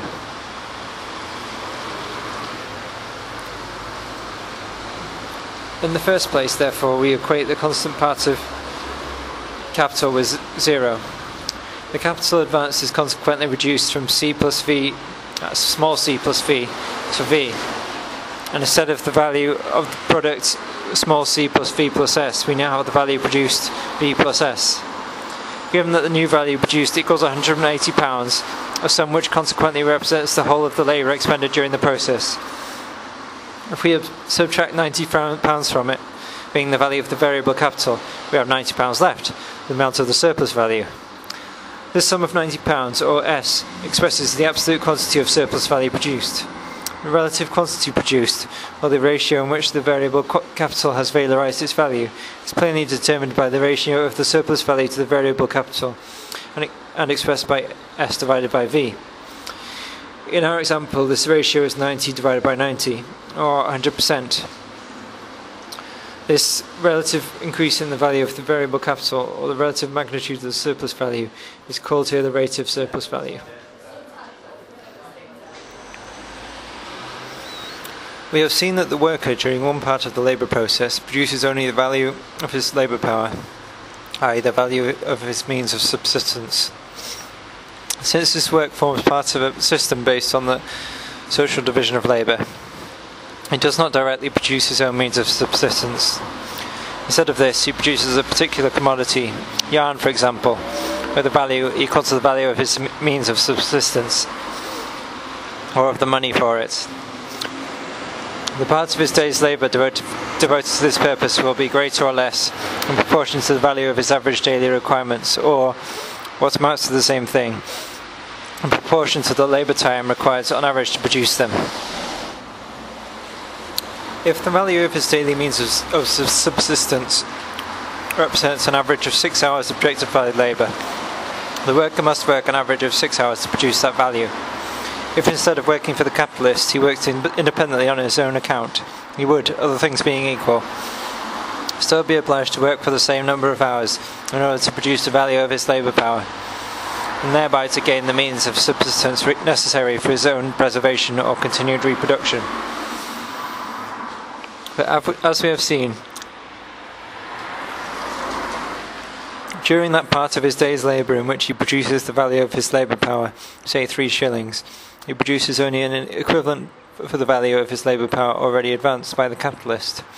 The new value created only replaces the variable capital advanced. It is owing to this fact that the production of the new value of 3 shillings has the appearance of a mere reproduction. I call the portion of the working day during which this reproduction takes place necessary labour time, and the labour expended during that time necessary labour. Necessary for the worker, because independent of the particular social form of his labour. Necessary for capital and the capitalist world, because the continued existence of the worker is the basis of that world. During the second period of the labour process, that in which his labour is no longer necessary labour, the worker does indeed expend labour power. He does work, but his labour is no longer necessary labour, and he creates no value for himself. He creates surplus value, which, for the capitalist, has all the charms of something created out of nothing. This part of the working day I call surplus labour time, and to the labour expended during that time I give the name of surplus labour. It is just as important for a correct understanding of surplus value to conceive it as merely a congealed quantity of surplus labour time, as nothing but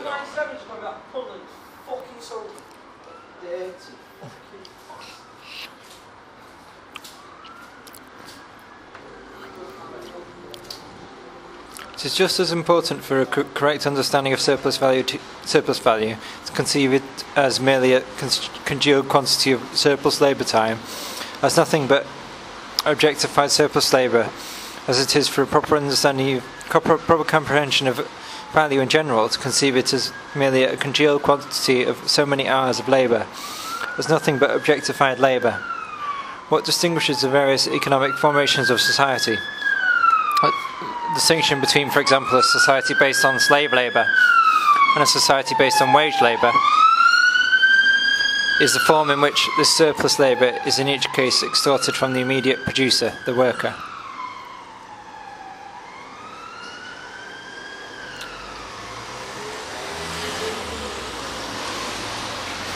Since, on the one hand, the variable capital and the labour power purchased by that capital are equal in value, and the value of this labour power determines the necessary part of the working day. And since, on the other hand, surplus value is determined by the surplus part of the working day, it follows that surplus value is in the same ratio to variable capital as surplus labour is to necessary labour. In other words, the rate of surplus value, S over V, equals surplus labour over necessary labour. Both ratios, S over V and surplus labour over necessary labour, express the same thing in different ways. In the one case in the form of objectified labour, in the other in the form of living fluid labour.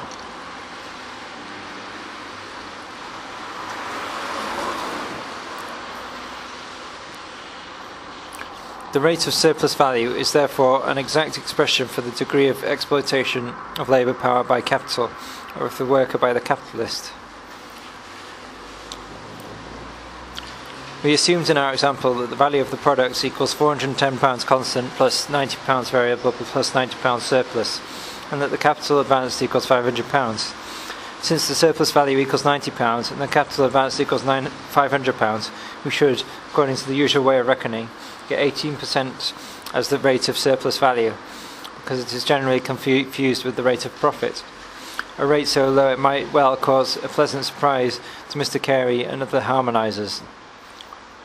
But in fact, the rate of surplus value is not equal to S over big C or S over small c plus V, but S over V. Thus it is not 90 over 500, but 90 over 90 equals 100%, which is more than 5 times the apparent degree of exploitation.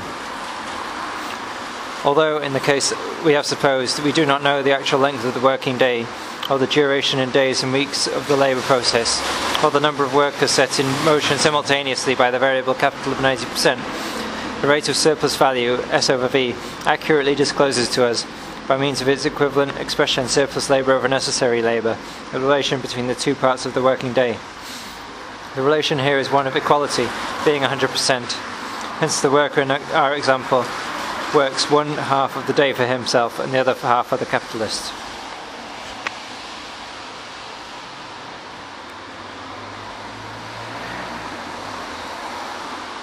The method of calculating the rate of surplus value is therefore, in brief, as follows. We take the total value of the product and posit the constant capital which merely reappears in it as equal to 0. What remains is the only value that has actually been created in the process of producing the commodity. If the amount of surplus value is given, we have only to deduct it from this remainder to find the variable capital, and vice versa if the latter is given and we need to find the surplus value. If both are given, we have only to perform the concluding operation, namely calculate S over V, the ratio of the surplus value to the variable capital.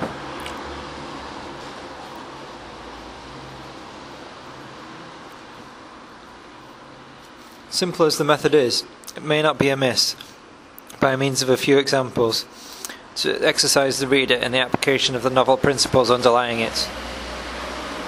First we will take the case of a spinning mill containing 10,000 mule spindles, spinning number 32 yarn from American cotton, and producing 1 pound of yarn weekly per spindle. We assume the waste to be 6%. Accordingly, 10,600 pounds of cotton are consumed weekly, of which 600 pounds go to waste. The price of the cotton in April 1871 was 7 3/4 pence per pound. The raw material therefore costs approximately £342. The 10,000 spindles, including machinery for preparation and motive power, cost, we will assume, £1 per spindle, amounting to a total of £10,000. Depreciation we put at 10%, or £1,000 a year, equals £20 a week. The rent of the building we suppose to be £300 a year, or £6 a week. Total amount of coal consumed for 100 horsepower indicated at £4 of coal per horsepower per hour during 60 hours, and including coal consumed in heating the mill, is 11 tonnes a week at 8 shillings 6 a tonne, and therefore comes to about £4.5 a week. Gas, £1 a week. Oil, etc., £4.5 a week. Total cost of the above auxiliary materials, £10 a week. Therefore, the constant part of the value of the week's product is £378. Wages amount to £52 a week. Price of the yarn is 12 1/4 pence per pound, which gives, for the value of £10,000, the sum of £150. I only just realised pounds and pounds. Anyway, the surplus value is therefore in this case £510 minus £430 equals £80. We put the constant part of the value of the product equal to 0, as it plays no part in the creation of value. Therefore, there remains £132 as the weekly value created, which equals £52 variable plus £80 surplus. The rate of surplus value is therefore 80 over 52, which equals 153 and 11/13%. In a working day of 10 hours with average labour, the result is necessary labour equals 3 31/33 hours, and surplus labour equals 6 2/33. One more example. Jacob gives the following calculation for the year 1815. Owing to the previous adjustment of several items, it is very imperfect. Nevertheless, it is sufficient for our purposes. And he assumes that the price of wheat is 8 shillings a quarter, and that the average yield per acre is 22 bushels.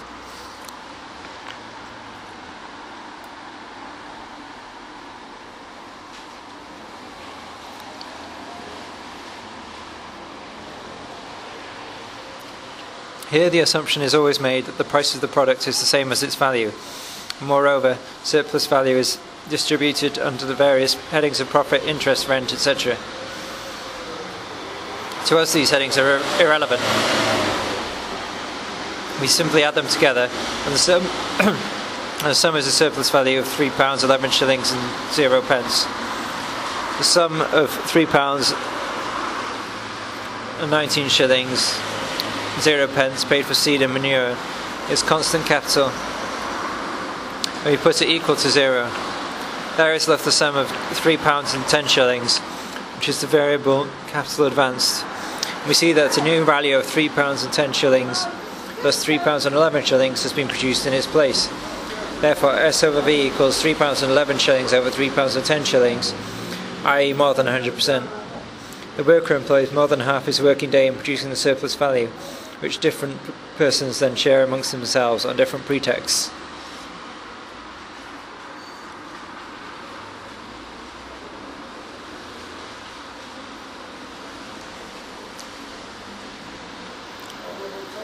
Two, the representation of the value of the product by corresponding proportional parts of the product. Let us now return to the example which showed us how the capitalist converts money into capital. The necessary labour of his spinning worker amounted to 6 hours. Surplus labour was the same. The degree of exploitation of labour power was therefore 100%. The product of a working day of 12 hours is £20 of yarn, having a value of 30 shillings. No less than 8/10 of this value, or 24 shillings, is formed by the mere reappearance in it of the value of means of production. 20 pounds of cotton, value 20 shillings, and the 1 part of the spindle, 40 shillings. In other words, this part consists of constant capital. The remaining 2/10, or 6 shillings, is the new value created during the spinning process. 1/2 of this replaces the value of the day's labour power, while the variable capital, the remaining half, constitutes a surplus value of 3 shillings. The total value of the 20 pounds of yarn is thus made up as follows. 30 shillings value of yarn equals 24 shillings constant plus 3 shillings variable plus 3 shillings surplus. Since the whole of this value is contained in the 20 pounds of yarn produced, it follows that the various parts of this value can be represented as being contained respectively in proportional parts of the product. If the value of 30 shillings is contained in 20 pounds of yarn, then 8/10 of this value, or 24 shillings, that forms its constant part, is contained in 8/10 of the product, or in 16 pounds of yarn. Of the latter, 30 1/3 pounds represent the value of the raw materials, the 20 shillings worth of cotton spun, and 2 2/3 pounds represents the 4 shillings worth of spindle, etc. worn away in the process. Hence the whole of the cotton used up in spinning the 20 pounds of yarn is represented by 13 1/3 pounds of yarn. This latter weight of yarn admittedly contains by weight no more than 13 1/3 pounds of cotton, worth 13 1/3 shillings. But the 6 2/3 shillings additional value contained in it is the equivalent for the cotton consumed in spinning the remaining 6 2/3 pounds of yarn. The effect is the same as if these 6 2/3 pounds of yarn contained no cotton at all, and the whole 20 pounds of cotton were concentrated in the 13 1/3 pounds of yarn. The latter weight, on the other hand, does not contain an atom of the value of the auxiliary materials and instruments of labour, or of the value newly created in the process. In the same way, the 2 2/3 pounds of yarn, in which the 4 shillings, the remainder of the constant capital, is embodied, represent nothing but the value of the auxiliary materials and instruments of labour consumed in producing the 20 pounds of yarn. We have therefore arrived at this result. Although 8/10 of the product, or 16 pounds of yarn, seen in its physical existence as a use value, is just as much the fabric of the spinner's labour as the remainder of the same product, yet when viewed in this connection It does not contain and has not absorbed any labour expended during the process of spinning.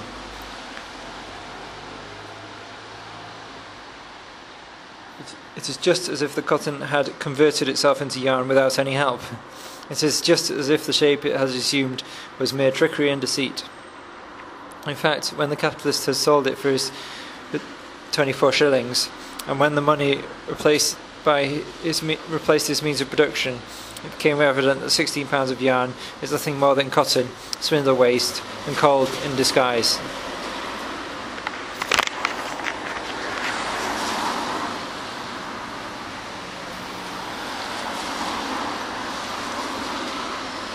On the other hand, the remaining 2/10 of the product, or £4 of yarn, represents nothing but the new value of 6 shillings created during the 12-hour spinning process.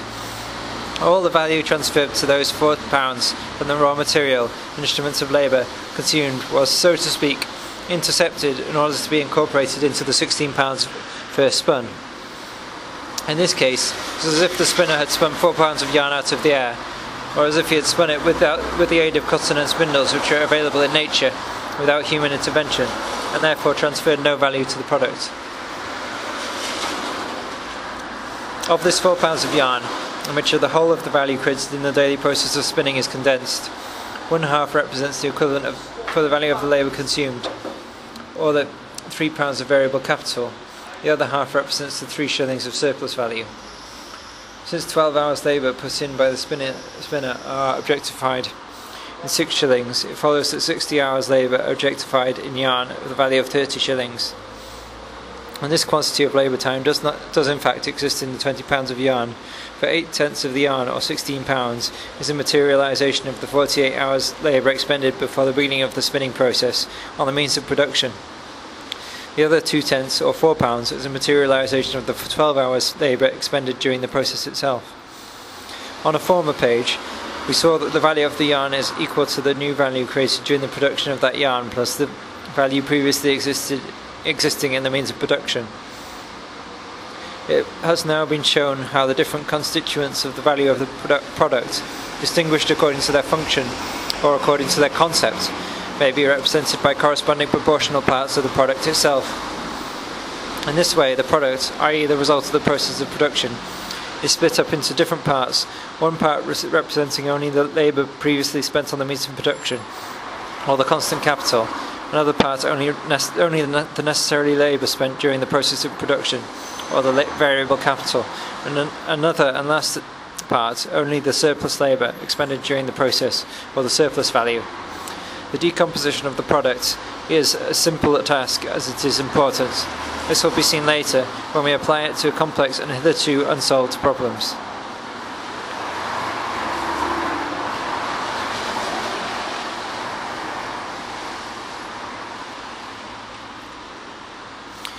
So far we have treated the total product as the final result, ready for use, of a working day of 12 hours. We can, however, also follow this total product through all the stages of its production, and in this way we shall arrive at the same result as before if we represent the partial products, precipitated at different stages, as functionally different parts of the final or total product. The spinner produces 12 pounds of yarn in 12 hours.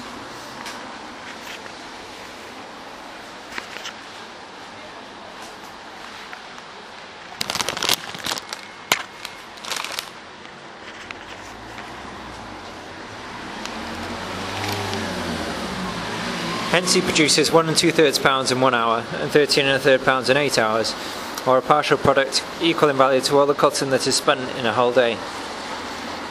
Similarly, the partial product of the next period of 1 hour and 36 minutes is 2 2/3 pounds of yarn. This represents the value of the instrument of labour consumed in 12 hours.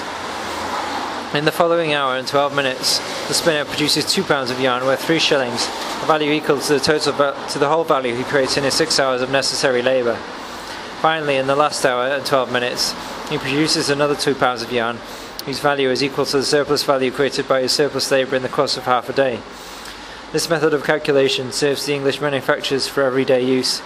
It shows, he will say, that in the first 8 hours, or 2/3 of the working day, he gets back the value of his cotton, and so on for the remaining hours.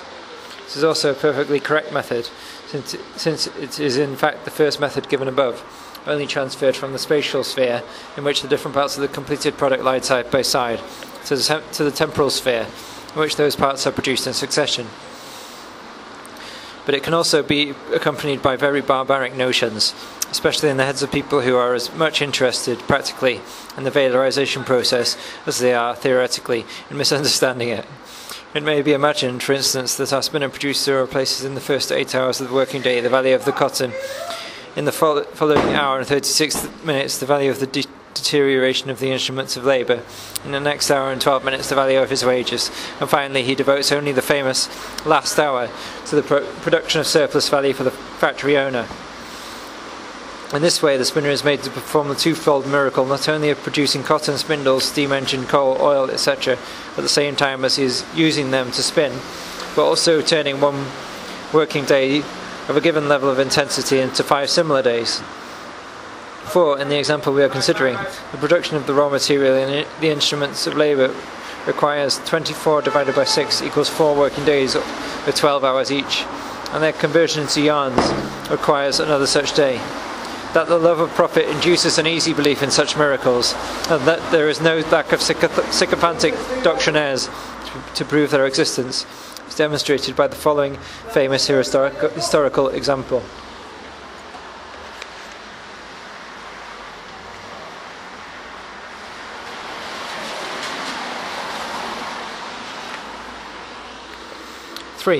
Senior's last hour. One fine morning in the year 1836, Nassau W. Senior, who may be called the Clauren of the English economists, a man famed both for his economic science and his beautiful style, was summoned from Oxford to Manchester to learn in the latter place the political economy he taught in the former. The manufacturers chose him as their prize fighter, not only against the newly passed Factory Act, but against the 10 hours agitation which aimed to go beyond it. With their usual practical acuteness, they had realised that the learned professor wanted a good deal of finishing. That is why they invited him to Manchester. For his part, the professor has embodied the lecture he received from the Manchester manufacturers in a pamphlet entitled Letters on the Factory Act, as it concerns the cotton manufacture, London, 1837. Here we find, amongst other things, the following edifying passage. Under the present law, no mill in which persons under 18 years of age are employed can be worked more than 11.5 hours a day. That is 12 hours for 5 days a week and 9 on Saturday. Now, the following analysis, and here I assume it's marked, but it's an exclamation mark in parentheses, will show that in a mill so worked, the whole net profit is derived from the last hour. I will suppose a manufacturer to invest £100,000, £80,000 in his mill and machinery, and £20,000 in raw materials and wages. The annual return of that mill, supposing the capital to be turned once a year, and gross profits to be 15%, ought to be goods worth £115,000. Of this £115,000, each of the 23 half hours of work produces 5 115ths, or 1/23rd. Of these 23 23rds, constituting the whole £115,000. Alright.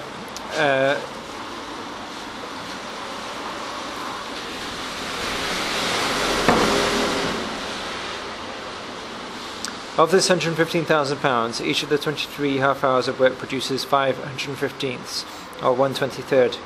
Of these 23 23rds, constituting the whole £115,000, 20, that is to say £100,000 out of the £115,000, simply replace the capital. 1/23rd, or £5,000 out of the £115,000, makes up for the deterioration of the mill and machinery. The remaining 2 23rds, that is the last 2 of the 23 half hours of every day, produce the net profit of 10%. If, therefore, prices remaining the same, the factory could be kept at work 13 hours instead of 11 and a half, and then an addition of about £2,600 to the circulating capital, the net profit would be more than doubled. On the other hand, if the hours of working were reduced by 1 hour per day, prices remaining the same, the net profit would be destroyed. If they were reduced by 1 hour and a half, even the gross profit would be destroyed. And the professor calls this an analysis. If he believed the outcries of the manufacturers to the effect that the workers spent the best part of the day in the production, i.e. the reproduction or replacement of the value of the buildings, machinery, cotton, coal, etc., and his analysis was superfluous, his answer could simply have been this: gentlemen, if you work your mills for 10 hours instead of 11 and a half, then, other things being equal, the daily consumption of cotton, machinery, etc. will decrease in proportion. You gain just as much as you lose. Your workpeople will in future spend 1 hour and a half less time in reproducing or replacing the capital advanced. If, on the other hand, you did not take them at their word, but, being an expert in such matters, considered it necessary to undertake an analysis, and he ought, in a question which turns exclusively on the relation of the net profit to the length of the working day, above all have asked the manufacturers to be careful not to lump together machinery, workshops, raw material and labour, but to be good enough to place the constant capital invested in buildings, machinery, raw material, etc. on one side of the account, and the capital advanced in wages on the other side.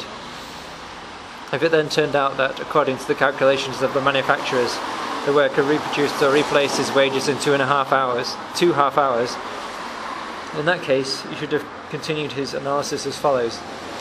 According to your figures, the workman produces his wages in the last hour but one, and your surplus value or net profit in the last hour. Now, since in equal periods he produces equal values, the product of the last hour but one must have been the same value as the last hour. Further, if it is only while he works that he produces any value at all, and the quantity of work he does is measured by his labour time. This, you say, amounts to 11.5 hours a day. He employs one portion of these 11.5 hours in producing or replacing his wages, and the remaining portion in producing your net profit. Beyond this, he does absolutely nothing. But since, on your assumption, his wages and the surplus value he provides are of equal value, it is clear that he produces his wage in 5 3/4 hours, and your net profit in the other 5 3/4 hours. Again, since the value of the yarn produced in 2 hours is equal to the sum of the value of his wages and of your net profit, the measure of the value of his yarn must be 11.5 working hours, of which 5 3/4 hours measure the value of the yarn produced in the last hour but one, and 5 3/4 hours the value of the yarn produced in the last hour of all. We now come to a ticklish point, so watch out. The last working hour but one is, like the first, an ordinary working hour, neither more or less.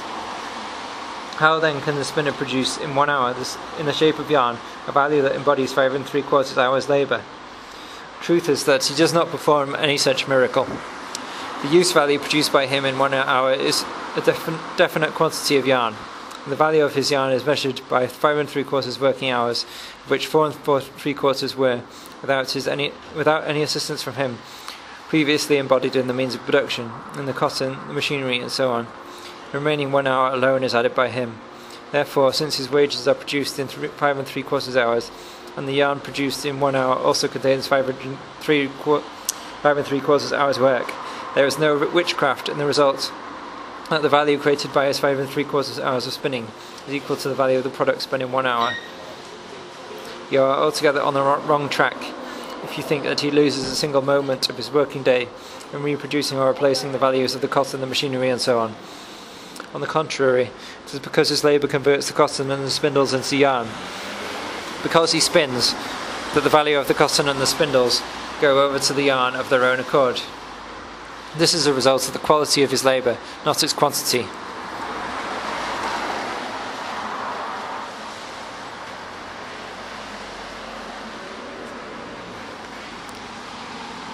It is true that he will transfer to the yarn more value in the shape of cotton in 1 hour than he will in half an hour. That is only because in 1 hour he spins up more cotton than in half an hour.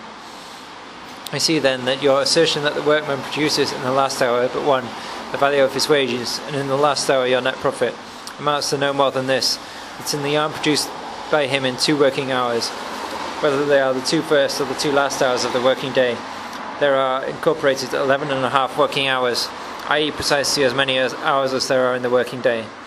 And my assertion that in the first 5 3/4 hours he produces his wages, and in the last 5 3/4 hours your net profit, amounts only to this: that you pay him for the former but not for the latter. In speaking of payment of labour instead of payment of labour power, I am only using your own slang expression. Now, gentlemen, if you compare the working time you pay for with the working time you do not pay for, you will find that they are related to each other as half a day is to half a day. This gives a value of 100%, and a very pretty percentage it is. Further, there is not the least doubt that you make your hands toil for 13 hours instead of 11.5. And as may be expected from you, if you treat the work done in that extra 1 hour and a half as pure surplus labour, and the latter will be increased from 5 3/4 hours to 7 1/4 hours labour, and the rate of surplus value will go from 100% to 226 and 2/23%. So that you are altogether too sanguine in expecting that by such an addition of 1.5 hours to the working day, the rate will rise from 100% to 200%. More, in other words, that it will be more than doubled. On the other hand, the heart of a man is a wonderful thing, especially when it is carried in his wallet. You take too pessimistic view when you fear that a reduction of the hours of labour from 11.5 to 10 will sweep away the whole of your net profit. Not at all. All other conditions remaining the same, the surplus labour will fall from 5 3/4 hours to 4 3/4 hours, a period that still gives a very profitable rate of surplus value, namely 82 and 14/23%. But this fateful last hour, about which you have invented more stories than the millenarians about the Day of Judgment, is all bosh. If it goes, it will not cost you your pure profit, nor will it cost the boys and girls their pure minds.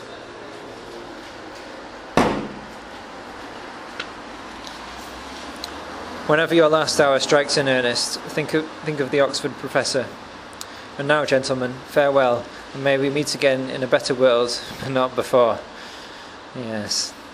The battle cry of the last hour, invented by Senior in 1836, was raised once again in the London Economist of 15th of April 1848 by James Wilson, an economic mandarin of high standing, in a polemic against the 10 Hours Bill. 4. The surplus product. We call the portion of the product that represents surplus value, i.e. 1/10 of the £20 or £2 of yarn in the example given above, by the name of surplus product. Just as the rate of surplus value is determined by its relation not to the sum total of the capital, but to its variable part, in the same way the relative amount of the surplus product is determined by its ratio not to the remaining part of the total product, to that part of it in which necessary labour is incorporated. Since the production of surplus value is the determining purpose of capitalist production, the size of a given quantity of wealth must be measured not by the absolute quantity produced, but by the relative magnitude of the surplus product. The sum of the necessary net labour and the surplus labour, i.e. the sum of the periods of time during which the worker respectively replaces the value of his labour power and produces the surplus value, constitutes the absolute extent of his labour time, i.e. the working day. Chapter 10. The Working Day. 1. The limits of the working day. We began with the assumption that labour power is bought and sold at its value. Its value, like that of all other commodities, is determined by the labour time necessary to produce it. If it takes 6 hours to produce the average daily means of subsistence of the worker, he must work an average of 6 hours a day to produce his daily labour power, or to reproduce the value received as a result of its sale. The necessary part of his working day amounts to 6 hours, and is therefore, other things being equal, a given quantity. But with this, the extent of the working day itself is not yet given. Let us assume that a line A''B represents the length of the necessary labour time, say 6 hours. If the labour is prolonged beyond AB for 1, 3 or 6 hours, we get 3 other lines. Working day 1, A dash dash dash dash dash dash B dash C. Working day 2, A dash dash dash dash dash B dash dash dash C. And working day 3, A dash dash dash dash dash dash B dash dash dash dash dash dash C, which represents 3 different working days of 7, 9 and 12 hours. And the extension line BC of the line AB represents the length of the surplus labour. As the working day is AB plus BC or AC, it varies with the variable magnitude of BC. Since AB is constant, the ratio of BC and AB can always be calculated. In working day 1, it is 1/6, in working day 2, 3/6, and in working day 3, 6/6 of AB. Since, further, the ratio of surplus labour time to necessary labour time determines the rate of surplus value, the latter is given by the ratio of BC to AB. It amounts in the 3 different working days, respectively, to 16 2/3, 50 and 100%. On the other hand, the rate of surplus value alone would not give us the extent of the working day. If this rate were 100%, the working day might be 8, 10 or 12 or more hours. It would indicate that the 2 constituent parts of the working day, necessary labour time and surplus labour time, were equal in extent, but not how long each of those 2 constituent parts were. The working day is thus not a constant but a variable quantity. One of its parts certainly is determined by the labour time required for the reproduction of the labour power of the worker himself, but its total amount varies with the duration of the surplus labour. The working day is therefore capable of being determined, and in and for itself, indeterminate. Although the working day is not a fixed but a fluid quantity, it can on the other hand vary only within certain limits. The minimum limits, however, cannot be determined. Of course, if we make the extension line BC, or the surplus labour, equal to 0, we have a minimum limit, i.e. the part of the day in which the worker must necessarily work for his own maintenance. Under the capitalist mode of production, however, this necessary labour can form only a part of the working day. The working day can never be reduced to this minimum. On the other hand, the working day does have a maximum limit. It cannot be prolonged beyond a certain point. This maximum limit is conditioned by 2 things. First, by the physical limits of labour power. Within the 24 hours of the natural day, a man can only expend a certain quantity of his vital force. Similarly, a horse can work regularly for only 8 hours a day. During part of the day, the vital force must rest, sleep. During another part, the man has to satisfy other physical needs, to feed, wash and clothe himself. Besides these purely physical limitations, the extent of the working day encounters moral obstacles.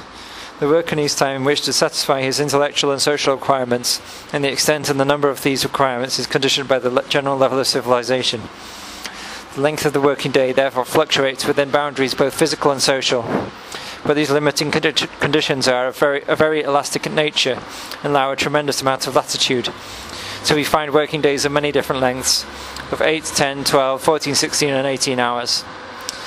The capitalist has bought the labour power at its daily value. The use value of the labour power belongs to him throughout one working day.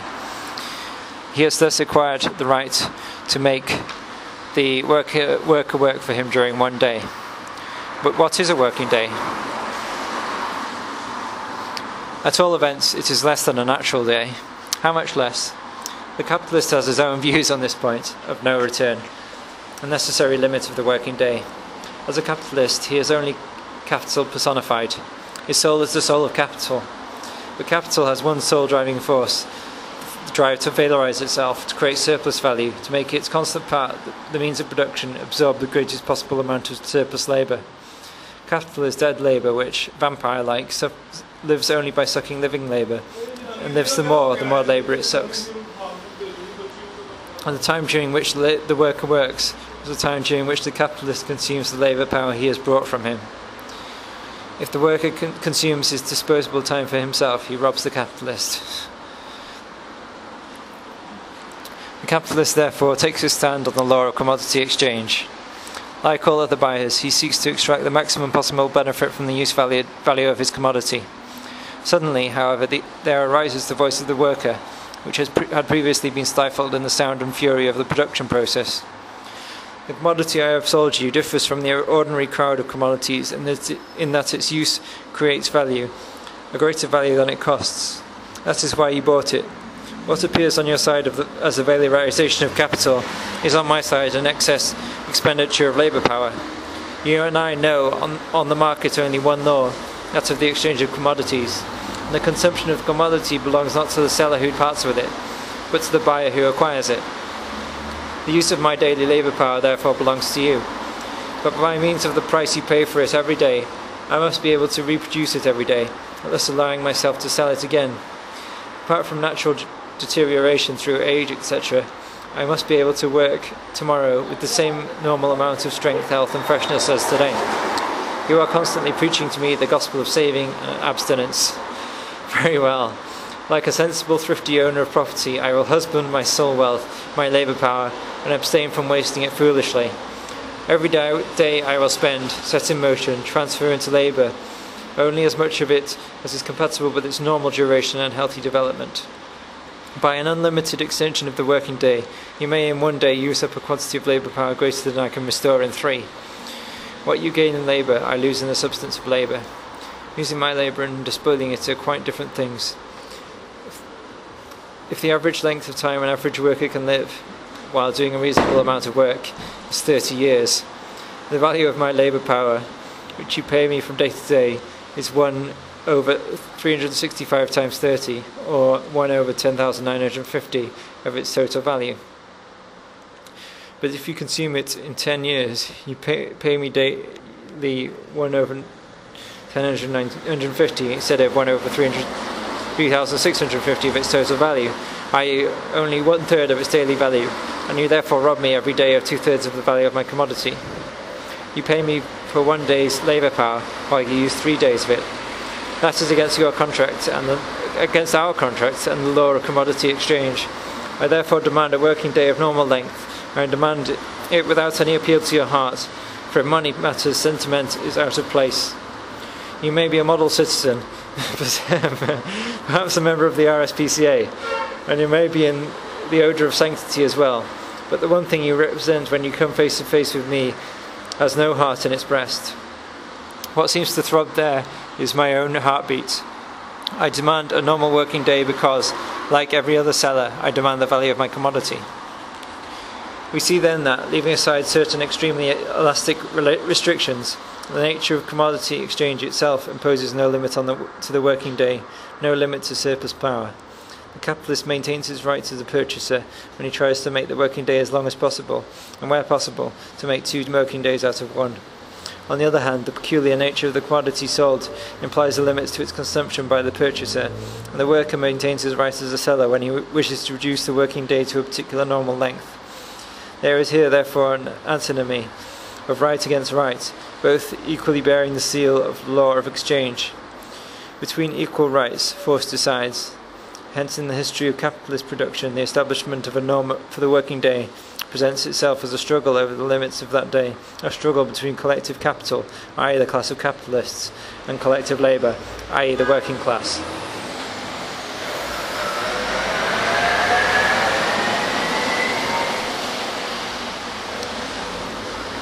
Two, the voracious appetites for surplus labour, manufacturer and boyar. Capital did not invent surplus labour. Wherever a part of society possesses a monopoly of the means of production, the worker, free or unfree, must add to the labour time necessary for his own maintenance an extra quantity of labour time in order to produce the means of subsistence for the owner of the means of production, whether his proprietor be an Athenian, and here there's some Greek meaning handsome and good, an ancient Greek expression for an aristocrat, an Etruscan theocrat, a civis Romanus, a Norman baron, an American slave owner, a Wallachian boyar, a modern landlord, or a capitalist. It is, however, clear that in any economic formation of society where the use value rather than the exchange value of the product predominates, surplus labour will be restricted by a more or less confined set of needs, and that no boundless thirst for surplus labour will arise from the character of production itself. Yes. Hence in antiquity, overwork becomes frightful only when the aim is to obtain exchange value in its independent monetary shape, i.e. in the production of gold and silver. The recognised form of overwork here is forced labour until death.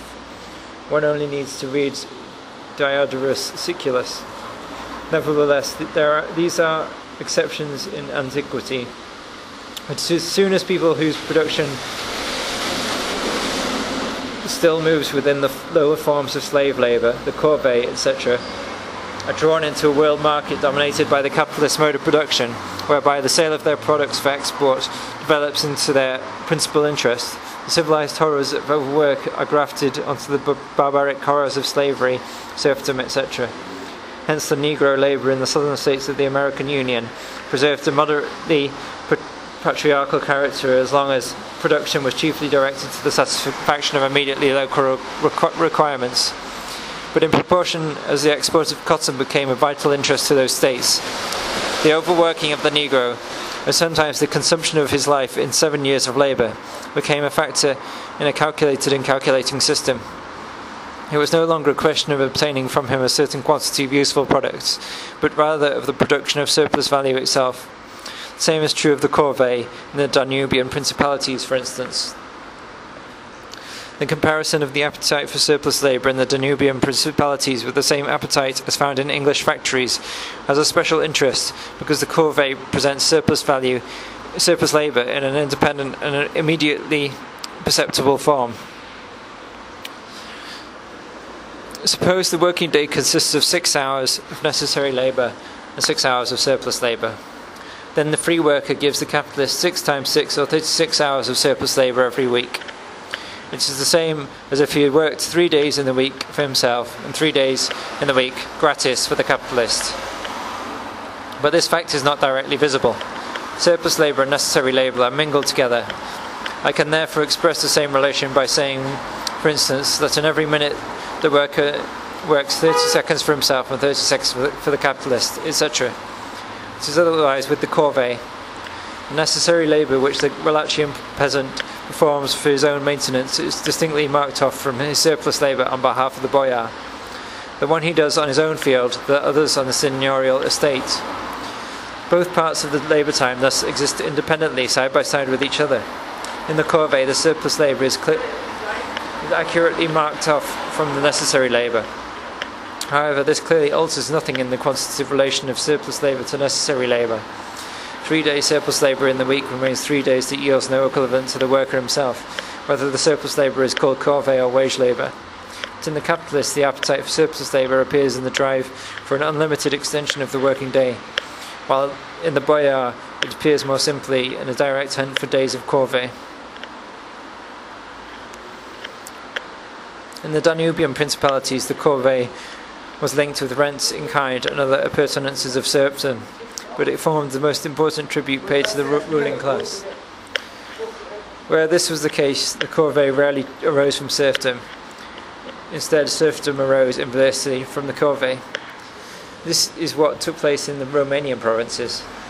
Their original mode of production was based on communal property, but not communal property in its Slav or Indian form. Part of the land was cultivated independently as free private property by members of the commune. Another part, the ager publicus, was cultivated by them in common. The products of this common labour served partly as a reserve fund against bad harvests and other misfortunes, partly as a kind of state treasury to cover the costs of war, religion and other communal expenses. In the course of time, military and clerical dignitaries usurped the communal land. Along with this, the obligations owed to it. The labour of the free peasants on their communal land was transformed into corvée performed for the thieves who had taken their land. This corvée soon developed into a servile relationship, existing in point of fact, though not legally, until Russia, the liberator of the world, raised it to the level of a law on the pretext of abolishing serfdom. The Code of the Corvée, which the Russian general Kiselov proclaimed in 1831, was of course dictated by the boyars themselves. Thus, at one stroke, Russia both conquered the magnates of the Danubian principalities and earned the applause of cretinous liberals throughout Europe. According to the Règlement Organique, as the code of the corvée is called, every Wallachian present owes to the so-called landlord, besides a mass of payments in kind, which are specified in detail, the following: 1. 12 days of labour in general. 2. 1 day of field labour. 3. 1 day of wood carrying. Taken together, this is 14 days in the year. However, with deep insight into political economy, the working day is not taken in its ordinary sense. It is the working day necessary for the production of an average daily product. And that average daily product is determined in such a sly manner that even a cyclops will be unable to finish the job within 24 hours. Therefore, the Reglement itself declares, dryly and with true Russian irony, that by 12 working days one must understand that the product of the manual labour of 36 days, by 1 day of field labour 3 days, and by 1 day of wood carrying similarly 3 times as much. The sum total is now 42 days of corvée. To this had to be added the so-called jobagio, service due to the Lord for emergency requirements. In proportion to the size of its population, every village has to furnish annually a definite contingent to the jobagio. This additional corvée is estimated at 14 days for each Wallachian peasant. Thus the prescribed corvée amounts to 56 working days every year. But because of the severe climate, the agricultural year in Wallachia numbers only 210 days, of which 40 for Sundays and holidays, and 30 on average for bad weather. Together 70 days do not count. 140 working days remain. The ratio of the corvée to the necessary labour, 56/84, or to 66 2/3%, gives a much smaller rate of surplus value than that which regulates the work of the English agricultural labourer or factory worker. This is, however, only the legally prescribed corvée, and in a spirit yet more liberal than the English Factory Acts, the Règlement Organique was able to facilitate its own evasion. After it has made 56 days out of 12, the nominal day's work of each of the 56 corvée days is again so arranged that a portion of it must fall on the next day. In 1 day, for instance, an amount of land must be weeded which would require twice as much time for this work, particularly on the maize plantations. The legal day's work for some kinds of agricultural labour can be interpreted in such a way that the day begins in the month of May and ends in the month of October. For Moldavia, the regulations are even stricter. The 12 corvée days of the Règlement Organique, cried a boyar drunk with victory, amount to 365 days in the year. If the Règlement Organique of the Danubian principalities was a positive expression of the appetite for surplus labour, which every paragraph legalised, the English Factory Acts are the negative expression of the same appetite. These laws curb capital's drive towards a limitless draining away of labour power by forcibly limiting the working day on the authority of the state, but a state ruled by capitalists and landlords. Apart from the daily, more threatening advance of the working class movement, the limiting of the factory labour was dictated by the same necessity as forced the manuring of English fields with guano. The same blind desire for profit that in the one case exhausted the soil, and in the other case seized hold of the vital force of the nation at its roots. Periodical epidemics speak as clearly on this point as the diminishing military standard of height in France and Germany. The Factory Act of 1850, now in force in 1867, allows 10 hours for the average working day, i.e.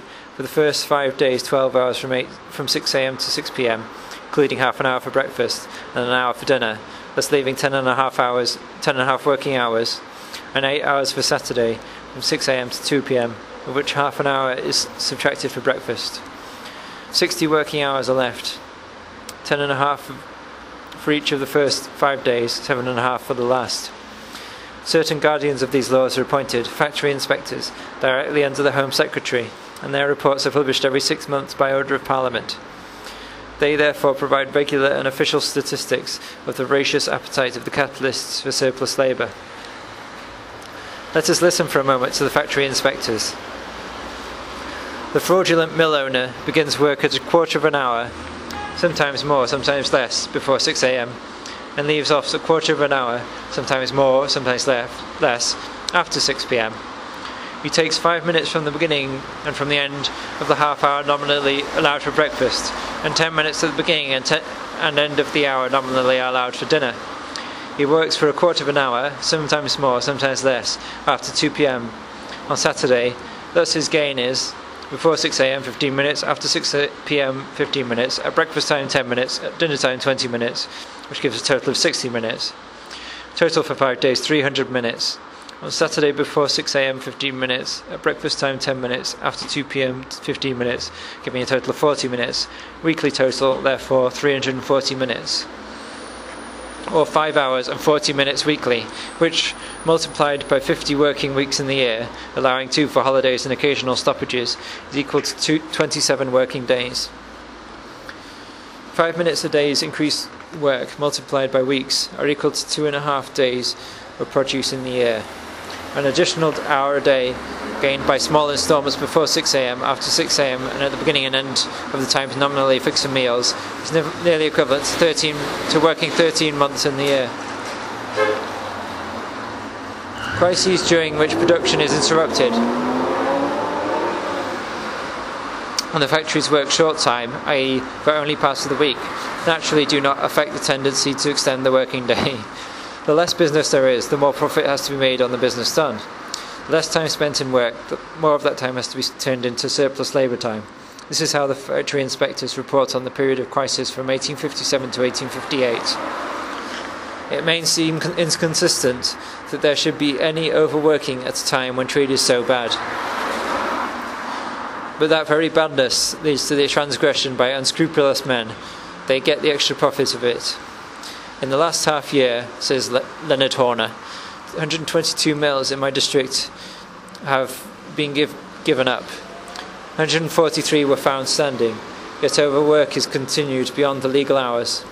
For a great part of the time, says Mr. Howell, owing to the depression of trade, many factories were altogether closed, and a still greater number were working short time. I continue, however, to receive about the usual number of complaints that half or 3/4 of an hour in the day are snatched from the workers by encroaching upon the times professedly allowed for rest and refreshment. The same phenomenon was repeated on a smaller scale during the frightful cotton crisis from 1861 to 1865. It is sometimes advanced by way of excuse when persons are found at work in a factory either at a meal hour or at some illegal time, that they will not leave the mill at the appointed hour, and that compulsion is necessary to force them to cease to work, cleaning their machinery, etc., especially on Saturday afternoons. But if the hands remained in a factory after the machinery has ceased to revolve, they would not have been so employed if sufficient time had been set apart, especially for cleaning, etc., either before 6 a.m.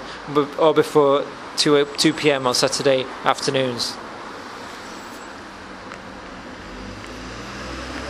The profit to be gained by it, that is, overworking in violation of the Act, appears to be, to many, a greater temptation than they can resist. They calculate upon the chance of not being found out, and when they see the small amount of penalty and costs which those who have been convicted have had to pay, they find that if they should be detected, there will still be a considerable balance of gain. In cases where the additional time is gained by a multiplication of small thefts in the course of the day, there are insuperable difficulties to the inspectors making out a case. These small thefts of capital from the workers' meal times and recreation times are also described by the factory inspectors as petty pilferings of minutes, snatching of a few minutes, or in the technical language of the workers, nibbling and cribbling at meal times. It is evident that in this atmosphere, the formation of surplus value by surplus labour is no secret. If you allow me, as I was informed by a highly respectable master, to work only 10 minutes in the day overtime, you put 1,000 a year in my pocket. Moments are the elements of profit. In this connection, nothing is more characteristic than the designation of the workers who work full-time as full-timers, and the children under 13 who are only allowed to work 6 hours as half-timers. The worker is here nothing more than personified labour time. All individual distinctions are obliterated in that between full-timers and half-timers.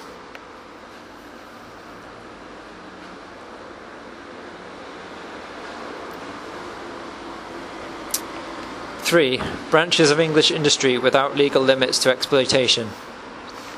So far, we have observed the drive towards the extension of the working day and the werewolf-like hunger for surplus labour in an area where capital's monstrous outrages, unsurpassed, according to an English bourgeois and economist, by the cruelties of the Spanish to the American Redskins, caused it at least to be bound by the chains of legal regulations.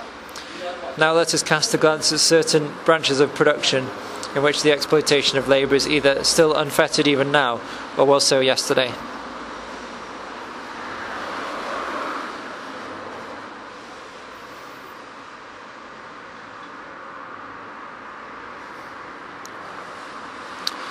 Mr. Broughton Charlton, County Magistrate, declared, as chairman of a meeting held at the Assembly Rooms, Nottingham, on 14th of January 1860, that there was an amount of privation and suffering among the portion of the population connected with the lace trade unknown in other parts of the kingdom, indeed in the civilised world.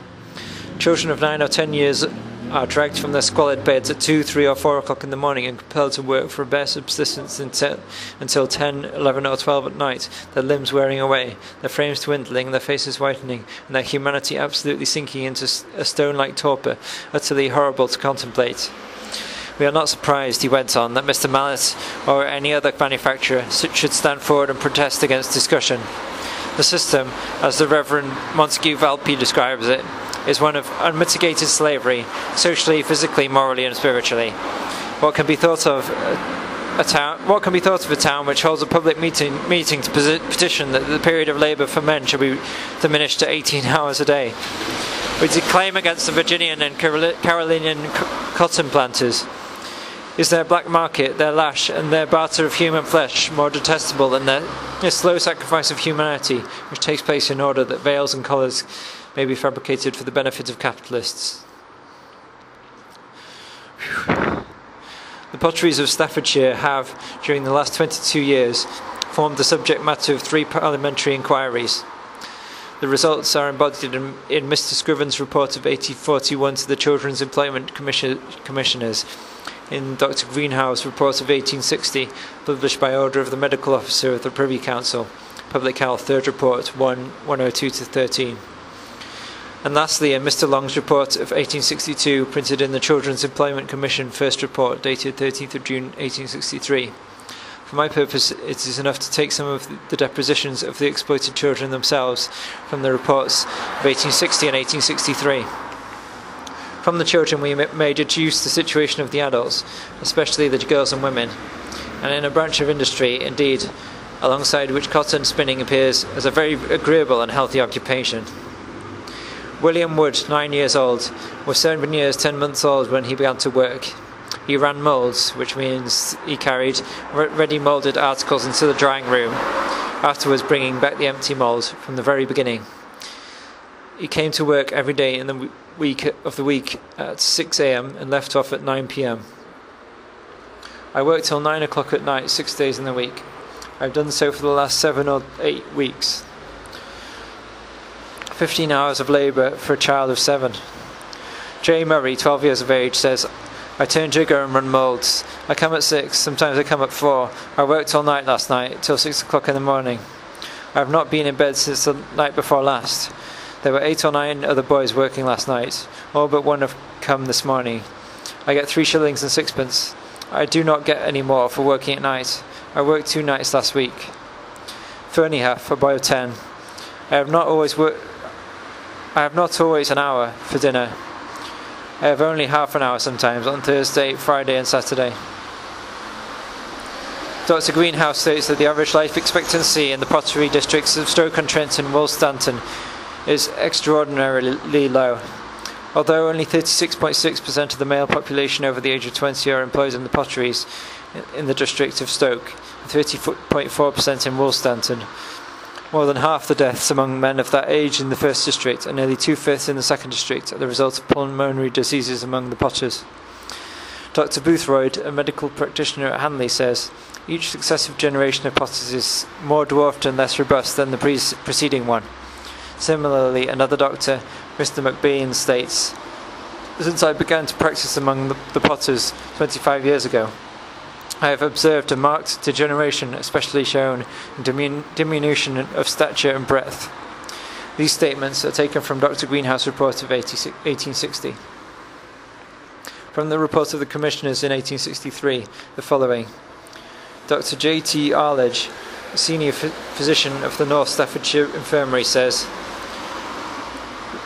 "The potters of the class, both men and women, represent a degenerated population both physically and morally.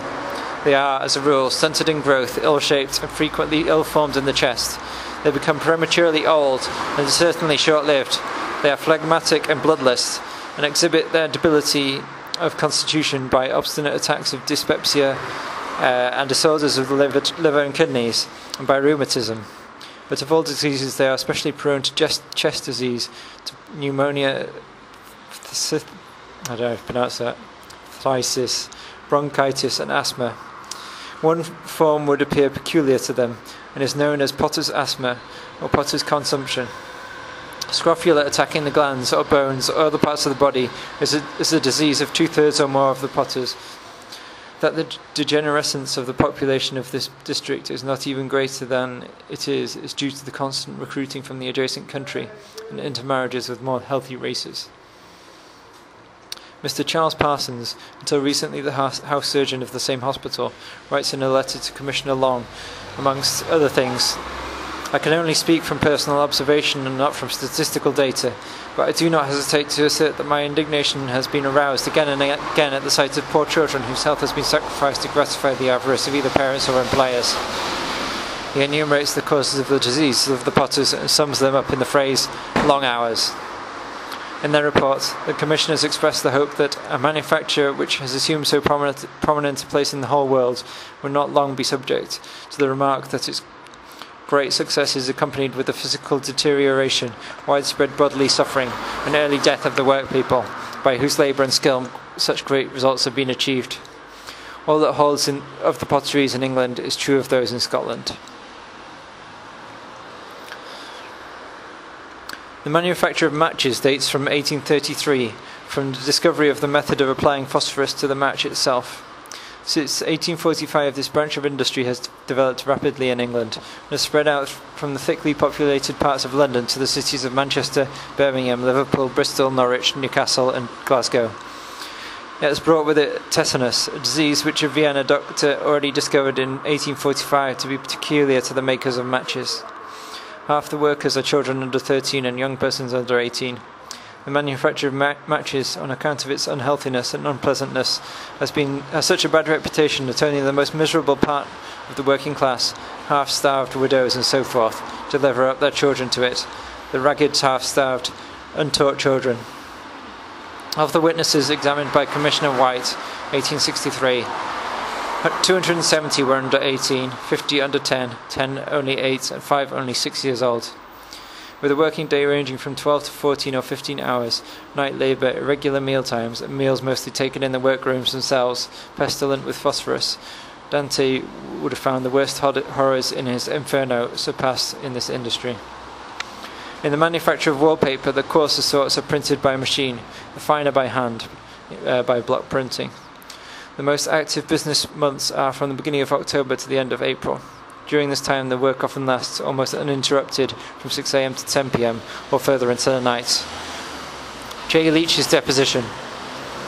Last winter, 6 out of 19 girls were away from ill health at one time from overwork. I have to bawl at them to keep them awake.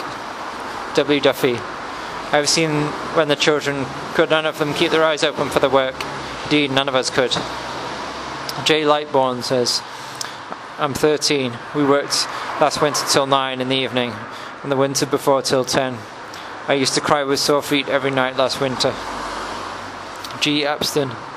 That boy of mine, when he was 7 years old, I used to carry him on my back to and fro through the snow, and he used to have 16 hours a day.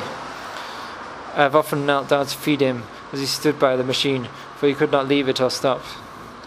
Smith, the managing partner of a Manchester factory. We, he means his hands who work for us, work on with no stoppage for meals, so that the day's work of 10.5 hours is finished by 4:30 p.m. and all after that is overtime. Does this Mr. Smith take no meals himself during 10.5 hours? We, the same Smith, seldom leave off working before 6 p.m. He means leave off from consuming our labour-powered machines, so that we, the same man again, are really working overtime the whole year round. For these, children and adults alike, 152 children and young persons and 140 adults, the average work for the last 18 months has been at the very least 7 days, 5 hours, or 78.5 hours a week. For the 6 weeks ending the 2nd of May this year, 1862, the average was higher, 8 days or 84 hours a week. Despite this, the same Mr. Smith, who is so fond of the plural of majesty, adds, smirking with satisfaction, machine work is not great. Similarly, the employers in the block printing trade say, hand labour is more healthy than machine work. On the whole, manufacturers are indignantly opposed to the proposal to stop the machines, at least during meal times. A clause which allowed work between 6 a.m. and 9 p.m, says Mr. Otley, manager of a wallpaper factory in the Borough, a district of London, would suit us.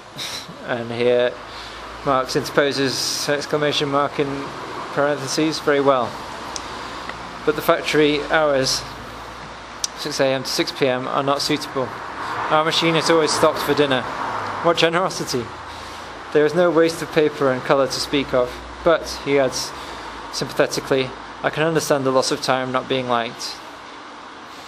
In the Commission's report, the naive opinion is expressed that the fear in some leading firms of losing time, i.e. the time for appropriating the labour of others, and thereby losing profit,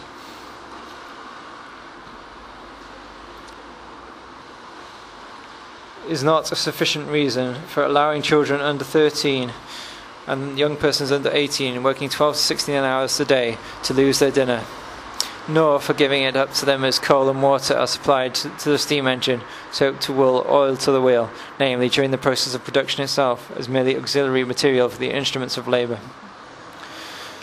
No other branch of industry in England has preserved up to the present day a method of production as archaic, as pre-Christian, as we see from the poets of the Roman era, as baking has. We shall disregard the practice of making bread by machinery, which has only recently begun to make its way here. But capital, as we said earlier, is at first indifferent towards the technical character of the labour process it seizes control of. At the outset, it takes it as it finds it. The incredible adulteration of bread, especially in London, was first revealed by the Committee of the House of Commons on the adulteration of articles of food, 1855-6, and by Dr. Hussel's work, Adulterations Detected. The consequence of these revelations was the Act of 6th August 1860 for preventing the adulteration of articles of food and drink, an inoperative law, as it naturally shows the tenderest consideration for every free trader who decides to turn an honest penny by buying and selling adulterated commodities. The committee itself more or less naively formulated its conviction that free trade essentially meant trade with adulterated, or as the English ingeniously put it, sophisticated goods. In fact, this kind of sophistry understands better than Protagoras how to make white black and black white, better than the Eleatics how to demonstrate before your very eyes that everything real is merely apparent. At all events, the committee had directed the attention of the public to its daily bread, and therefore to the baking trade. At the same time, the cry of the London journeyman bakers against their overwork rose in public meetings and petitions to Parliament. The cry was so urgent that Mr. H.S. Tremenier, also a member of the above-mentioned Commission of 1863, was appointed a Royal Commissioner of Inquiry. His report, together with the evidence given, moved the public not in its heart but in its stomach. Englishmen, with their good command of the Bible, knew well enough that man, unless by selective grace a capitalist, or a landlord, or the holder of a sinecure, is destined to eat his bread in the sweat of his brow. But they did not know that he had to eat daily in his bread a certain quantity of human perspiration which mixed with the discharge of abscesses, cobwebs, dead cockroaches, and putrid German yeast, not to mention alum, sand, and other agreeable mineral ingredients. Without any regard for his holiness, free trade, The hitherto free baking trade was therefore placed under the supervision of state-appointed inspectors. At the close of the parliamentary session of 1863, by the same Act of Parliament, work from 9 in the evening to 5 in the morning was forbidden for journeyman bakers under 18. The last clause speaks volume as to the overwork in this old-fashioned, homely line of business. The work of a London journeyman baker begins, as a rule, at about 11 at night. At that hour he makes the dough, a laborious process which lasts from half an hour to 3/4 of an hour, according to the size of the batch or the labour bestowed upon it. He then lies down upon the kneading board, which is also the covering of the trough in which the dough is made, and with a sack under him and another rolled up as a pillow, he sleeps for about a couple of hours. He is then engaged in a rapid and continuous labour for about 5 hours, throwing out the dough, scaling it off, moulding it, putting it into the oven, preparing and baking rolls and fancy bread, taking the batch bread out of the oven and up into the shop, etc., etc. The temperature of a bakehouse ranges from about 75 to upwards of 90 degrees, and in the smaller bakehouses approximates usually to the higher rather than to the lower degree of heat. When the business of making bread, rolls, etc. is over, and that of its distribution begins, and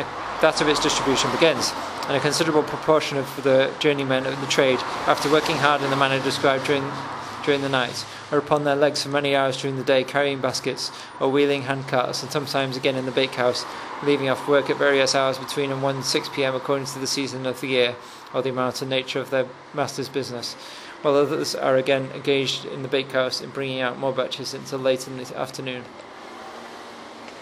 During what is called the London season, the operatives belonging to the full-priced bakers in the west end of the town generally begin work at 11 p.m. and are engaged in making the bread with 1 or 2 short, sometimes very short intervals of rest, up to 8 o'clock the next morning.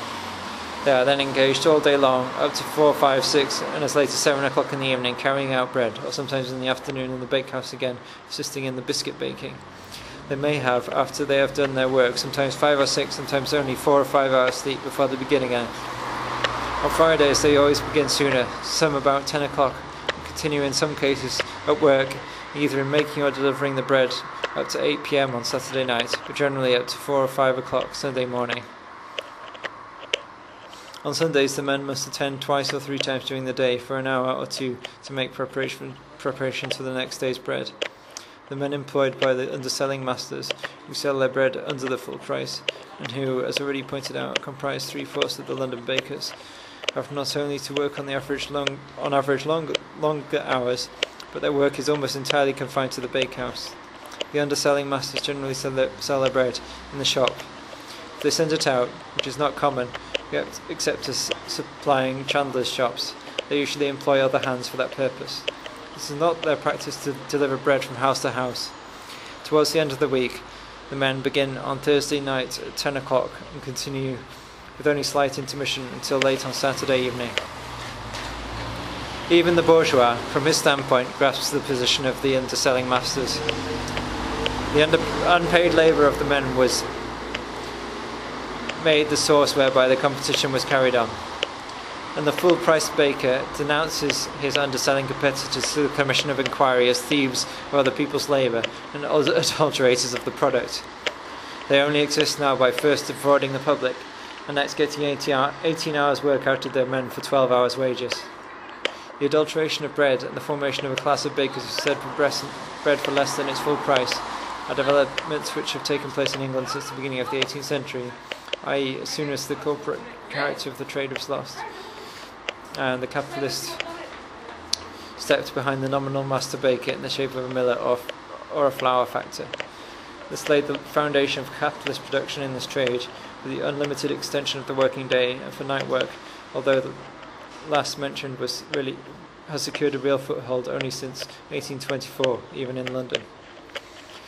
After what has just been said, it will be understood that the Commission's report classes journeyman bakers among the short-lived workers who, having by good luck escaped the normal decimation of the children of the working class, rarely reach the age of 42. Nevertheless, the baking trade is always overwhelmed with applicants. The sources for the supply of these labour powers to London are Scotland, the agricultural districts of the west of England, and Germany. In the years 1858 to 60, the journeyman bakers of Ireland organised, at their own expense, huge meetings to agitate against night work and Sunday work. The public, for example, at the Dublin meeting of May 1860, supported them with typically Irish warmth. As a result of this movement, a rule of exclusive day labour was successfully established in Wexford, Kilkenny, Clonmel, Waterford, etc. In Limerick, where the grievances of the journeymen are demonstrated to be excessive, the movement has been defeated by the opposition of the master bakers, the miller bakers being the greatest opponents. The example of Limerick led to a retrogression in Ennis and Tipperary. In Cork, where the strongest possible demonstration of feeling took place, the masters, by exercising their power and turning the men out of employment, have defeated the movement. In Dublin, the master bakers have offered the most determined opposition to the movement, and by discountenancing as much as possible the journeymen promoting it, have succeeded in leading the men into acquiescence in Sunday work and night work, contrary to the convictions of the men. The Committee of the English Government, a government which, in Ireland, is armed to the teeth, merely remonstrates in funereal tones, it is true, against the implacable master bakers of Dublin, Limerick, Cork, etc. The committee believe that the hours of labour are limited by natural laws which cannot be violated with impunity, that for master bakers to induce their workmen by the fear of losing employment, to violate their religious convictions and their better feelings, to disobey the law of the land, and to disregard public opinion, this all refers to Sunday labour, is calculated to provoke ill feeling between workmen and masters and affords an example dangerous to religion, morality and social order. The committee believe that any constant work beyond 12 hours a day encroaches on the domestic and private life of the working man and so leads to disastrous moral results, interfering with each man's soul and the discharges of his family duty as a son, a brother, a husband, a father. That work beyond 12 hours has a tendency to undermine the health of the working man and so leads to premature old age and death, to the great injury of families of working men, thus deprived of the care and support of the head of the family when most required. We've just been in Ireland. On the other side of the Channel, in Scotland, the agricultural labourer, the man of the plough, is protesting against his 13 to 14 hours work in a very severe climate, with 4 hours additional work on Sunday, in that land of Sabbatarians. While simultaneously in London, 3 railwaymen, a guard, an engine driver and a signalman are up before a coroner's jury. A tremendous railway accident has dispatched hundreds of passengers into the next world. The negligence of the railway workers is the cause of the misfortune. They declare with one voice before the jury that 10 or 12 years before their labour lasted only 8 hours a day. During the last 5 or 6 years, they say, it's been screwed up to 14, 18 and 20 hours. And when the pressure of holiday travellers is especially severe, when excursion trains are put on, their labour often lasts for 40 or 50 hours without a break. Bloody hell. They are ordinary men, not cyclops. At a certain point their labour power ran out. Torpor seized them, their brains stopped thinking and their eyes stopped seeing. The thoroughly respectable British jurymen replied that with a verdict that sent them to the assizes on a charge of manslaughter. Fuck. In a mild rider to the verdict, the jury expressed the pious hope that the capitalist railway magnates would in future be more extravagant in the purchase of the necessary number of labour powers and more abstemious, more self-denying, more thrifty, for fuck's sake, in the extortion of paid labour power.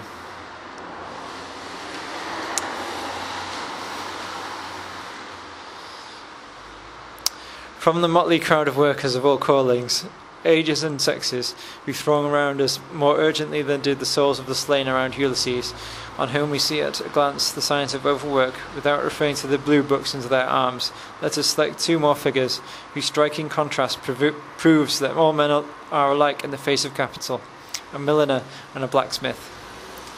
In the last week of June 1863, all the London papers published a paragraph with the sensational heading, "Death from simple overwork."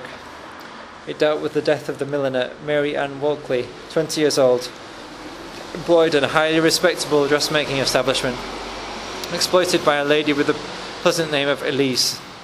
The old, often told story was now revealed once again. These girls work on average 16.5 hours without a break, during the season often 30 hours, and the flow of their failing labour power is maintained by occasional supplies of sherry, port or coffee. It was the height of the season. It was necessary, in the twinkling of an eye, to conjure up magnificent dresses for the noble ladies invited to the ball in honour of the newly imported Princess of Wales. Mary Ann Walkley had worked uninterruptedly for 26.5 hours, with 60 other girls, 30 in each room. The rooms provided only a third of the necessary quantity of air, measured in cubic feet. At night the girls slept in pairs in the stifling holes into which a bedroom was divided by wooden partitions. And this was one of the better millinery establishments in London. Mary Ann Walkley fell ill on the Friday and died on Sunday, without, to the astonishment of Madame Elise, having finished off the bits of finery she was working on. The doctor and Mr. Keyes, called too late to the girl's deathbed, made his disposition to the coroner's jury in plain language. Mary Ann Walkley died from long hours of work in an overcrowded workroom and a too small and badly ventilated bedroom. In order to give the doctor a lesson in good manners, the coroner's jury thereupon brought in the verdict that the deceased had died of apoplexy, but there was reason to fear that her death had been accelerated by overwork in an overcrowded workroom, etc. "Our white slaved," exclaimed the Morning Star, the organ of the free trading gentlemen Cobden and Bright.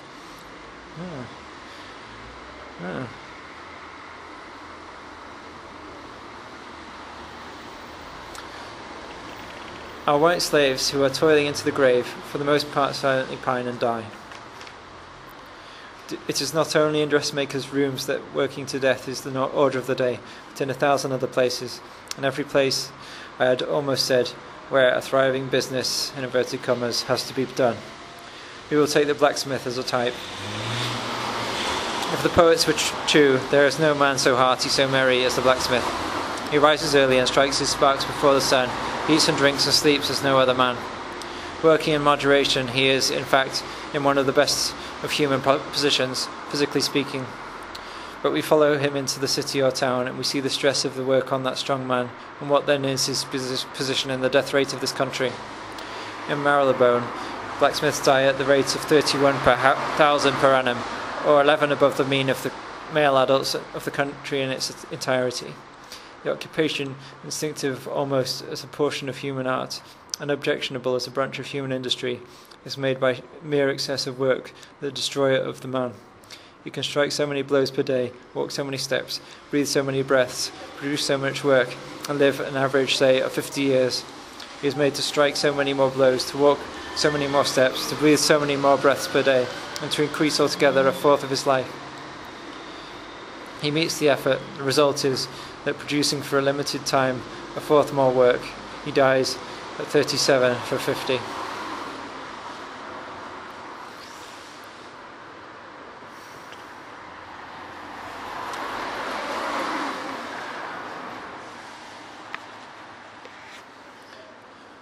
Four, day work and night work, the shift system.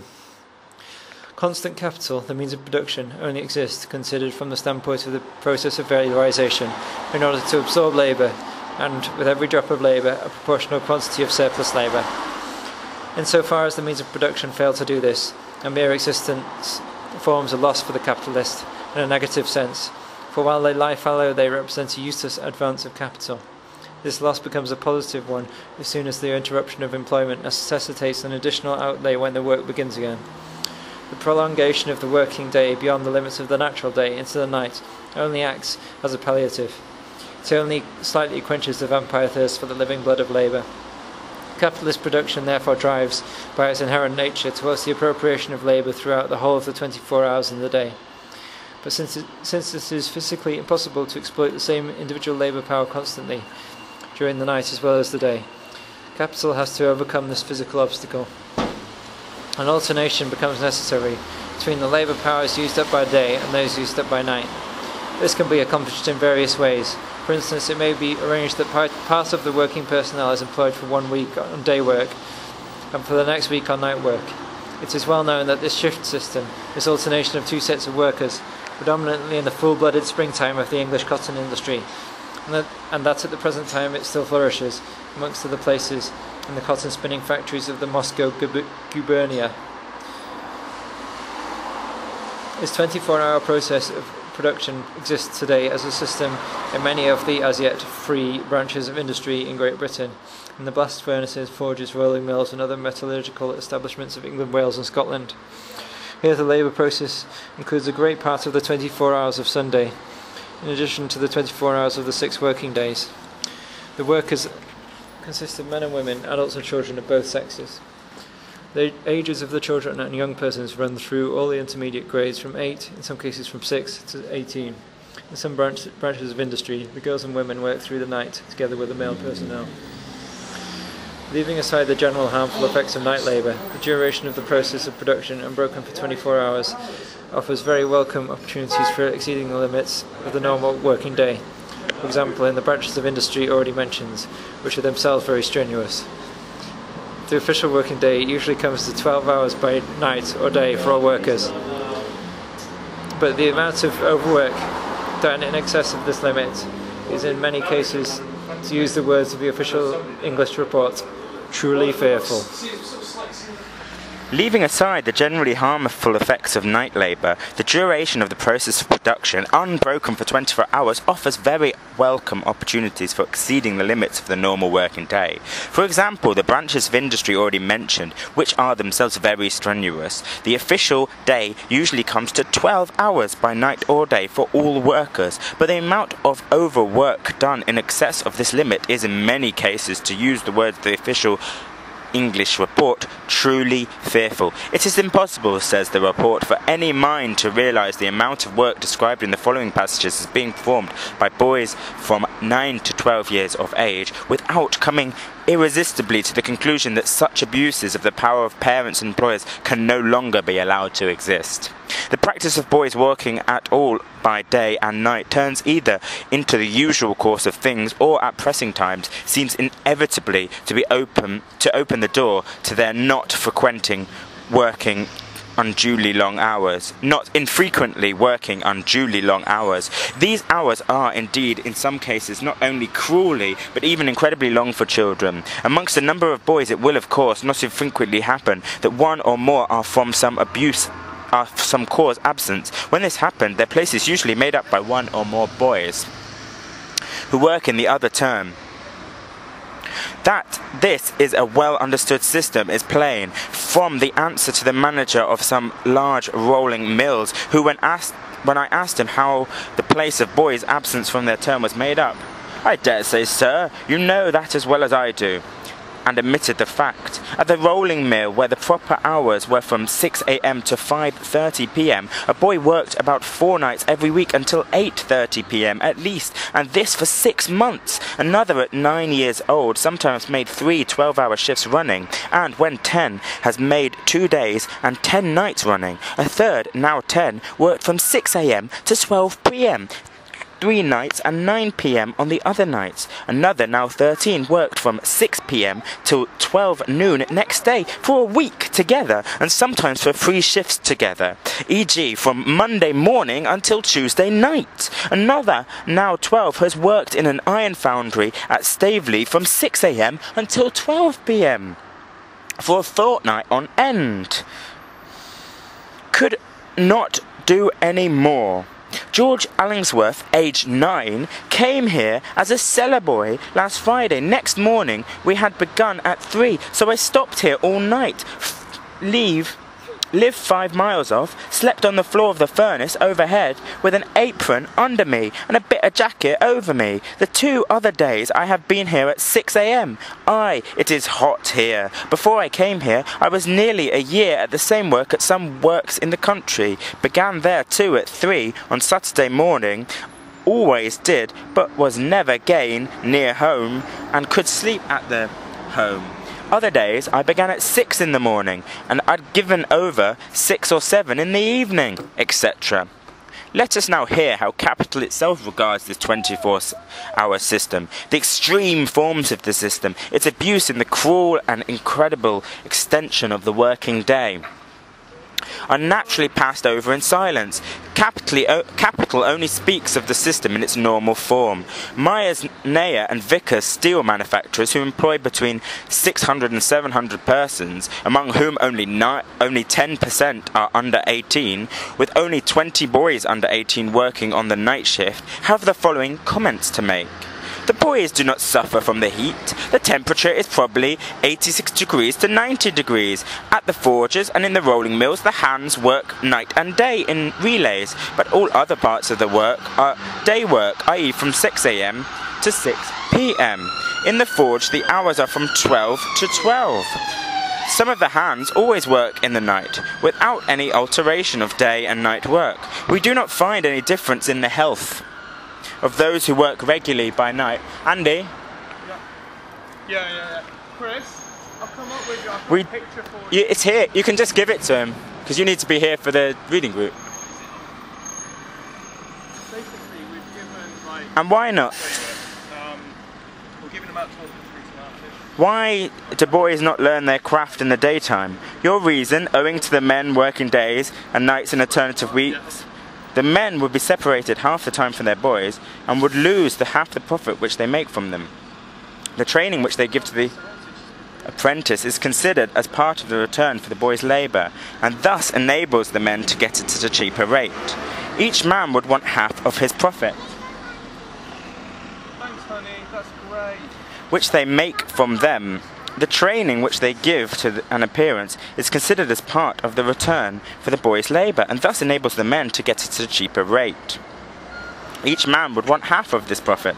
In other words, Myers Sanderson would have to pay part of the wages of the adult man out of their... In other words, Myers Sanderson would have to pay part of the wages of the adult men out of their own pockets instead of by the night work of the boys. And they would not be able to stand it. In short, the difficulties would be so great as to lead in all likelihood to the total suppression of night work. As far as the work itself is concerned, says E.F. Sanderson, this would suit as well, but Mr. Myers Sanderson have something else to make besides steel. Steel making is simply a pretext for profit making. The steel furnaces, rolling mills, etc., the buildings, machinery, iron and coal, etc., have something more to do than transform themselves into steel. They are there to absorb surplus labour, and they naturally absorb more in 24 hours than in 12. In fact, both the sanction of law and the grace of God give the Sandersons a draft on the labour term of a certain number of hands for all the 24 hours of the day, and as soon as there is an interruption in the function of absorbing labour, they lose their character as capital, and are therefore a pure loss for the Sandersons. But then there would be the loss from so much expensive machinery, lying idle half the time, and to get through the amount of work which we were able to do on the present system, we should have to double our premises and plant, which would double the outlay. But why should the Sandersons pretend to a privilege not enjoyed by other capitalists who only work during the day, and whose buildings, machinery, raw material therefore lie idle during the night? E.F. Sanderson answers in the name of all Sandersons. It is true that there is this loss from the machinery lying idle in those manufacturers in which work only goes on in the day, but the use of furnaces would involve a further loss in our case. If we were to keep these, would be a waste of fuel instead of the present waste of the living substance of the workers. And if they were not, there would be a loss of time in laying the fires and getting the heat up. Whereas the loss of sleeping time, even that of 8-year-olds, is a gain of working time for the Sandersons clan. And the furnaces themselves would suffer from the changes in temperatures, whereas those same furnaces suffer nothing from the altercation of day work and night work. The struggle for a normal working day, laws for the compulsory extension of the working day from the middle of the 14th to the end of the 17th century. What is the working day? What is the length of time during which capital may consume the labour power whose daily value it is paid for? How far may the working day be extended beyond the amount of labour time necessary for the reproduction of labour power itself? We have seen that capital's reply to these questions is this: the working day contains the full 24 hours, with the deduction of a few hours for rest, without which labour power is absolutely incapable of renewing its services. Hence, it's self-evident that the worker is nothing other than labour power for the duration of his whole life, and that therefore all his disposable time is by nature and by right labour time, to be devoted to this self-valorisation of capital. Time for education, for intellectual development, for the fulfilment of social functions, for social intercourse, for the free play of vital forces of his body and his mind, even the rest time of Sunday, that is in this country of Sabbatarians. What foolishness! But it is blind and measureless drive, it is insatiable appetite for surplus value. Capital oversteps not only the moral, but even the merely physical limits of the working day. It usurps the time for growth, development, healthy maintenance of the body. It steals the time required for the consumption of fresh air and sunlight. It haggles over meal times, where possible incorporating them into the production process itself, so that food is added to the worker as a mere means of production. As coal is supplied to the boiler and grease oil to the machinery, it reduces the sound sleep needed for restoration, renewal and refreshment of the vital forces to the exact amount of torpor essential to the revival of an absolutely exhausted organism. It is not the normal maintenance of labour power which determines the limits of working day here, but rather the greatest possible daily expenditure of labour power, no matter how diseased, compulsory and painful it may be, which determines the limits of the worker's period of rest. Capital asks no questions about the length of life of labour power. What interests it purely and simply the maximum of labour power that can be set in motion in the working day. It attains this objective by shortening the life of labour power, in the same way as a greedy farmer snatches more produce from the soil by robbing it of fertility. By extending the working day, therefore, capitalist production, which is essentially a production of surplus values, the absorption of surplus labour, not only produces a deterioration of human labour power by robbing it of its normal moral and physical conditions of development and activity, but also produces the premature exhaustion and death of this labour power itself. It extends the worker's production time within a given period by shortening his life. But the value of labour power includes the value of the commodities necessary for the reproduction of the worker, for continuing the existence of the working class. If then the unnatural extension of the working day, which capital necessarily strives for in its unmeasured drive for self-valorization, shortens the life of the individual worker, therefore the duration of his labour power, the forces used up have been replaced more rapidly, and will more expensive to reproduce labour power, just as in the case of the machine, where the part of its value that has to be reproduced daily grows greater, and the more rapidly the machine is worn out. It would seem, therefore, that the interest of capital itself points in the direction of a normal working day. The slave owner buys this worker in the same way that he buys his horse. If he loses his slave, he loses a piece of capital, which he must replace by fresh expenditure on the slave market. But take note of this: the rice grounds of Georgia or the swamps of Mississippi may be fatally injurious to human constitution, but the waste of human life which the cultivation of these districts necessitates is not so great it cannot be repaired from the teeming preserves of Virginia and Kentucky. Considerations of economy, moreover, under which a natural system affords some security for humane treatment by identifying the master's interest with the slave's preservation, when once traded in slaves is practiced, becomes reasons for racking the uttermost of the toil of the slave. For when his place can at once be supplied from foreign preserves, the duration of his life becomes a matter of less moment than its productiveness while it lasts. It is accordingly a maxim of slave management in slave-importing countries that the most effective economy is that which takes out the human chattel in the shortest space of time, the uttermost amount of exertion that is capable of putting forth. It is in tropical culture, where annual profits often equal the whole capital of plantations, that Negro life is most recklessly sacrificed. It is the agriculture of West Indies, which is for centuries prolific of a fabulous wealth that has engulfed millions of the African race. It is Cuba at this day, whose revenues are reckoned by millions and whose planters are princes, that we will see the servile class the coarsest fare and the most exhausting and unremitting toil, and even the absolute destruction of a portion of its numbers every year.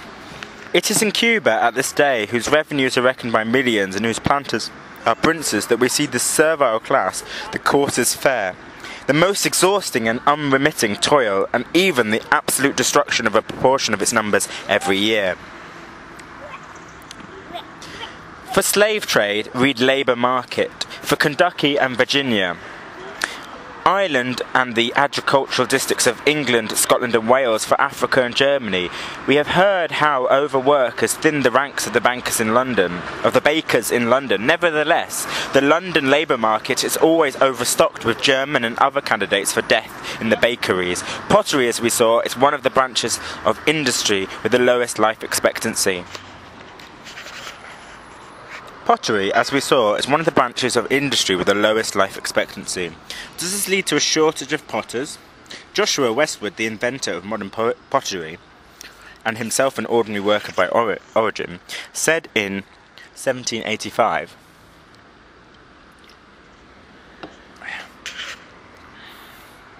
before the House of Commons, that the whole trade employed from 15 to 20,000 people. In 1861, the population of urban centres alone of this industry in Great Britain numbered 101,302. The cotton trade has existed for 90 years. It has existed for 3 generations of the English race. I believe I may safely say that during that period it has destroyed 9 generations of factory operatives.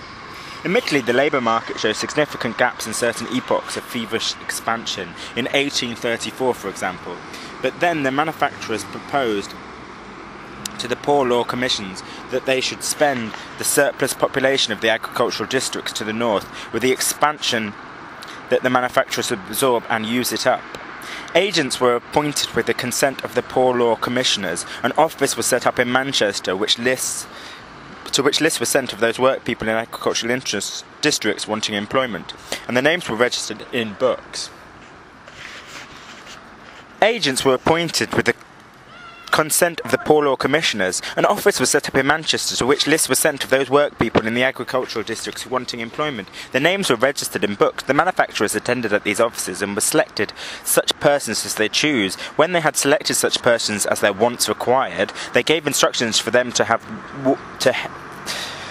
them forwarded to Manchester. They were sent ticketed like bales of goods by canals or with carriers. Others tramped on the road, and many were found on the way lost and half-starved. This system had grown up into a regular trade. This house will hardly believe it, but I tell them that this traffic in human flesh was well kept up, and they were in fact as regularly sold to these manufacturers as slaves are sold to the cotton growers in the United States. In 1860, the cotton trade was at its zenith. The manufacturers again found that they were short of hands. They applied to the flesh agents, as they were called. Those agents sent to the southern downs of England, to the pastures of Dorsetshire, to the glades of Devonshire, to the people tending kine in Wiltshire, but they sought in vain. The surplus population was absorbed.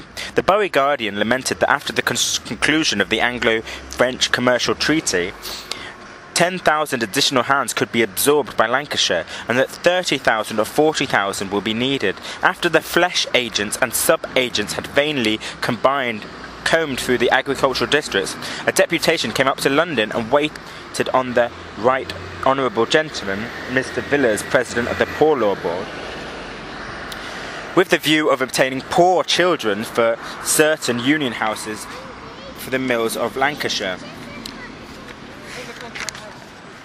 Experience shows, too, how the degeneration of the industrial population is retarded only by the constant absorption of primitive and natural elements from the countryside, and how even the agricultural labourers, in spite of the fresh air and the principle of natural selection that works so powerfully amongst them and permits the survival of only the strongest individuals, are already beginning to die off. Capital, which has such good reasons for denying the sufferings of the legions of workers surrounding it, allows its actual movement to be determined by much and as little by the sight of coming degeneration and final depopulation of the human race as by the probable fall of the earth into the sun. In every stock-jobbling swindle, everybody knows that sometime or other the crash must come, but everybody hopes that it may fall on the head of his neighbour, after he himself has caught the shower of gold and placed it in secure hands.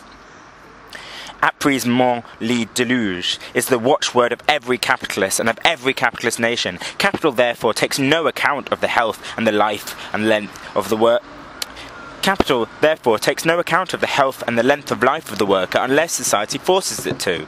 Its answer to the outcry about the physical and mental degeneration, the premature death and the torture of overwork is this: should that pain trouble us, since it increases our pleasure, profit? But looking at these things as a whole, it is evident that this does not depend on the will, either good or bad, of the individual capitalist. Under free competition, the immanent laws of capitalist production confront the individual capitalist as a coercive force external to him.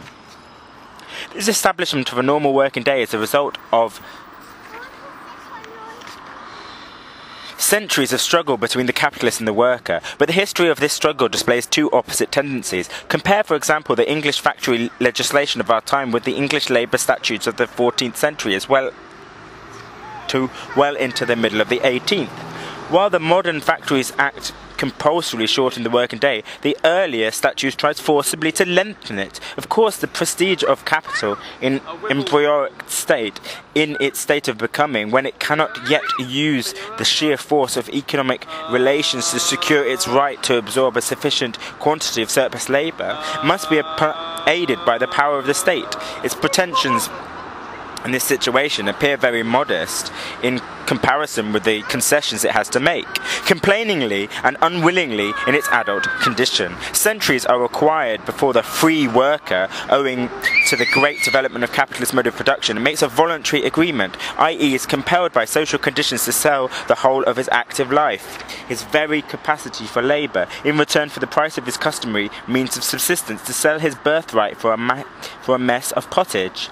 Hence, it is natural that the longer working day, which capital tried to impose on adult workers by acts of state power from the middle of the 14th to the end of the 17th century, is approximately the same length as the shorter working day, which in the second half of the 19th century the state has here and there interposed as a barrier to the transformation of children's blood into capital. What has been proclaimed, for instance, the state of Massachusetts, until recently the freest state of North American Republic, has a statutory limit of the labour of children under 12.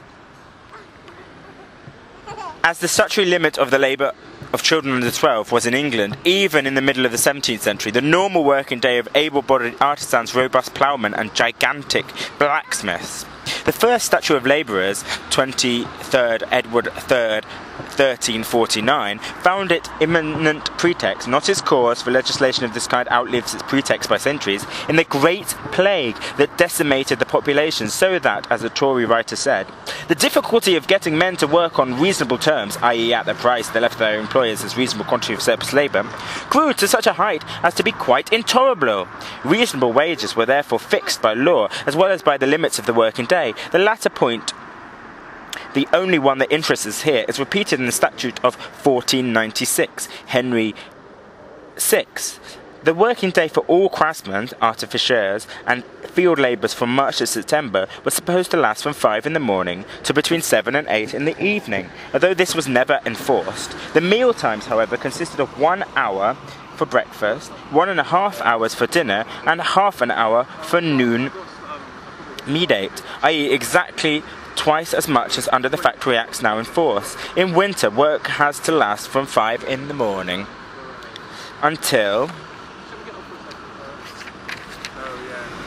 dark, with the same intervals. The statute of Elizabeth 1562 leaves the length of working day for all labourers, hired for daily or weekly wages, untouched, but seeks to limit the intervals to 12.5 hours in the summer and 2 in the winter. Dinner is to last only 1 hour, and afternoon sleep of half an hour is only allowed between the middle of May and the middle of August. For every hour of absence, 1d is to be subtracted from the wage. In practice, however, the conditions were very much more favourable to the labourers than the statute book.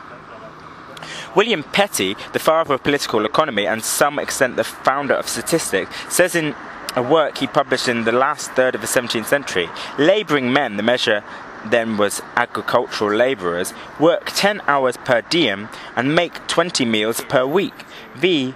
3 a day for working days and 2 on Sundays, whereby it is plain that if they could fast on Friday nights and dine in 1.5 hours, whereas they take 2 from 11 to 1, thereby thus working 1/20th more and spending 1/20th less, the above-mentioned tax may be raised. Was Dr. Andrew Ure not right when he developed the 12 Hours Bill of 1833 as a retrogression to the Age of Darkness? It is true that the regulations contained in the statute and mentioned by Petty also applied to apprentices. Still, during the greater part of the 18th century up to the epoch of large-scale industry, capital in England was not succeeded in gaining control of the worker's whole week by paying the weekly value of his labour power. The agricultural labourers, however, formed an exception. The fact that they could live for a whole week on a wage of 4 days did not appear to the workers to be a sufficient reason for working for the capitalist for another 2 days. One party of English economists in the service of capital denounced this obscenity in the most violent manner. Another party defended the workers. Let us listen, for example, to the polemic between Postlethwaite, whose Dictionary of Trade then enjoyed the same reputation as similar works by McCulloch and McGregor do today, the author of the Essay on Trade and Commerce cited earlier. Postlethwaite says, among other things, we cannot put an end to these few observations without noticing what that trite remark in the mouth of too many, that if the industrious poor can obtain enough to maintain themselves in 5 days, they ought not to work the whole 6, whence they infer the necessity of even the necessities of life being made dear by taxes, or by other means to compel the working artisan or manufacturer to labour the whole 6 days in the week, without ceasing. I must beg leave to differ in sentiment from those great politicians who contend for perpetual slavery of the working people of this kingdom. They forget the vulgar adage, all work and no play. Have not the England boasted of the ingenuity and dexterity of working artists and manufacturers which have hitherto given credit and reputation to British wares in general?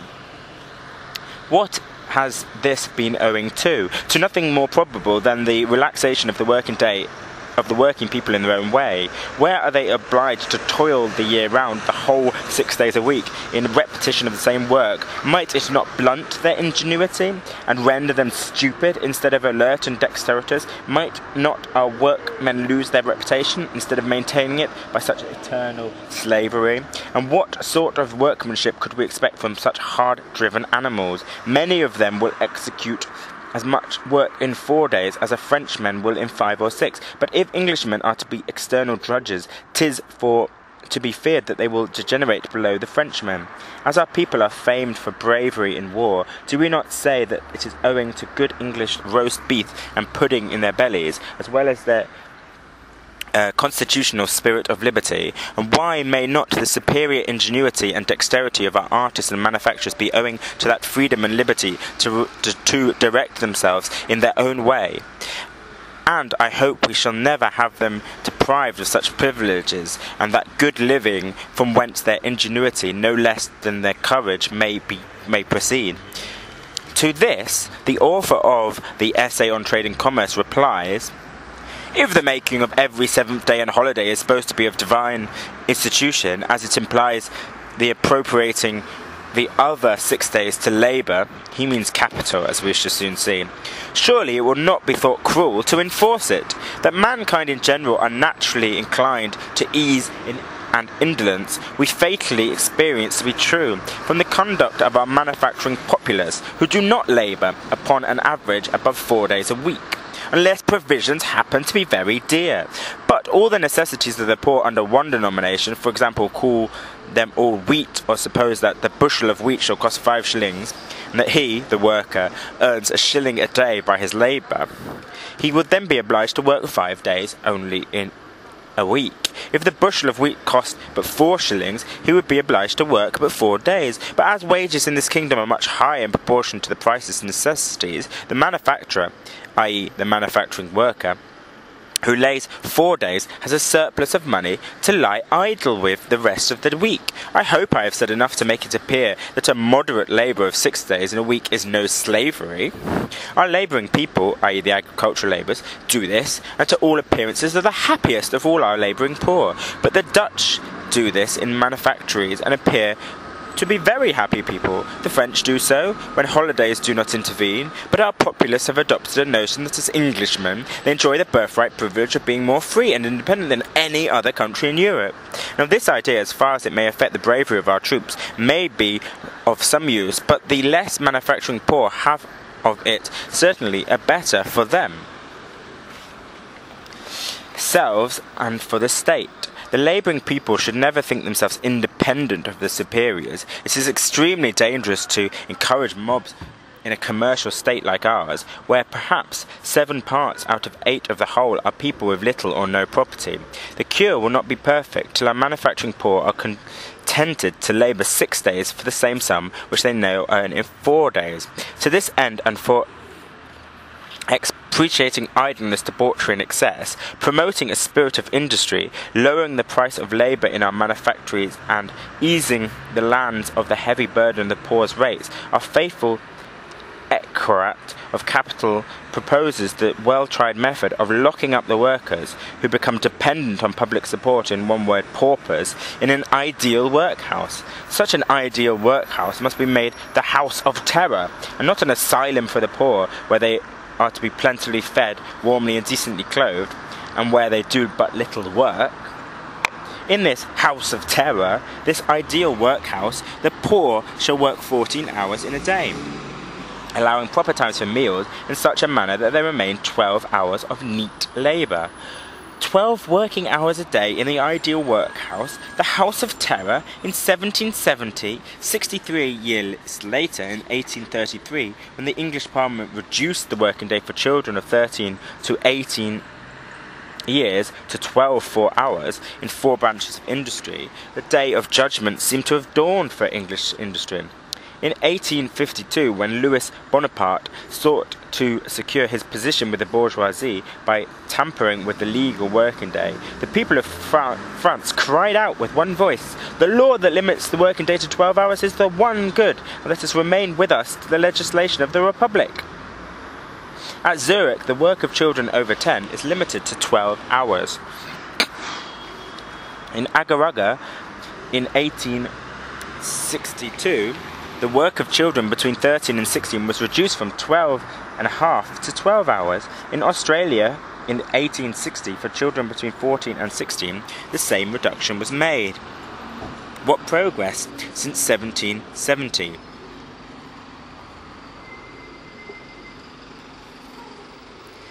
Machiavelli might shout, with exultation! The House of Terror for paupers, only dreamed of by the capitalist mind in 1770, was brought into being a few years later in the shape of a gigantic workhouse for the industrial worker himself. It was called the factory. This time the idea was a pale shadow compared to the reality. 6. The struggle for a normal working day. Laws for the compulsory limitation of working hours. The English factory legislation of 1833 to 64. After capital had taken centuries to extend the working day to its normal maximum limit, and then beyond this to the limit of the natural day of 12 hours, there followed, with the birth of large-scale industry in the last third of the 18th century, an avalanche of violent and unmeasured encroachments. Every boundary set by morality and nature, age and sex, day and night, was broken down. Even the ideas of day and night, which in the old statutes were of pleasant simplicity, became so confused that an English judge as late as 1860 needed the penetration of an interpreter of the Talmud to explain judiciously what was day and what was night. Capital was celebrating its orgies. As soon as the working class, stunned at first by the noise and turmoil of the new system of production, and recovered its senses to some extent, it began to offer resistance.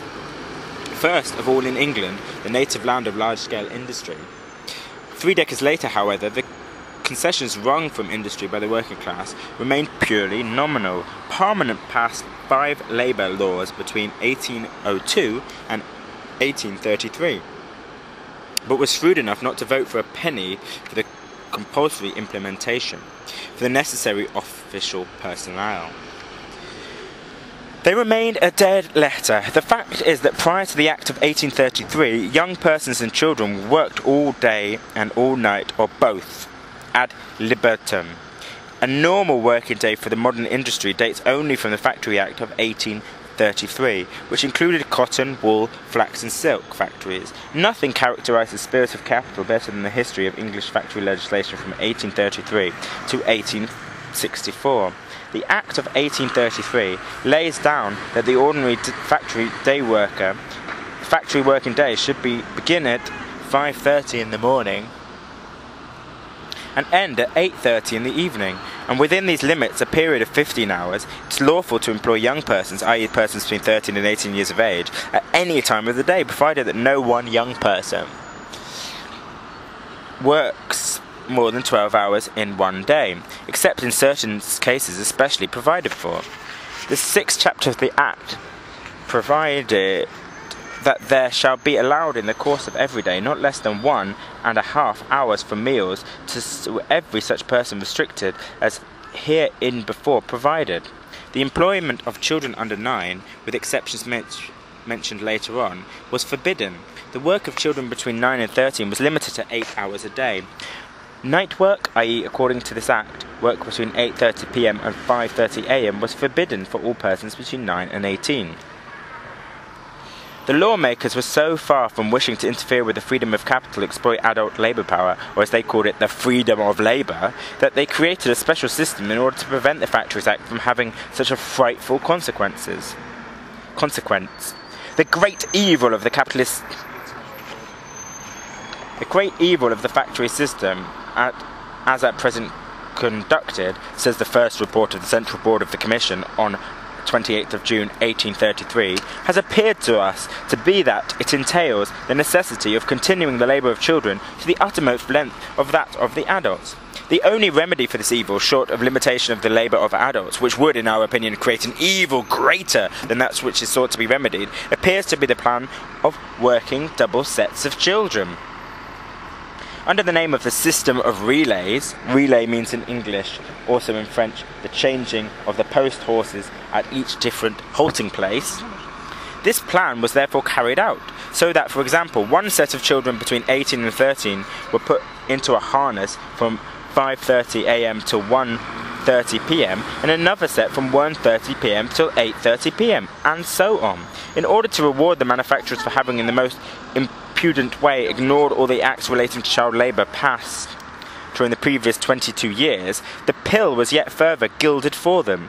Parliament decreed that after the 1st of March 1834 no child under 11, after the 1st of March 1835 no children under 12, and after the 1st of March 1836 no child under 13 was to work more than 8 hours in a factory.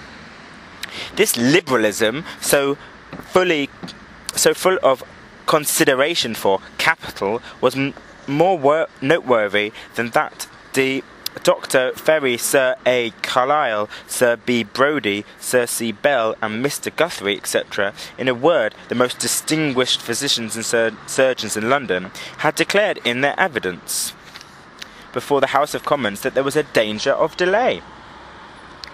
Mr. Fairwood was still blunter. Legislation is necessary for the prevention of death in any form in which it can be prematurely inflicted, and certainly this, the factory method, must be viewed as a most cruel mode of inflicting it. The same reformed Parliament, which in its delicate consideration for the manufacturers condemned children under 13 for years to come to the hell of 72 hours of factory labour every week, this same Parliament in the Emancipation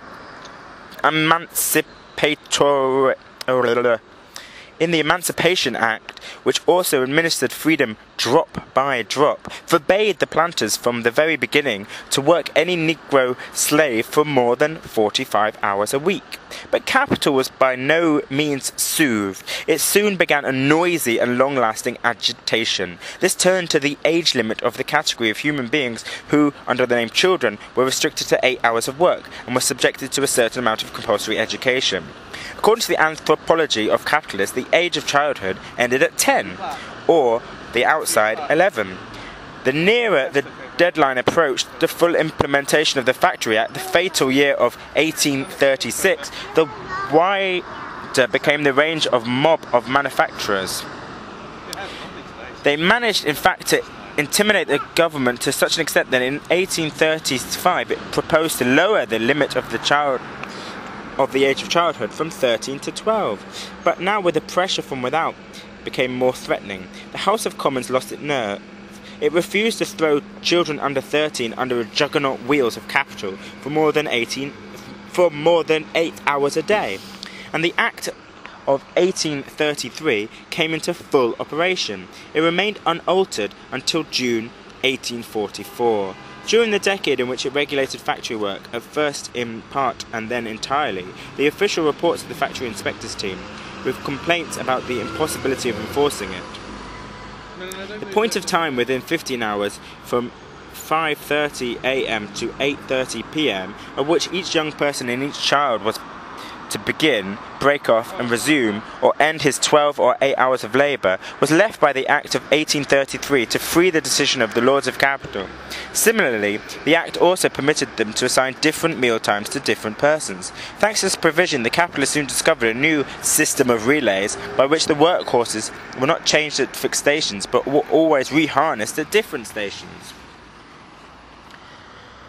We shall not pause here to reflect on the beauty of this system, as we shall have to return to it later, but much is clear at first glance. It annulled the whole Factory Act, not only in spirit, but also in letter. How could the factory inspectors, with this complex bookkeeping in respect to each individual child or young person, enforce the legally determined hours of work, or compel the employers to grant the legal meal times? In many of the factories, the old and scandalous brutalities soon blossomed again unpunished. In an interview with the Home Secretary, the factory inspectors demonstrated the impossibility of any control under the newly invented relay system. In the meantime, however, circumstances had greatly changed. The factory workers, especially since 1838, had made the 10 hours bill their economic, as they had made the charter their political election cry. Some of the manufacturers even, who had run their factories in conformity with the Act of 1833, overwhelmed Parliament with their representations on the immoral competition of their false brethren, who were able to break the law because of their greater impudence or their more fortunate local circumstances. Moreover, however, much in the individual manufacturer might like to give free rein to his old lust for gain, the spokesperson and political leaders of the manufacturing class ordered a change in attitude and language towards the workers. They had started their campaign to repeal the Corn Laws, and they needed the workers to help them win victory. They promised, therefore, not only the loaf of bread would be twice its size, but also that the 10 hours bill would be enacted in the free trade millennium.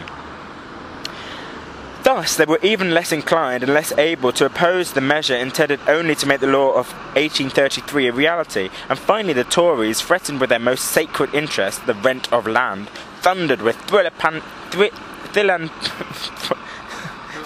philanthropic indignation against the nefarious practices of their foes. It was the origin of the Factories Act of the 7th of June 1844, which came into effect 10th of September 1844. It placed under protection a new category of workers, namely women over 18. They were placed in every respect in the same footing as young persons, their work limited to 12, and night work forbidden to them. For the first time, it was found necessary for the labour of adults to be controlled directly and officially by legislation. The Factory Act of 1844-45 states ironically, "No instance have come to my knowledge of adult women having expressed any regret at their rights being thus far interfered with." The working hours of children under 13 were reduced to 6.5, and in certain circumstances to 7.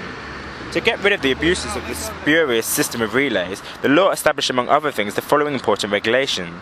The hours of the work of children and young persons to be reckoned from the time when any young person or young person shall begin to work in the morning. So that if A, for example, begins work at 8 in the morning and B at 10, B's working day must nevertheless end at the same hours as A's. The time shall be regulated by a public clock, for example the nearest railway clock, by which the factory clock is to be set. The manufacturer has to hang up a legible printed notice stating the hours from the beginning and the ending of work, and the pauses allowed for meals. Children beginning work at 12 noon may not be again employed after 1 p.m. The afternoon shift must therefore consist of other children than those employed in the morning. Of 1 hour and a half for meal times, 1 hour thereof at least shall be given before 3 o'clock in the afternoon at the same period of the day. No child or young person shall be employed more than 5 hours before 1 p.m. without an interval for a meal time of at least 30 minutes. No child or young person or female shall be employed or allowed to remain in any room in which any manufacturing process is then, i.e. meal times, carried on. It has been seen that these highly detailed specifications which regulate the military uniformity, the times, the limits and the pauses for work by the stroke of the clock, were by no means product of the fantasy of members of Parliament. They were developed gradually out of circumstances as natural laws of the modern mode of production. Their formation, their official recognition and proclamation by the state, were the result of a long class struggle. One of their first consequences was that, in practice, the working day of adult males in factories became subject to the same limitations. Since in most processes of production the cooperation of children, young persons and women is indispensable. On the whole, therefore, during the period of 1844 to 1847, the 12-hour working day became universal and uniform in all branches of industry under the Factory Act. The manufacturers, however, did not allow this process without a compensating retrogression. At the instigation of the House of Commons, reduced the minimum age for exploitable children from 9 to 8, in order to ensure that additional supply of factory children, which is owed to the capitalists according to divine and human law. The years of 1846 to 1847 are epoch-making in economic history of England. The Corn Laws were repealed, the duties on corn and other raw materials were removed, free trade was proclaimed as the guiding star of legislation. In short, the millennium has arrived. On the other hand, the same years of the Chartist movement, the 10 hours agitation reached their highest point. They found allies in the Tories who were panting for revenge. Despite the fanatical opposition of the army of prejured free traders headed by Bright and Cockburn, the 10 Hours Bill, so long struggled for, made its way through Parliament. The new Factory Act of 8th of June 1847 enacted that on the 1st of July 1847 there would be a preliminary reduction of the working day for young persons from 12 to 18 and all females to 11 hours, but that on the 1st of May 1848 there should be a definitive limiting of the working day to 10 hours. For the rest, the Act was only an endemnitary supplement to the Acts of 1833 and 1844. Capital now undertook a preliminary campaign to prevent the Act from coming into full force on the 1st of May 1848, and on the workers themselves, under the pretense that they had been taught by experience, were to help in the deconstruction of their own work. The moment was chosen cleverly. It must be remembered too that there has been more than 2 years of great suffering in consequence of the terrible crisis of 1846-7, amongst the factory opposites for many mills having worked short time, and many being altogether closed. A considerable number of the operatives must therefore be in very narrow circumstances, many, it is feared, in debt, so that it might fairly have been presumed that at the present time they would prefer working the longer time in order to make up for past losses, perhaps to pay off debts, or to get their furniture out of pawn, or to replace that sold, or to get a new supply of clothes for themselves and their families. The manufacturers tried to aggravate the natural impact of these circumstances by a general 10% reduction in wages. This was done in order, as it were, to celebrate the inauguration of the new trade era. There followed a further reduction of 18 1/3% as soon as the working day was shortened to 11 hours, and a reduction of twice that amount as soon as finally shortened to 10. Therefore, whatever circumstances permitted a reduction of wages to at least 20%, of at least 25% took place. Under these favourably preferred conditions, the agitation among factory workers for repeal of the Act of 1847 was begun. No method of deceit, seduction, or intimidation was left unused, but all in vain. In relation to the half-dozen petitions to which workers were made to complain of their oppression of the Act, the petitioners themselves declared under oral examination that their signatures had been extorted. They felt themselves oppressed, but by something different from the Factory Act. But if the manufacturers did not succeed in getting the workers to speak as they wished, they themselves shrieked all the louder in the press and the parliament in the name of the workers. They denounced the factory inspector as a species of revolutionary commissioner reminiscent of the convention, who would ruthlessly sacrifice the unfortunate factory workers to his mania for improving the world. This manoeuvre also failed. Lord Horner, himself a factory inspector, conducted many examinations of witnesses in the factories of Lancashire, both personally and through sub-inspectors. About 70% of the workers examined declared in favour of the 10 hours, a much smaller percentage in favour of 11, and an altogether insignificant minority for the old 12 hours. Another friendly dodge was to make the adult males work 12 to 15 hours, and then to declare that this fact was a fine demonstration of what the proletariat really wanted. But the ruthless factory inspector, Lord Horner, was again on the spot. The majority of the overtimers declared they would much prefer to work 10 hours for less wages, but they had no choice. So many were out of employment. So many spinners getting very low wages by having to work as piercers or being unable to do better. They refused to work the longer time, others would immediately get their places, so that it was a question of them agreeing to work the longer time or being thrown out of employment altogether. The preliminary campaign of capital thus came to grief, and the 10 Hours Act came into force on the 1st of May 1848. Meanwhile, however, the fiasco of the Chartist Party, whose leaders had been imprisoned and whose organisation dismembered, had shattered the self-confidence of the English working class.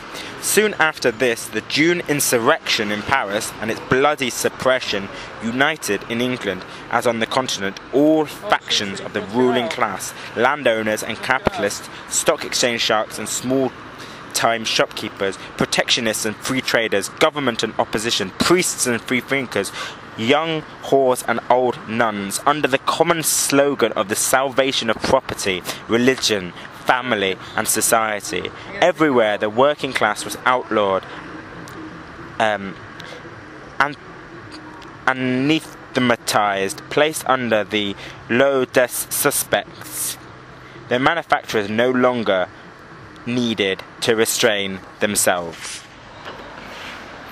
To understand what follows, we must remember that all three Factory Acts, those of 1833, 1844 and 1847, were in force insofar as the one did not amend the others, that not one of these limited the working day of the male worker over 18, and that since 1833, 15 hours from 5:30 AM until 8:30 PM had remained the legal day, within the limits of which the 12 hours and the later 10 hours of labour by young persons and women had to be performed under the prescribed conditions. The manufacturers began by here and there dismissing a number of young persons and women they employed, in many cases half of them, and then, for the adult males, restoring night work, which had almost disappeared. The 10 Hours Act, they cried, leaves us with no alternative. The second step they took related to the legal pauses for meals. Let us listen to the factory inspectors. Since the restriction of the hours of work to 10, the factory occupiers maintain, although they have not yet practically gone the whole length, that supposing their hours of work be from 9 AM to 7 PM, they fulfil the provisions of the statutes by allowing an hour before 9 AM and half an hour after 7 PM for meals. In some cases, they now allow an hour or half an hour for dinner, insisting at the same time that they are not bound to allow any part of the hour and the half in that course of the factory day. Thus the manufacturers maintained that the scrupulously strict provisions of the Act of 1844 with regard to meal times only gave the workers permission to eat and drink before they came into the factory and after leaving it, i.e. at home. And why, indeed, should the workers not eat their dinner before 9 o'clock in the morning? The Crown lawyers, however, decided that the prescribed meal times must be during the interval during the working hours, and that will not be lawful to work for 10 hours continuously from 9 AM to 7 PM without a meal interval. After these pleasant demonstrations, Capital commenced its real revolt by taking a step which agreed with the letter of the law of 1844 and was therefore legal. The Act of 1844 certainly prohibited the employment after 1 PM of children aged between 8 and 13, who had been employed before noon. But it did not regulate in any way the 6.5 hours work of the children whose working day began at midday or later. Children of 8 might, if they began to work at noon, be employed from 12 till 1 hour, from 2 to 4 in the afternoon, 2 hours, and from 5 till 8:30 in the evening, 3.5 hours. Taken together, this made up a legal 6.5 hours. But they could do better. In order to make children's work coincide with that of adult male labourers up to 8:30 PM, the manufacturers only had to give them no work till 2 in the afternoon. They could then keep them in the factory until 8:30 in the evening without intermission. And it is now expressly admitted that the practice exists in England, from the desire of mill owners to have their machinery at work for more than 10 hours a day, to keep the children at work and male adults after all the young persons and women have left, and until 8:30 PM if the factory owner chooses. The workers and factory inspectors protested on hygienic and moral grounds, but Capital answered, "My deeds upon my head. I crave the law, the penalty, and the forfeit of my bond." In fact, according to statistics laid out before the House of Commons on 26th of July 1850, 3,742 children were still being subjected to this practice in 257 factories on the 15th of July 1850, despite all protests. But this was not enough. Lynx-eyed capitalists discovered that although the Act of 1844 did not allow 5 hours work before midday without a pause of at least 30 minutes for refreshment, it prescribed nothing like this for afternoon work. Hence, Capital demanded and obtained the satisfaction not only of making children of 8 drudge without interval from 2 to 8:30 PM, but also of letting them go hungry. Aye, his breast, so says the bond. This Shylock-like clinging to the letter of the law of 1844 insofar as it regulated child labour was, however, only a way of introducing an open result against the same law. Insofar as it regulated the labour of young persons and women, it will be remembered that the abolition of the false relay system was the main aim of the law. It formed its main content. The manufacturers began their revolt simply by declaring that the sections of the 1844 Act, which prohibited the unrestricted use of young persons and women in such short fractions of the day of 15 hours as the employer chose, had been comparatively harmless, as long as working hours were limited to 12 hours, but that under the 10 Hours Act, they were a grievous hardship. They informed the inspectors very coolly that they set themselves above the letter of the law and reintroduced the own system on their own account. This would, they said, be in the interests of the ill-advised operatives themselves, as it would allow them to pay higher wages. This was the only possible plan by which to maintain, under the 10 Hours Act, the industrial supremacy of Great Britain. Perhaps it may be a little difficult to detect irregularities under the relay system, but what of that? Is the great manufacturing interest of the country to be treated as secondary matter in order to save some little trouble of inspectors and sub-inspectors of factories? All these dodges were of course to no avail. The factory inspectors appealed to the courts, but the Home Secretary, Sir George Grey, was soon so overwhelmed by the clouds of dust arising from the manufacturers' positions that in a circular of 5th of August 1848 he recommended the inspectors not to lay informations against mill owners for a breach of the letter of the Act, or for employment of young persons by relays in cases by which there was no reason to believe that such young persons had been actually employed for a longer period than that sanctioned by the law. At this, Factory Inspector J. Stewart allowed the so-called relay system for the 15-hour period of the factory day to be restored throughout Scotland, where it soon flourished again as of old. The English factory inspectors, on the other hand, declared that the Home Secretary had no dictatorial powers, enabled him to suspend laws, and continued their legal proceedings against the pro-slavery rebellion. What was the point of summoning the manufacturers to appear before the courts when the courts, in this case, the country's magistrates, acquitted them? In these tribunals, the manufacturers sat in judgment on themselves. An example of a certain Eskridge cotton spinner, firm from Kershaw and Leaseco.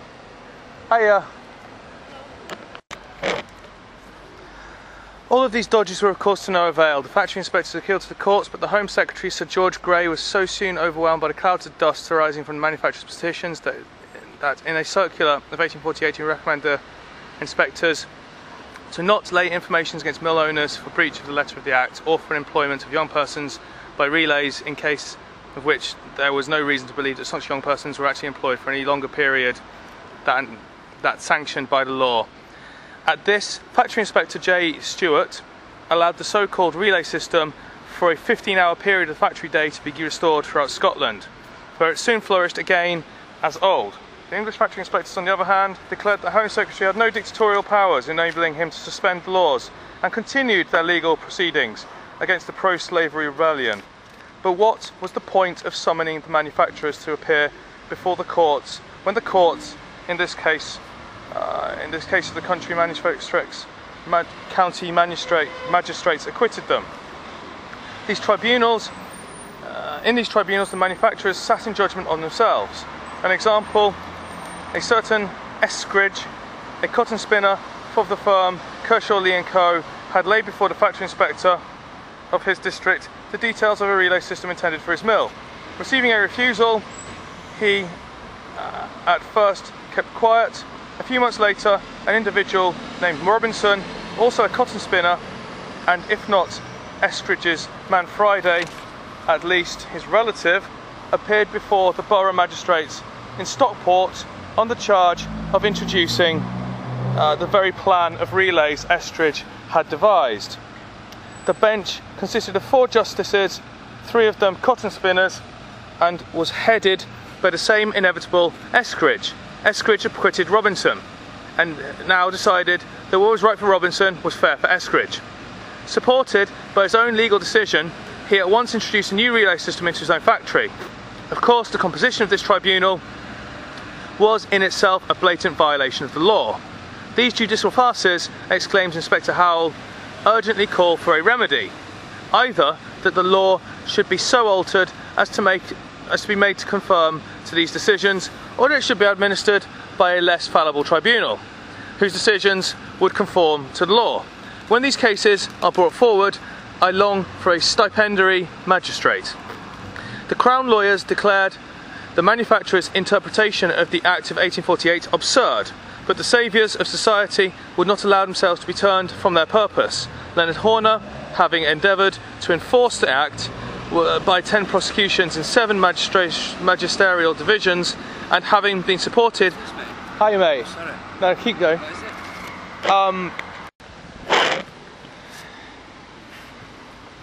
Leonard Horner reports, having endeavoured to enforce the Act by 10 prosecutions in several magisterial divisions, and having been supported by the magistrates in only 1 case, I considered it useless to prosecute more than for this evasion of that law.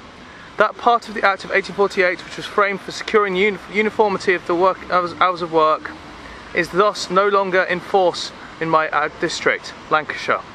Neither have the sub-inspectors or myself any means of satisfying ourselves when we inspect a mill working by shifts that the young persons and women are not working for more than 10 hours a day.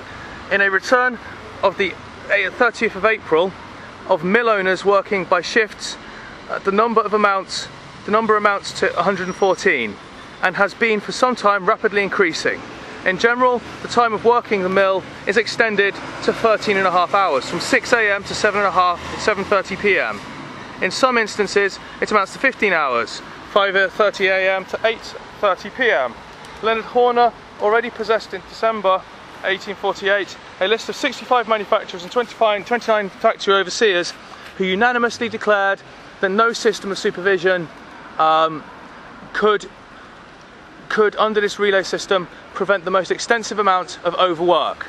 Sometimes the same children and young persons were shifted from the spinning room to the weaving room, and sometimes in the course of 15 days they were shifted from one factory to another.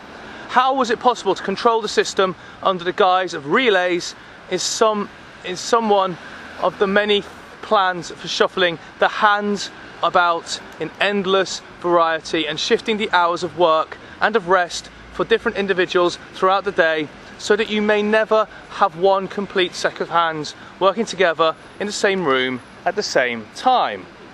But even if we entirely leave aside actual overwork, this so-called relay system was an offspring of Capital's imagination, never surpassed even by Fourier in his humorous sketches of the court seances. Except that the attraction of labour is here transformed into the attraction of capital. Look, for example, at those schemes praised by the respectable press as models of what a reasonable degree of care and method can accomplish.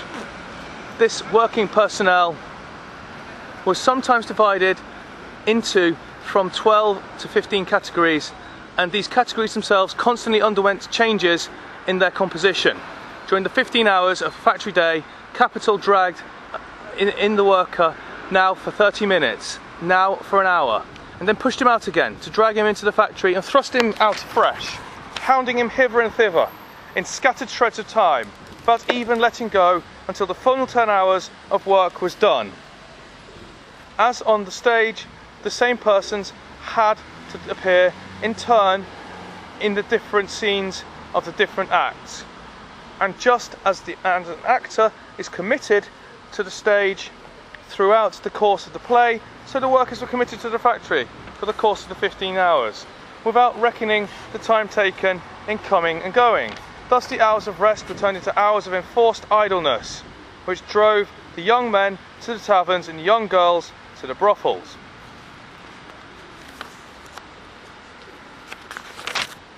Every new trick the capitalists hit upon from day to day for keeping the machinery going for 12 to 15 hours without increasing the number of personnel meant that the worker had to gulp down his meals in different fragments of time.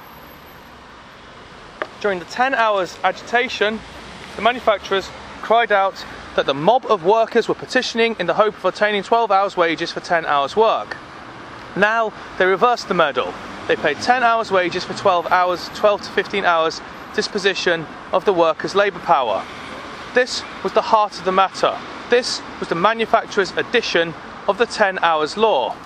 These were the same unctuous free traders dripping with the milk of human kindness who for 10 whole years during the agitation against the Corn Lords had demonstrated to workers by making precise calculations in pounds, shillings and pence that with corn freely imported 10 hours labour will be sufficient given the existing means of English industry to enrich the capitalists.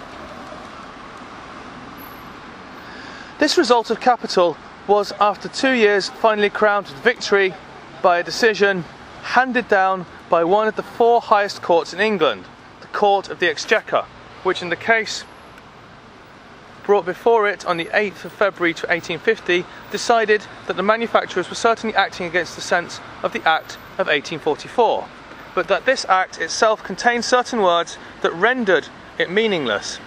This verdict was tantamount to an abrogation of the 10 hours bill. A great number of manufacturers who, until then, had been afraid to use the shift system for young persons and women, now seized on it enthusiastically.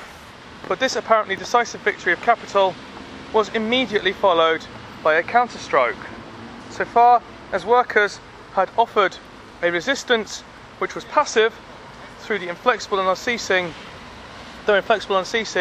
they now protested in Lancashire and Yorkshire in threatening meetings. The so-called 10 Hours Act, they said, was thus mere humbug, a parliamentary fraud. It had never existed. The factory inspectors urgently warned that the government against class antagonisms had reached an unheard of degree of tension.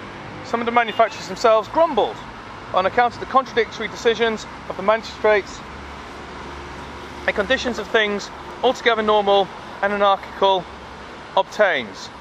One law holds in Yorkshire, another in Lancashire, one law in one parish of Lancashire, another in its immediate neighbourhood. The manufacturer in large towns could evade the law. The manufacturer in country districts could not find the people necessary for the relay system, still less for the shifting of hands from one factory to another, etc.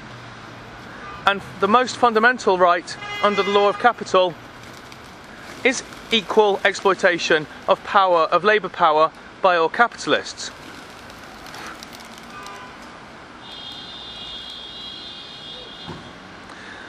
Under these circumstances, it came to be a compromise between manufacturers and men, given the seal of parliamentary approval and Supplementary Factory Act of the 5th of August 1850.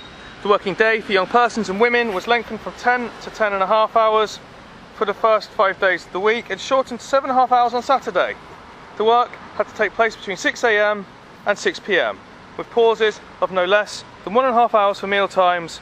These meal times to be allowed at exactly the same time for all and in accordance with the regulations laid down in 1844. By this, the relay system was ended once and for all.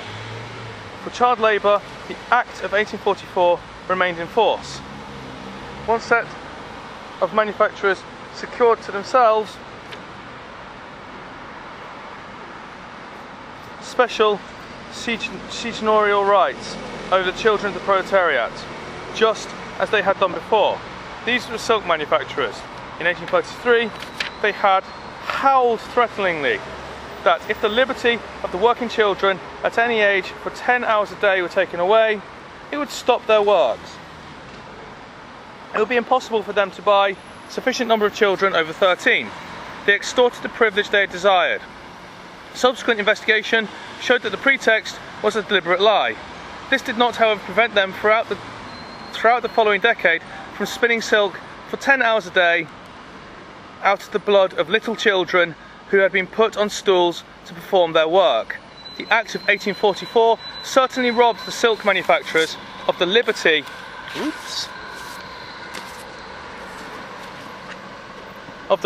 of employing children under 11 for longer than 6.5 hours a day.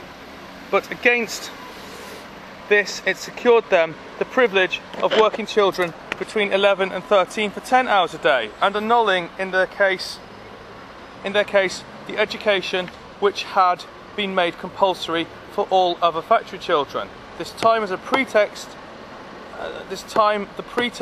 was the delicate texture of the fabric in which they were employed, requiring the lightness of touch only to be acquired by their early introduction to these factories. The children were quite simply slaughtered for the sake of their delicate fingers, just as horned cattle are slaughtered in southern Russia for their hides and their fat. Finally, in 1850, the privilege granted in 1844 was limited to the departments of silk twisting and silk winding.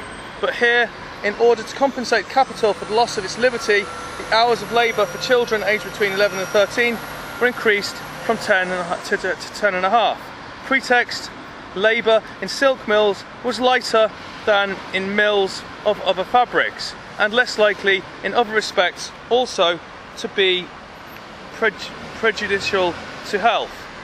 Official medical inquiries proved afterwards that, on the contrary, the average death rate is exceedingly high in the silk districts, and among the female parts of the population is higher even than it is in the cotton districts of Lancashire.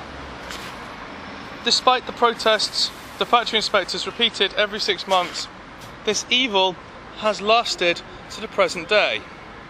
The Act of 1850 replaced the 15-hour period from 6 AM to 8:30 PM by a 12-hour period of 6 AM to 6 PM, but only for young persons and women.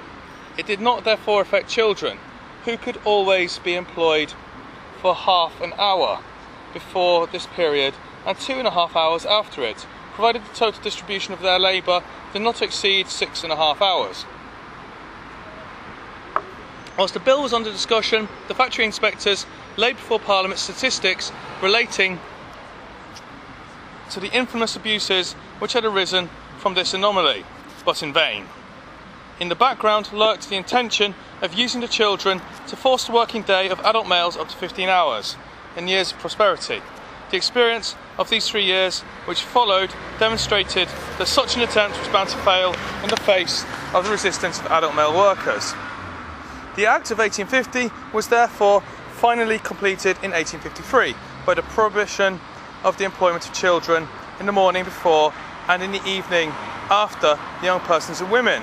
Henceforth, with few exceptions, the Factory Act of 1850 regulated the working day of all workers and in all branches of industry subject to it. By then, half a century had elapsed since the passing of the first Factory Act. The factory legislation went beyond the original sphere of application for the first time in the Print Works Act of 1845. The unwillingness with which capital accepted this new extravagance speaks through every line of the Act. It limits the working day for children from 8 to 13 and for women to 16 hours between 6 a.m. and 10 p.m. without any legal pause for meal times. It allows males over 13 to be worked at will day and night. It is a parliamentary abortion. Nevertheless, the principle had triumphed with its victory in those great branches of the industry which form the most characteristic creation of the modern mode of production. Their wonderful development from 1853 to 1860, hand in hand with the physical and moral regeneration of factory workers, was visible to the weakest eyes. The very manufacturers of whom the legal limitation and regulation of the working day had been wrung step by step in the course of the Civil War, lasting, over half a century now, pointed boastfully to the contrast with the areas of exploitation which were still free. The Pharisees of the political economy now proclaimed that their newly won insight into the necessity for a legal, regulated working day was a characteristic achievement in their science. It will easily be understood that after the factory magnates had resigned themselves and submitted to the inevitable capital's power of resistance gradually weakened, while at the same time the working class's power of attack grew with the number of its allies in those social layers not directly interested in the question, hence comparatively rapid progress since 1860. Dye works and bleach works were brought under Factory Act 1850-1860, lace and stocking factories in 1861. As a result of the first reports of the Commission on Employment of Children 1863, the same fate was shared by the manufacturers of all earthenware products, not just the potteries, matches and percussion caps, cartridges and carpets and fustian cuttings, and the employers of people engaged in the many processes included under the name of finishing. In the year of 1863, bleaching in the open air and baking were placed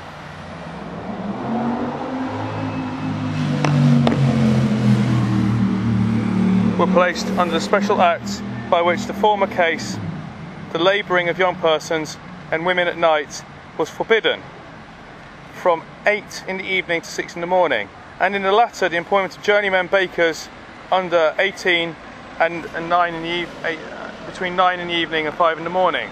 We shall return to the latter proposal of the same Commission, which threatened to deprive all the important branches of English industry of their freedom, with the exception of agriculture, mining and transport. Section 7. The structure for a normal working day. The impact of the English factory legislation on other countries.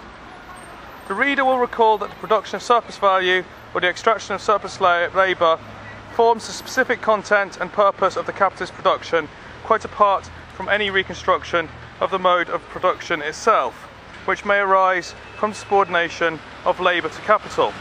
He will remember that, from the standpoint so far developed here, it is only the independent worker, a man who is thus legally qualified to act for himself, that from the standpoint for himself,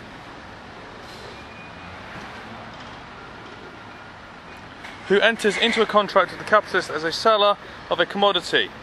So if our historical sketch has shown the prominent part played by modern industry on the one hand, and the labour of those who are physically and legally miners on the other, the former is still for us only a particular department of the exploitation of labour, and the latter only a particularly striking example of it. Without anticipating subsequent developments, the following points can be derived merely by connecting together the historical facts. First, capital's drive towards a boundless and ruthless extension of the working day is satisfied in those industries which were first revolutionised by water power, steam and machinery. In those earliest creations, the modern mode of production, the spinning and weaving of cotton, wool, flax and silk, the changed material mode of production and the correspondingly changed social relations of producers first gave rise to the outrages without measure, and then called forth in opposition to this social control, which legally limits, regulates and makes uniform the working day and its pauses. During the first half of the 19th century, this control therefore appears simply as legislation for exceptions. As soon as the Factory Acts had conquered the original domain of the new modes of production, it was found that in the meantime many other branches of production had made their entry into the factory system properly, so called, that manufacturers with more or less obsolete methods such as potteries, glassmaking, etc., that old-fashioned handicrafts like baking, and finally even those scattered so-called domestic industries such as nail-making had long since fallen as completely under the capitalist exploitation as the factories themselves.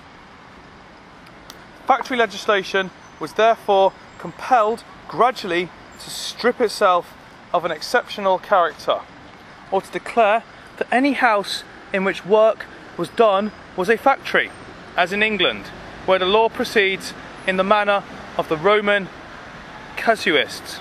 Second, the history of regulation of the working day in certain branches of production and the struggle still ongoing in others over this regulation prove conclusively that the isolated worker, the worker as free seller of his labour power, succumbs without resistance once capitalist production has been reached a certain stage of maturity.